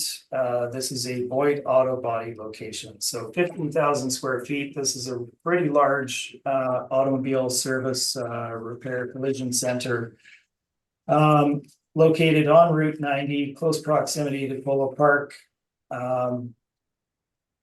And we have a start date of 2018 for a 5-year lease at $8.50 a square foot. Following that, we have a number of smaller ones on Regent Avenue. Little over 2,000 square feet for each of those for leases beginning in 2019 and 2018, 5-year terms with ranges of $8.10 per square foot, $7.94 and $12 per square foot. Now, I will direct you briefly. This is, I don't know if I provided the background on this. Okay, I didn't. On Keniston, on Regent Avenue, where your strip of auto dealerships are to the east side of the main rail corridor there. There is a smaller strip center of different automobile service uses. That's what these 3 properties are. It's immediately adjacent to a number of auto dealers, and those are the rates that you're achieving there for relatively recent leases. Are they smaller? Absolutely, they're smaller. They're considerably smaller. So economies of scale, typically, they should generate more than a larger one, but there is a difference, obviously, between those and the subject. But that being said, they are very close proximity to auto dealers. Moving forward, there's quite a number here. Our high end, I think, is the $13 per square foot for a Fountain Tire location in downtown Winnipeg. This is just off of Broadway. This is where you go if you're an office worker downtown and you drop your car off for the day and you pick it up by walking there rather than having to get toted out to your auto dealer out on Regent or Point West or Waverly, right? It's an excellent location. They can never be replaced. They're willing to pay $13 to be downtown. That's kind of the high end of your range. Number 9, 231 Oak Point. So this has already been discussed. This was former Harley-Davidson dealership out in the northwest of the city, towards the edge of the city, essentially. 14,500 square feet. It's now a used auto dealer, Match Auto Market, built in 1990, 2017 lease for $7 a square foot for 5 years. Now I understand that this has risen when they've renewed, I guess, since that 5-year lease expired. I don't know what the new rate is, but it'll be somewhat higher than the $7 per square foot. There's a few that are poorer, obviously. Staticona, I'm not going to place a lot of weight on that particular one. We have generally what we're looking at are main thoroughfares here with either nationally branded vehicle service locations such as Midas or Superlube or Boyd, things of that nature, or well-respected local repair areas. So happy to go through them in detail if you want. What we're looking at in general is a low end of the range in that $7 a square foot range and slightly higher, $7.50, up to that high end at $12.50, $13 per square foot for well-located properties on Pembina, etc., that are very clearly much smaller than the subject property. So when you look at these and you have a 5,000 square foot unit going for a rate in the 12 plus range, what's a 20,000 square foot service garage going to go for? It's going to go lease for less in the marketplace. Number 19, 2554 Portage, already discussed, sublet at $7.50 a square foot. Birchwood took it on and shortly thereafter was desperately looking to get out of that particular location. So when that expired, that was the end of that. Finally, number 20, This is not auto. They are located in an excellent location on the corner of Waverly and McGillivray, essentially. So the map is shown on page number 17. You can see the exterior and the interior of the front area of the building. And is this a perfect comp? No, but it gives us some direction. We're looking at 27,000+ square feet for a building that's been renovated, obviously, since 1972. 2018 lease at $6.85 a square foot. Now, as the city will tell you, I'm sure there was more to that deal than $6.85. I believe there was investment from the tenant into the space itself. So that is most definitely on the low end, and I would consider the rent there should be higher than $6.85 on a straight market basis, but that is what they're paying. So you can see what we're looking at there. So that is the service area, vehicle service garage area. So again, we're looking at $8, $9, $10 per square foot, $11 per square foot at the high end. Typically for much smaller locations, in excellent locations with high traffic. That's the back end of the building. Let's look at the front, showroom retail. These ones are critical, so I have provided some maps and photos of what we're looking at for a few of these, which I'll direct you to as we go through.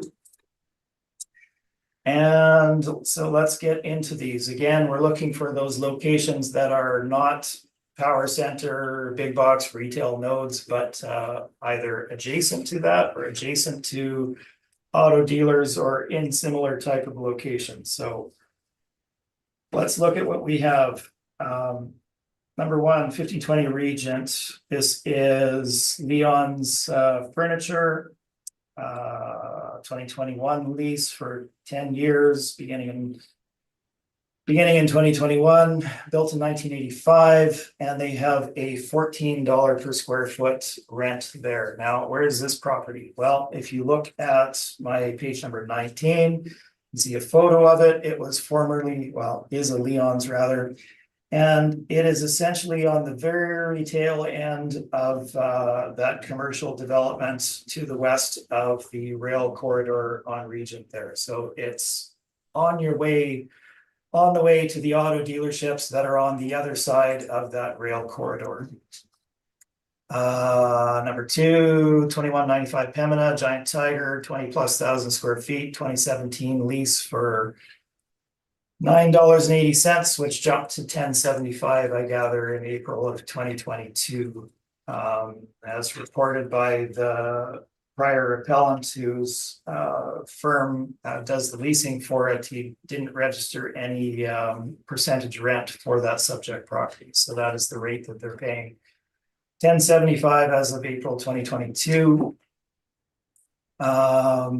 Number three, 1540 Regent Avenue West. This is a Staples on that same site as the first one, essentially $23,350. 2020 lease for 5 years at $10.25 per square foot. That again is at the tail end of the commercial development there, on the way to where the auto dealers are located. So $10.25 there. Following that, 1487 Regent Avenue West. This is the brick, just under 40,000 square feet, built in 2005. Long-term lease with consistent steps. And as a valuation date, they were paying $13.55 a square foot. So where is 1487 Regent? If you look at page number 21,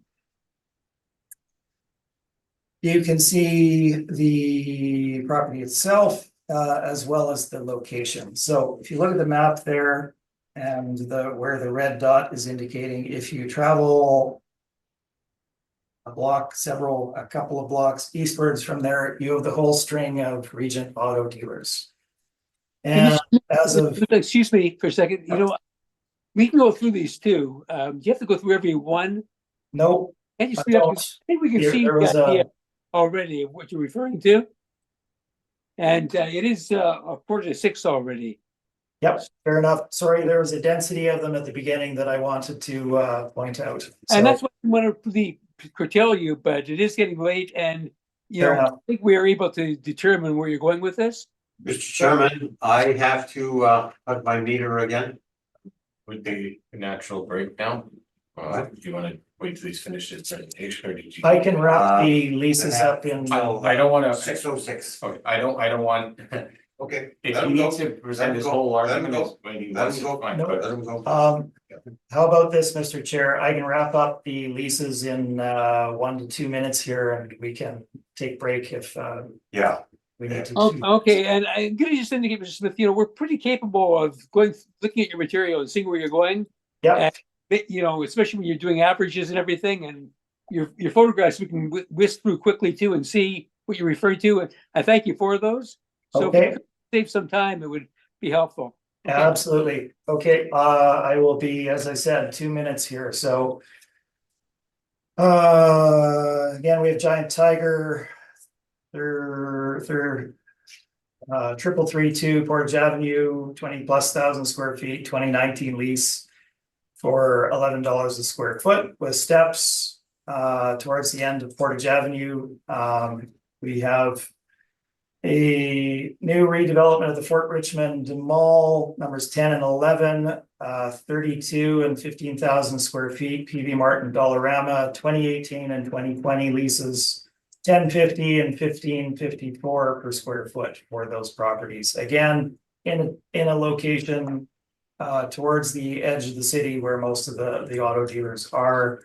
1290 Keniston has already been brought up, but I will address it quickly.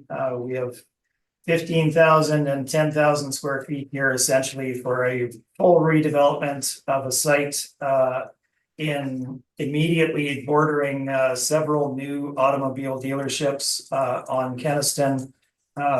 Slash the side street that they're officially registered on. 2016 leases with steps beginning in with 10-year terms at 12 and 1250 per square foot. Now they may have renewed slightly higher than that or had steps that took them up somewhat from that as of the end of 5 years. I believe there is a slight change there, but I don't have access to that information. Immediately adjacent to 3 brand new dealerships in the Keniston area. And the photo and location of that is shown on page number 24. Adjacent, but not in the power center node. And that is what they're able to generate there for that property. So our range again, you know, we go up to $14, $15 or whatever the high end is there from your lower end of $10, $50, $11 per square foot. Those are the lease rate ranges. I'll leave it there if we need to take a break for other purposes. Okay, Mr. Merritt, how much time do you need to get your meter? I'm due for 606. I'll grab a couple hours. Okay. So, you guys, Okay, you need- like 2 hours. I think I said, how much time do you need to go? 5 minutes, 10 minutes, 10 minutes. I'll run. Okay, 10 minutes. So we're gonna resume, I guess, at 6 o'clock. It's 10 to 6 right now. Okay, Mr. Smith, you can proceed with your argument. Thank you, Mr. Chair. Appreciate everybody's patience. So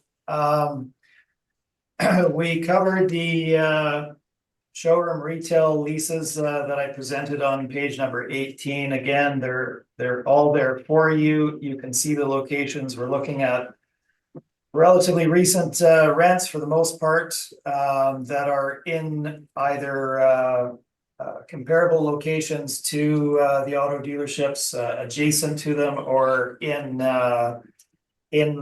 locations that are not power center nodes, not big box development locations, or if they are, they're on the very tail end adjacent to auto dealers, that type of thing. We're looking at those type of locations that will not be supported by the main density of development for big box big box developments. All the addresses are there for you. I've taken the time to break a few of them out with photos and maps beginning on page 19, so you can see those. A number on Regent, which I put some focus on because they are in close proximity to the main automobile dealerships on the Regent Avenue strip there, quite close. 3332 Portage Avenue, number 6, shown on page 22. Again, in close proximity to auto dealers and out near the end of Portage Avenue. Typically, your auto dealers are in those type of peripheral locations. Number 20, page 23. Numbers 10 and 11, the redeveloped Fort Richmond Shopping Center with the $10 and $15 rates. And then finally 1290 Kenniston. So let's look at this one. It's already been brought up, but very quickly, you can see the frontage, the redevelopment of that property into retail space. If you go across the street to the south from this, you have the Mercedes dealership. If you go immediately north of this, you have 2 brand new Birchwood dealerships located to the north of that on the Lawson Crescent address, but fronting on Kenniston, obviously, with rates in that $12.50 range that are probably ever so slightly higher than that on the renewal after the initial 5 years. Or rather a bump after 5 years. So what are our ranges? If we look at page 25, the automotive section, $6.85 to $13 per square foot on the high end, essentially. Most of these significantly smaller than the subject property, so we need to look at economies of scale. If you have 20,000+ square feet of vehicle service garage, obviously the rental rate is going to be lower than a 2,000 to 4,000 square foot service garage in another location. Retail, the showroom retail type of space that we're looking at, we have a range of 772 up to a high of 1554 apparently, but with the majority of the properties in that 11, 12, 13, 1350 per square foot range. So that's what the market is telling us. That's what we need to base our valuation on. These are carefully considered comparables in locations that are informative of where the automobile dealerships are versus where the dominant retail nodes are and what national tenants are willing to pay in order to be on those specific developments. So we have a blended rate of $12.50 a square foot for the subject property. 43,000+ square feet at $12.50 gives you your potential annual income on page 25. Let's skip forward into the remainder of the valuation. Vacancy and collection loss. Obviously, there's no stats on automobile dealerships. I've already discussed the issue of the cycle of auto dealerships. When they become obsolete, they're obsolete, and there's no use for that building. They tend to either sit vacant or sell for land value, as I've already evidenced earlier in my brief and as mentioned on page 26. Mr. Smith, we've heard Yep. that. Mr. Smith, we've heard that. If you can probably not to repeat yourself, because you have mentioned that in Vietnam, and please just go on with new evidence. Absolutely. So what does the market tell us with regard to vacancy? Well, it's not an industrial building, but I've provided the industrial stats there simply as another metric for you to look at. You can see vacancy stats there. Investment vacancy 4.5, 9.9. Overall industrial 1.9, 3.5, etc. 5-year investment vacancy 6+%. Retail vacancy is shown in the middle of the page in text form. Johnson report year-end 2022 gives you average strip center retail vacancy of 3.8, 2.9% in Fort Garry, 5-year average of 3.8 and 4%. Overall vacancy, as shown there with a 5-year average of 4.8%, 3.9% in Fort Garry. 2% is essentially no vacancy.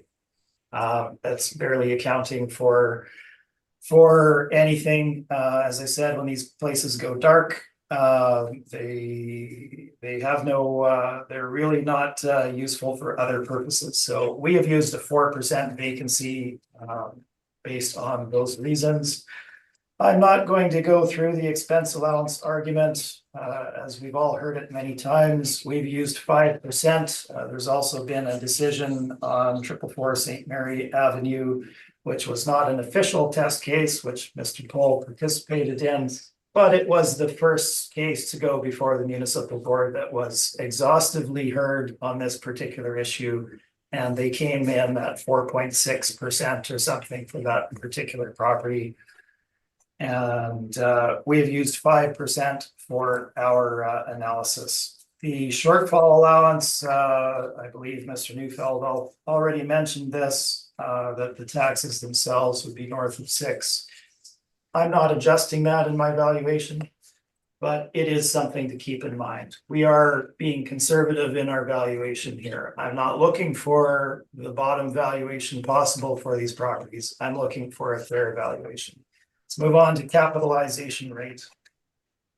Obviously, no cap rates in the marketplace for automobile dealerships for obvious reasons.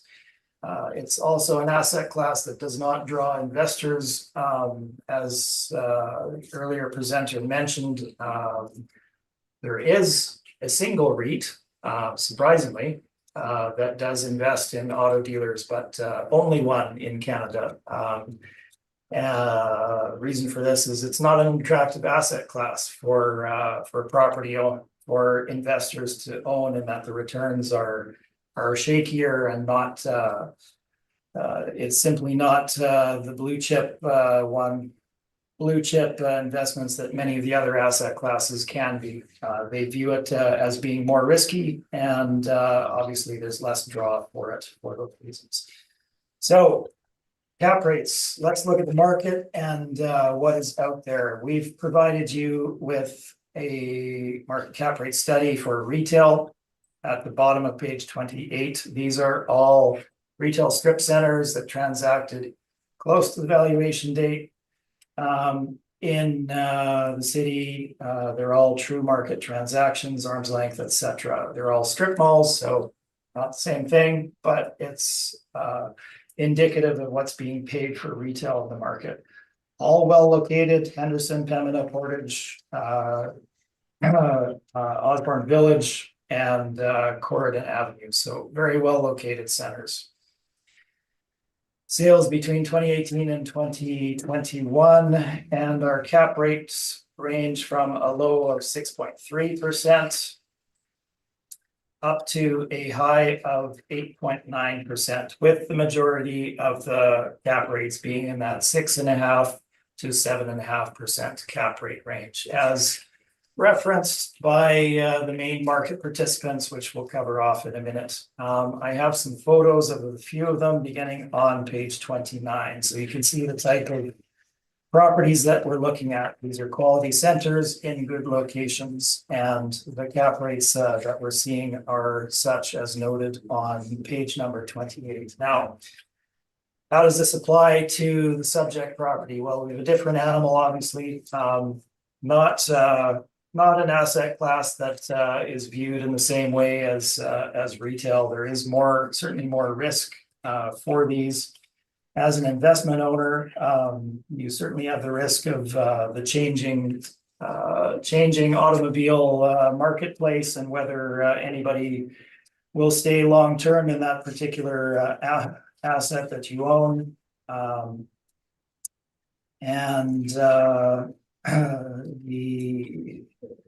We're in an industry that's certainly in flux. And I've shown many examples of that in my report here. So let's skip forward, look at what the commercial brokerages say. Page number 30, Cushman & Wakefield is indicating a cap rate range of 6.5% to 7.5% for non-anchored retail strip malls.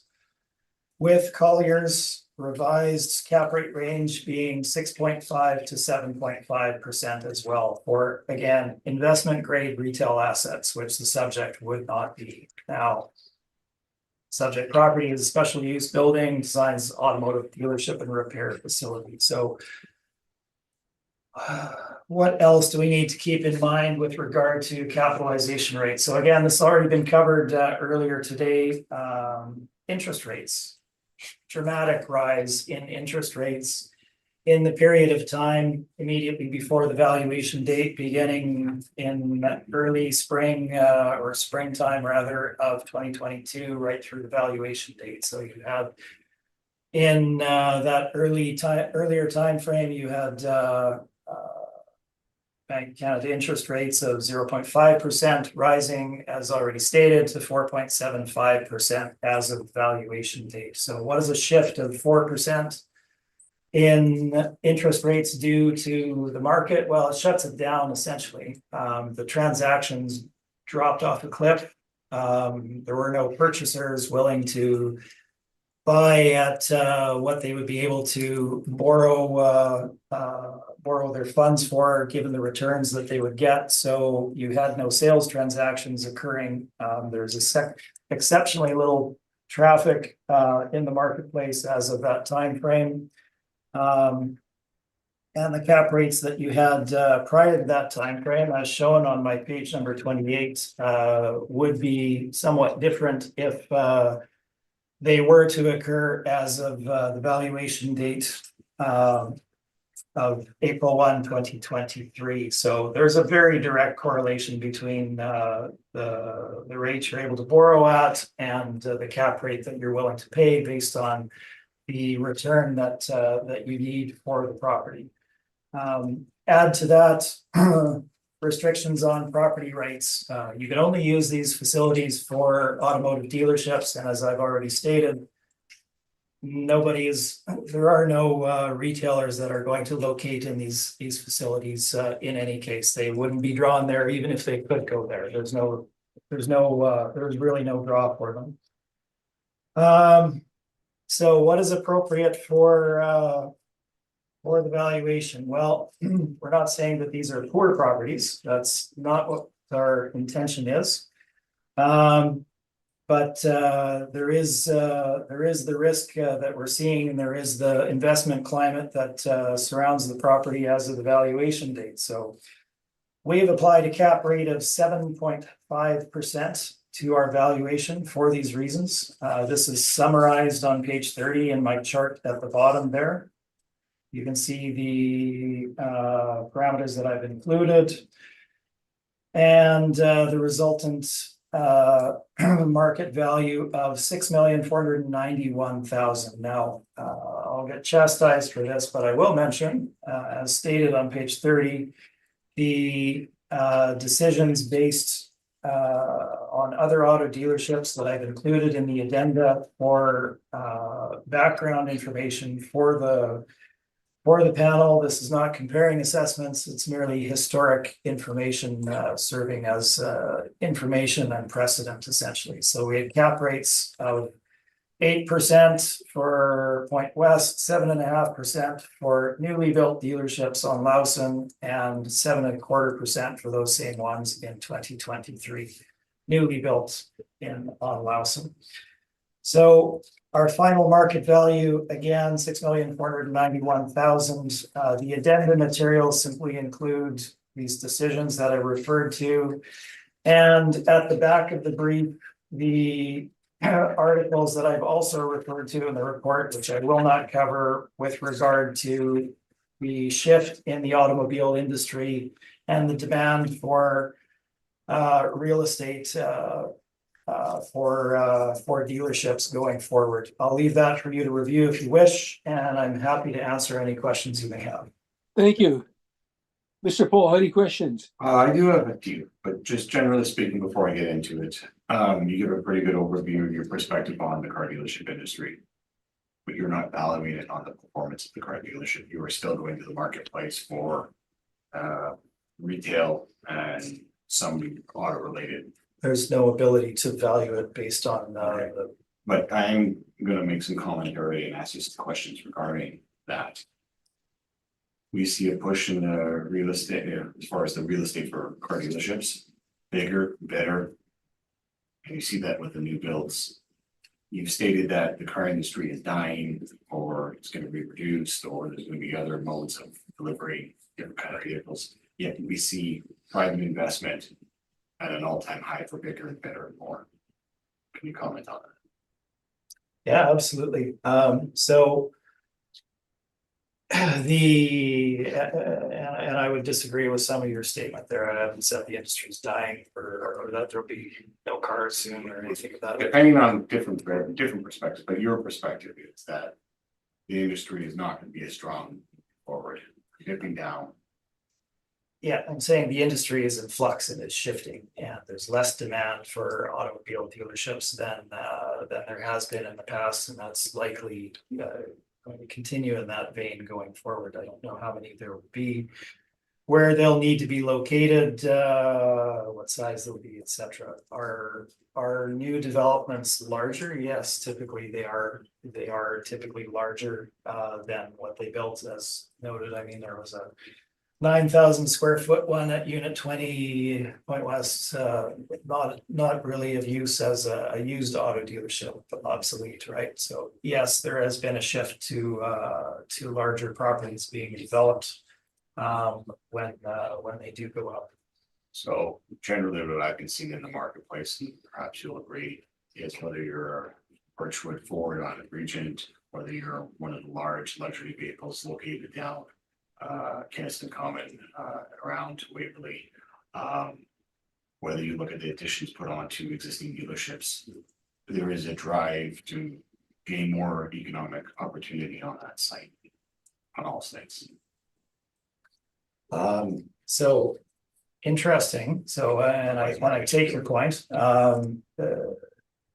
As I've said, typically they are getting larger, whether that's additions going on or new ones going up. But what that doesn't take into account is the shrinking pool of dealerships in the marketplace. So how many of these will remain over time? We don't really know the answer to that, and that is part of the question as well. So they're here now and today, but will all of these dealerships be required going forward in the future? We don't know the answer to that. So when I'm reviewing purchasing franchises, and when I'm reviewing that, I see expansion of Bicker, I see expansion of Birchwood, I see expansion of the big players. Would you not consider that the ability of the bigger players to consolidate, meaning they capture more of the market and then they drive the fight in that market? Would that not be beneficial to have less competition as far as against who you're going, but have more control of the way you sell? You're now getting into business decisions and not real estate valuation. So I really have no comment with regard to that.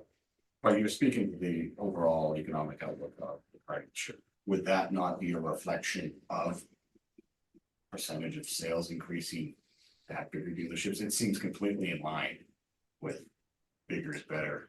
Again, we're not valuing the business, and I'm not going to comment on that. All right, moving on to your comparables, just to confirm. You're automotive related. Majority of these are, none of these are full service dealerships. They don't exist. We agree on that. But most of these are smaller service vehicle garages, not capable of generating the economic opportunity that you would have at a car dealership full service.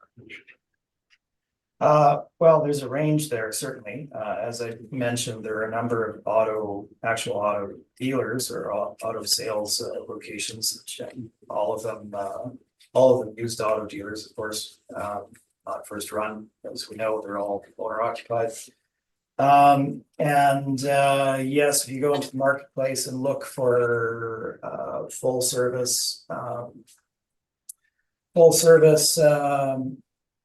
vehicle service locations that are arm's length leased in the marketplace, they don't typically exist, other than you have some void locations which are somewhat informative.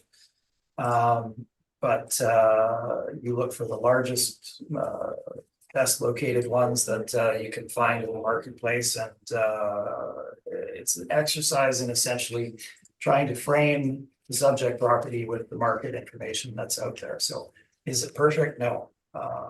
But it does point in the direction of valuing the property. Given your knowledge of the business of car dealerships and your obviously relationship with the property owners, how many of the used car dealerships that no longer fit that format, they had to move to bigger and better, do actually retain through how many do they actually move the franchise to somewhere else, but actually retain the site itself to sell as used cars that couldn't be sold as a certified used car on their lots? Typically, there's a franchise and there's new vehicles, and then you have a certified used.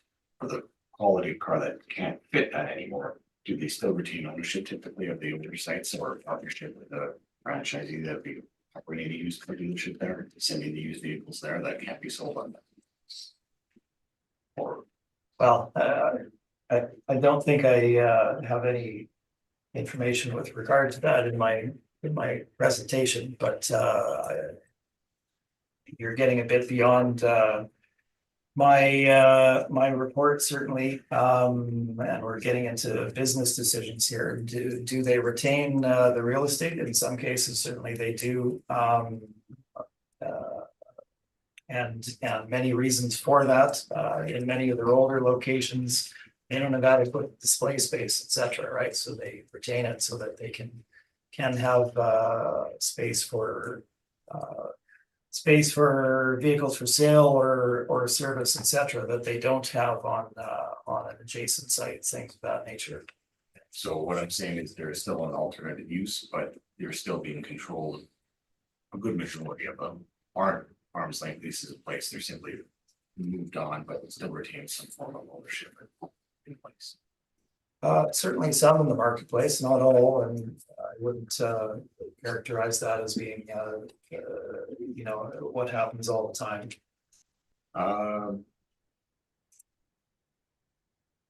Your comparables on page 18, your showroom retail, a few of them are the same that I had in my report. You're typically going with smaller format, off power size, you were saying, off power location, power nodes. That is your position. Well, I would argue the smaller formats, if you look at the majority of them, they are typically 15,000 square feet and up. There are some that are under that, yes, but for the most part, they are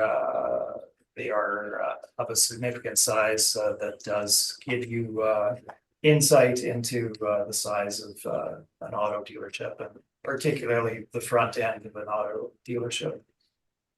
Okay, why would your comps at 960 Lumiere not be more direct? Given that they're closer to your subject property, they range from 1425, 1245, 1350, 1225. Why would that not be The Lorimers? Yeah, why would that not be more direct if you're looking at just rather than an average? Or Well, I'm not looking at an average, and that's actually a very good point. I'm not looking at all of these comparables and taking an average of them and applying it. There's really no value in that. but you're hovering around 1350 if you take the average. I'm not taking an average though. You're just I'm close. providing a methodology of framing the property. Now to look at your Lorimers, yes, they're not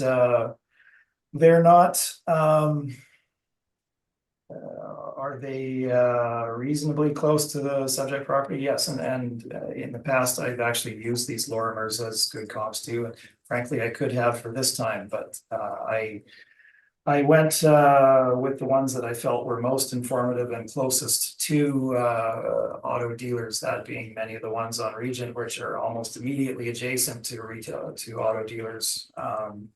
The ones on Keniston that are immediately adjacent. Lorimer, yes, they are also good comps. They're a little bit older and they're a little bit removed from the Keniston IKEA interchange there. So focusing on these three here, would you not agree that the build outs for these tenancies are somewhat less significantly less than the subject property? Meaning that, Wow. we have a gym, climbing gym, been there, it's nice, It is nice. My kids were just there the other day. but, generally speaking, it's pretty bare bones compared to the subject property. Would you not agree that the build out is less? That varies unit to unit considerably. So if we look at the Lorimer properties that are shown there, we have, yes, we have the climbing gym, and both been in it. We have an exercise studio, which has a different development, obviously, and is considerably smaller. True Hockey is a manufacturer, but they also have front end essentially. And the tile store is a retail store, 970 Lorimer, essentially 15,000+ square feet. With a development that you'd see in a normal retail location. Okay, so focusing on a comment that you made, given one of my comparables for on Pamela for, sorry, comparable 53 for 2190 Gilbury, where you indicated that the shoppers had a bigger build out. So therefore the shoppers didn't pay, or Shoppers Drug Mart didn't pay for the property owners did. Hence the $31 rent, a higher than market average, and it is one of the higher ones that I have. In relationship to the subject property, would that not show that the same market from around $12 to $14 for Lorimer, if it was a bigger build out, would get a higher rate? So, and we're talking theory here, so yes, if the tenant requires the owner to invest significant money into the space for their particular needs, that will often drive the rental rate that tenant pays.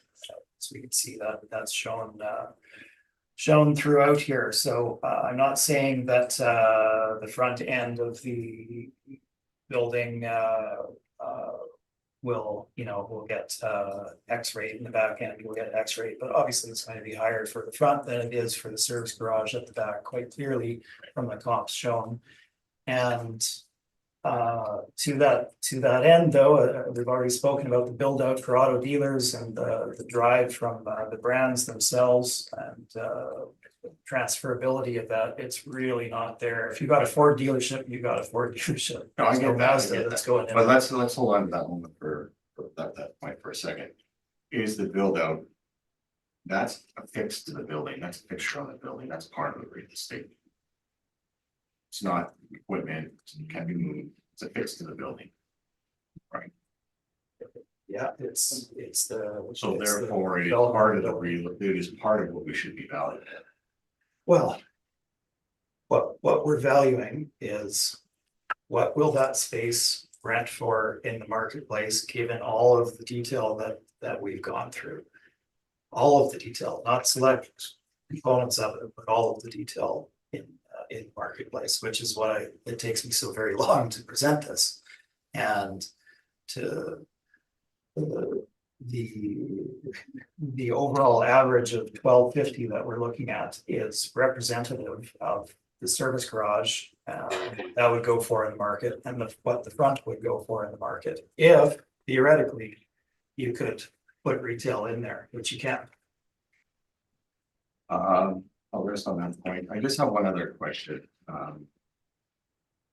Say you had a preliminary objection to some material that I had in my brief. In your brief, you have the exact same material. That was an error by my assistant that I deeply regret and asked to be stricken. Okay, so I guess we've already ruled on that. That's why I was a little taken back on the objection when it was already made. Right. I won't ask you any questions on that. If the same ruling is going to apply, we'll remove it from this brief as well. Yes, With that, I can end my questions and I'll have some. thank you. Mr. Seelan, any questions? No questions, Mr. Chair. Thank you. Thank you. Mr. Merritt, any questions? Yes, Mr. Chairman, Mr. Smith, you've done Point West at 8%. cap rate? Nope, this is in the past. In the past? If you look at that, that was from the last cycle, I believe. Oh, okay, okay. So Waverly, I'm just looking at the 7.5% cap rate, so you feel as if Waverly is more valuable than Point West? Well, I haven't valued Point West for this cycle, so I don't necessarily have an answer to that at this particular point in time, but in the 2023 valuation, we were at 8%, and that was accepted by the board for Point West. I wasn't doing this location at that time. Okay, I thank you. Thank you, Mr. Chairman. Thank you. Mr. Smith, there's only one thing. So you indicated, you used went at length to indicate that car dealerships have a limited time span of value, and then they become dark for a considerable period of time, and then they're redeveloped because it can't be used for anything else, correct? That is the typical cycle that you see, yes, branded, used auto, and then development site essentially. Yeah, and that being the case, wouldn't that mean then that they demand a much higher rent than is being attributed because the owner is going to have to get his investment back over a much smaller time frame than other properties? So wouldn't that dictate a much higher per square footage rate to be charged? No, Well, how can you say the that? market, so I'll expand on that. Well, we don't have a market though. That's the problem. We're trying to develop a No, market. we don't have a market, and that is the exercise here is what will a normal retail tenant of somewhat comparable nature in a somewhat comparable location be willing to pay in the marketplace? They're not going to pay you more because your building may be obsolete in 5 years. In fact, if they're a tenant and they're going in, they're going to say, well, this is a short-term thing. I have limited funds that I'm going to achieve over that time frame, so it would not drive a higher rent, no. So then why would a developer develop such properties if they're not going to generate a return of his investment?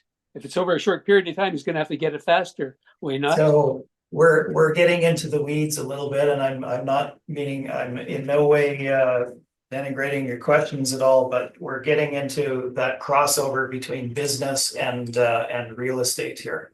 Well, I was just referring to what you were arguing, extenuously. You brought it up. Okay, I'm sorry, what was the question again? I said you brought it up, and that's why I'm asking the question. You went over details infinitum, basically showing that all these dealerships were no longer dealerships, and there's a limited time span that they operate, and then they become obsolete.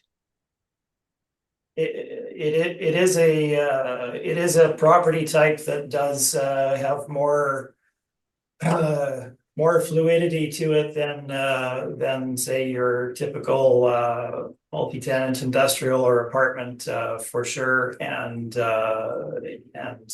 times change more in this industry than those that we're just discussing.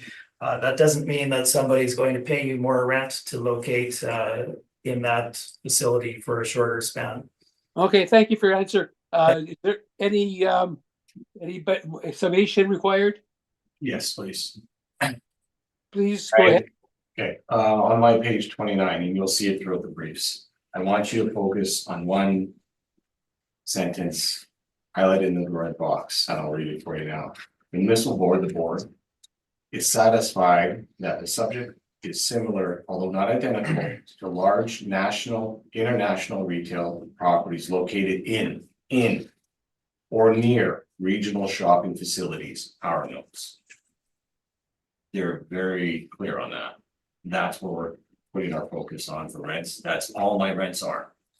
I have done my comparables with the last, what I feel is the most reasonable comparable that we have since there is no market for car dealerships. It specifically speaks to that, in or near. That's what our comparables are.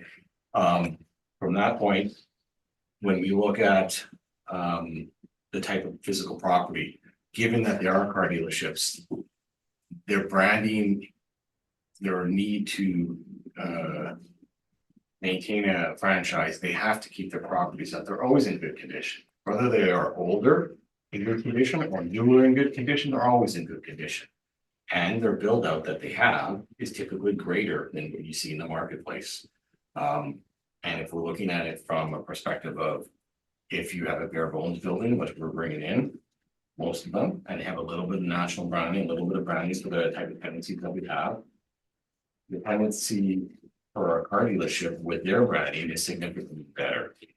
So you would need a greater rental rate return than what you typically would see in the marketplace. We're at around $18.50 for overall for our total city Winnipeg wide look, and in the location that we're at for subject property, we're at 2091 for weighted average in 1927 or less than built out. Remember, we're valuing the physical real estate, which is included of anything that's affixed to the property to the land, which is the branding, which is the showroom, which is the when you walk in the better portion of the showroom. So that would need a greater rental rate return when you're considering value. Even the comparables of the subject property was brought out for the property that the building project had longer show that in the 3 or 4 that are there. They're around 13, a little over $13. Pretty bare bones. We're in at just over.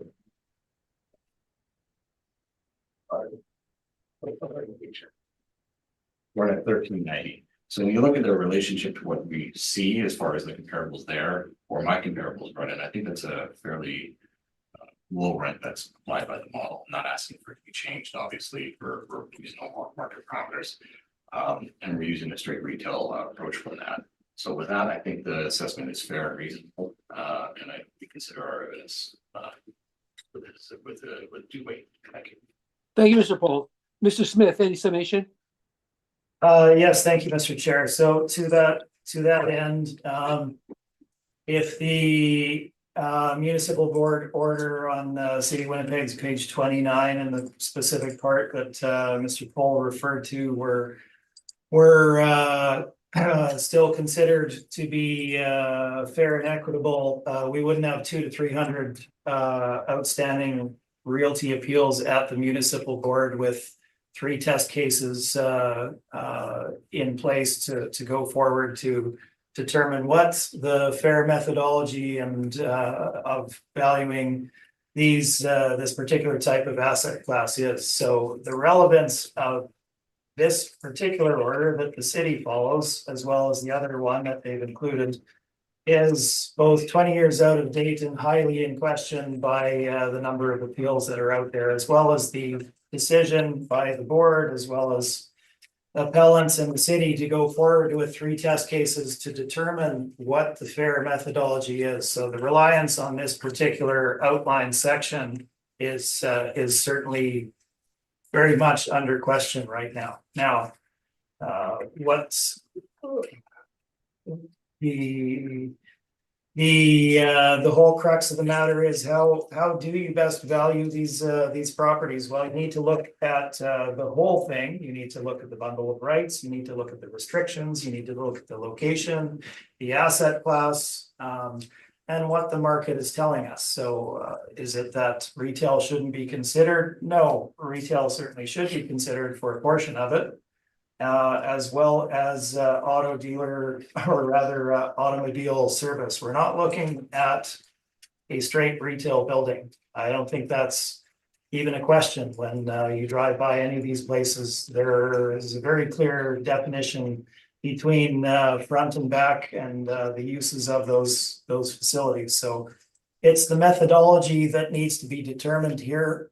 We've been very clear about that, very selective in the comparables that we've provided with regard to the retail comps, both their locations, their use, their proximity to auto dealers versus not being on the site of these big box pardon me, big box, power center nodes that drive significantly higher rent. The issue with regard to build out of space, well, yeah, the issue of the shoppers that came up, I spoke to that because they're extremely high and I have knowledge of the amount of money that was spent on those driving $25 and $31 rates. Clearly, those are gonna skew some averages, etc. Smaller space is also going to skew averages. We're not looking at averages, we're looking at what should this property rent for. So I think the material that we presented to you is very thorough and detailed, and if you have further questions, I'm happy to answer them. Thank you. Okay, thank you. I'm not going to ask another further question. We're going to go on then to the next item on the agenda, which is the property number 5 on our docket, 700 1717 Waverly Street. And when you're ready, Mr. Paul. Roll number is 030929699300. Unit is 1717 Waverly. 2025 assessment is for 11,394,000. And we have a actual year built in 2019. I'm sorry, 2005. Addition put on in 2019. Effective years are 2012. There's 52,000 square feet of lease. Oh, sorry, 52,833 square feet of leasable area. I'll get to the pictures of the starting on my page 11. As you can see, there's 2 buildings on site. One's a dealership, one is a vehicle service dealership, or one's a dealer, it's almost 7 o'clock, sorry. One's a dealership. The other one's the service garage for the dealership. So effectively, you can be looking at it. It is a full dealership. It's just like built up. It's Nissan dealership. If you look on the next page over highlights what you see from all sides kind of thing. So they're obviously they have their auto body shop and glass, they have the repair, they have their auto body shop and glass in one building and repair the vehicles in the other and selling the other. So typically what you see also in Birchwood, they have a one property there that's property as well. So your body when you're running units typically goes to one location of repair or the maintenance is one thing, but you know, if you get an accident, you're not body sort of in class, or it's still automated.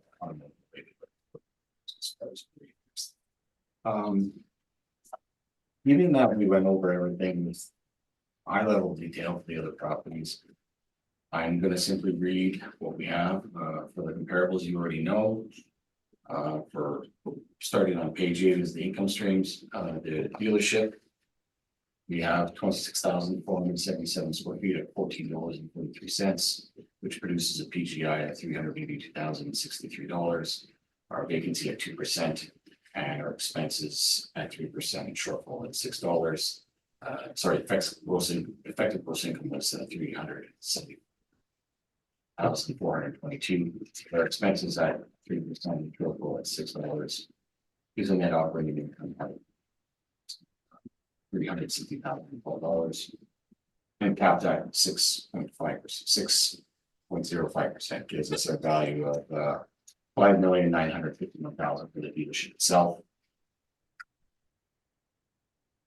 For the vehicle service garage or body shop on page 7, we have 356 square feet at $14.79 a square foot, which gives us a PGI of 329,805.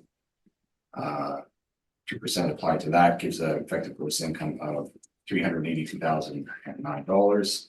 Expenses at 3%, and again the same $6 shortfall gives us an NOI of $367,386. Our capitalization rate is 6.75. Again, that is to take into account that it's not the dealership itself, it's just a body shop. Capitalized value that would then be $5,443,000.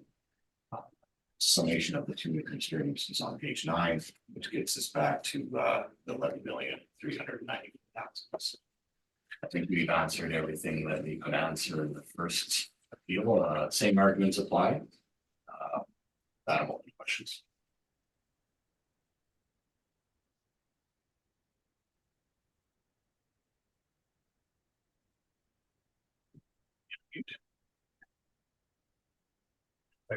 I think he's just gonna. Okay, I can hear you. Okay, so that's your evidence then. Yes. Okay, that's fine then. Mr. Smith, any questions?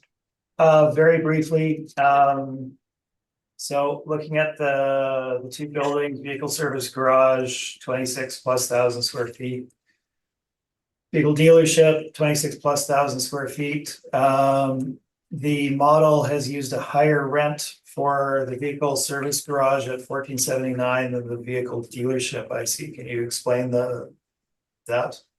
I can't, other than it just takes the physical characteristics of the building. I believe the one on the one is a brand new, the one there would be brand new. The other one with the older building, which they updated. So we have a little bit of difference in respective age for the buildings, but I mean, they're pretty close, are they not? But they're valuing the service garage higher than the dealership Yeah, but they're at 14. Yeah, but that's the newer from a building. rental. That's- So driven by age then essentially. Yeah, but I mean, it's 1479 or 1443. It's Yeah. basically the same. I had one more question. What's it now? Jeez. Oh, sorry.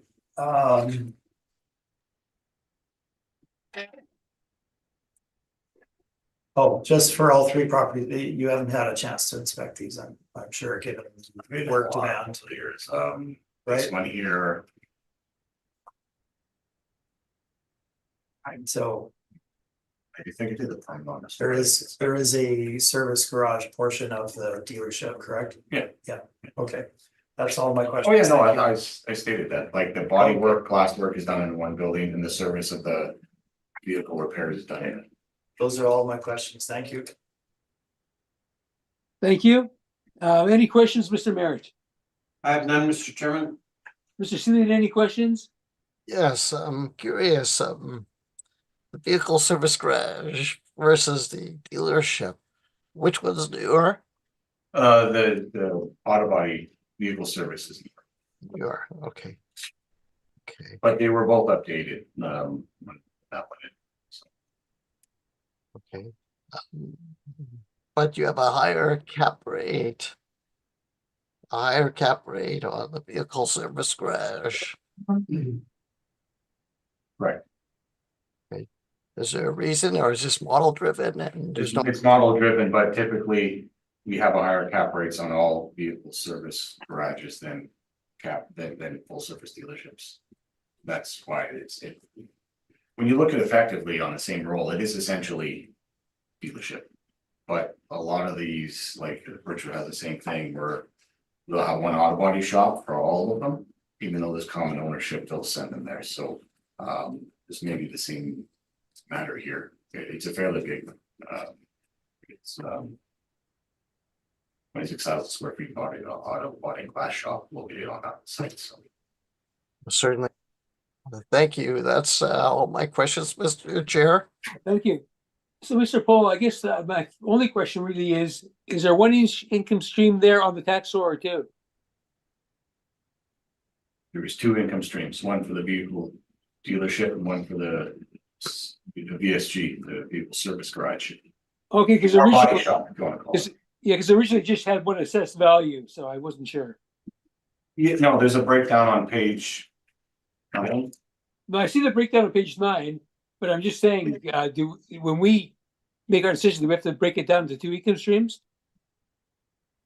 I'm not telling you what you can. No, that's not the way the city has it now. Well, that's the way we prefer it, but it's up to you what you want to do with them. Okay, but right now, that's the way it's been That's formulated. the way it's been since I've been dealing with this property. Okay, that's good to know. Okay, thank you. Okay, Mr. Smith, any questions? I mean, you asked your question. You can go into evidence. I'm sorry. I'm getting tired, I think. Yeah, your evidence, Mr. Smith, please. Okay, thank you, Mr. Chair. So property we're dealing with, yes, 2 buildings on site. You have the Crown Nissan, built in 2005. And you have the Crown Auto Body, built adjacent to it on the same roll number. Of more recent, construction, obviously. And the sizes are there for you, already been referred to. One thing to note here, we're looking again at a lower land plan area ratio, 4.0 to 1. What this means is, again, we're nowhere close to that 8-to-1 ratio that you typically look for a new dealership. So there's less display area, less storage area, etc. Not going to get into any greater detail on that. We've valued it in the same manner as the city has, by breaking out the service garage from the from the vehicle dealership. Let's be clear, there is a full service garage component of the vehicle dealership here. It's not like it's missing. It has it. They've just constructed the auto body center adjacent to it. So that's the distinction between the 2 buildings. Not like one is only auto sales and the other is all of the service. The dealership has both. I'm not going to cover the same ground we've obviously already covered in very great detail. We can skip forward to my page 32. The other thing I would note here is wall height. So our wall height here is 16 to 18 feet. Again, keep that in mind when we're looking at the lease comps, etc. But the valuation is on page 32. So I see there's a number of charts there. The top one is our vehicle car dealership and vehicle service garage valuation adjacent to the city's 2025 car dealership and service garage. So for the car dealership, we have a rate of $12.50 per square foot. The same exact valuation for the remainder of the property. Cap rate is 7.5, giving you $3,855,000 for the car dealership. Service garage, $11 per square foot. Now, these aren't the low end of the range, as you can see, and they're appropriate for the size of the property, location, etc. We've used the valuation that we have there. Service garage, we've gone with a 2% vacancy, lower expense allowance, shortfall of 6, which is on the low side again.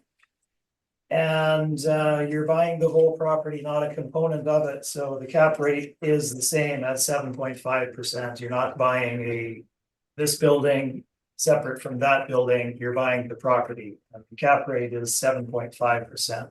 So $3,632,000 for a total market value of $7,487,000. Now, there's quite a gulf, obviously, between our rents and the city's rents there, for the reasons we've discussed.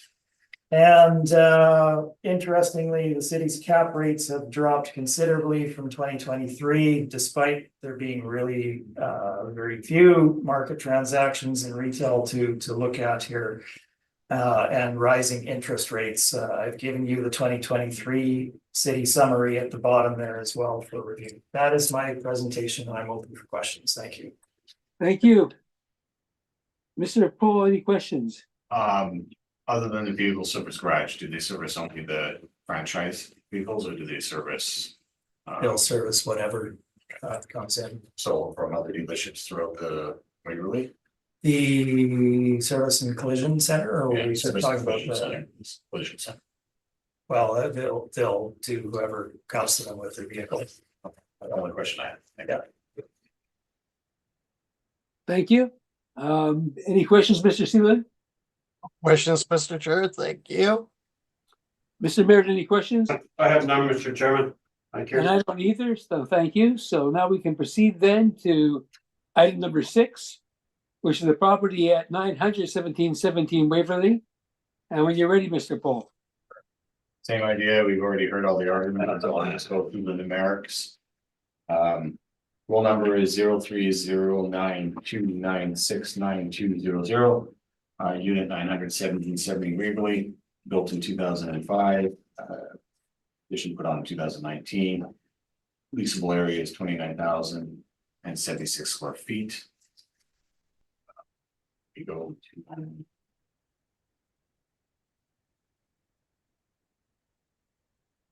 by page 9 shows that it's Winnipeg Honda. Shows the location within the Waverly Mall. Again, owner occupied, every whole thing applied equal, same comparables. We'll go straight to the workup, which is on page 7. For 29,076 square feet, we have $14.30, gives us a PGI 415,787. We have a 2% vacancy, which gives an effective gross income of 407,471. Expenses at 3% and shortfall at $6 gives us a net operating income of 391,758. Capped at 6.1% gives us the capitalized value or market value of $6,422,000. Adam, open questions. Mr. Smith, any questions? I have no questions. Thank you. Mr. Seaman, any questions? No questions, Mr. Chair. Thank Thank you. you. Mr. Mayor, any questions? I have none, Mr. Chairman, thank you. Thank you. And I don't have any questions. Mr. Smith, you can present your argument. Thank you, Mr. Chair. So similar to Mr. Paul, we'll be very brief about this. All of the information remains the same. Minor point with this one, there was work done in 2019 that was adding on to service portion of the building. I think it was like oil change area or something of that nature. If you look at the photos, there's really no renovation been done to the showroom retail office space. If you look at the vintage of it, it is what it is. Not that I'm making a distinction based on that build out, but this isn't one that has been fully renovated in recent times or anything. Let's skip forward to the value and the summary beginning on page number 30. So our property here is again of a similar age, location, size, etc., and utility as the ones we've just been valuing. We have a rental rate of $12.50 per square foot, vacancy of 4%, expense allowance of 5%, shortfall at 6%, again on the low side, and a cap rate of 7.5%, giving us a market value of $4,327,000. And that is my presentation. Thank you. Thank you. Mr. Paul, any questions? Yeah, and I do. Sorry, I missed this point for the other two properties. But I'll ask you now. Why are you not entertaining or considering putting infrastructure costs here in Waverly? I am entertaining it. I didn't have that information available to me as of the incredibly rushed timeframe that we had to produce these particular reports. So in going forward, that will absolutely be part of the argument. It's not that we see this one differently, it's that it was not possible to do it in that time frame, not having the information available. Oh, the question, I think.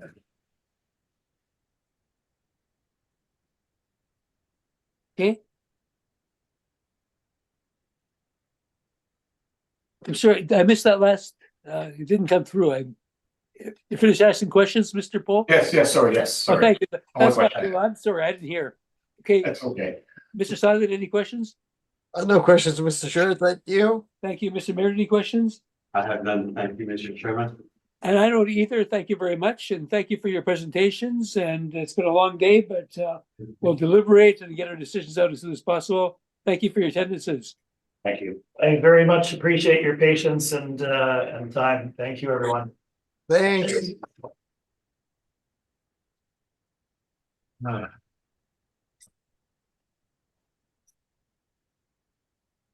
to work.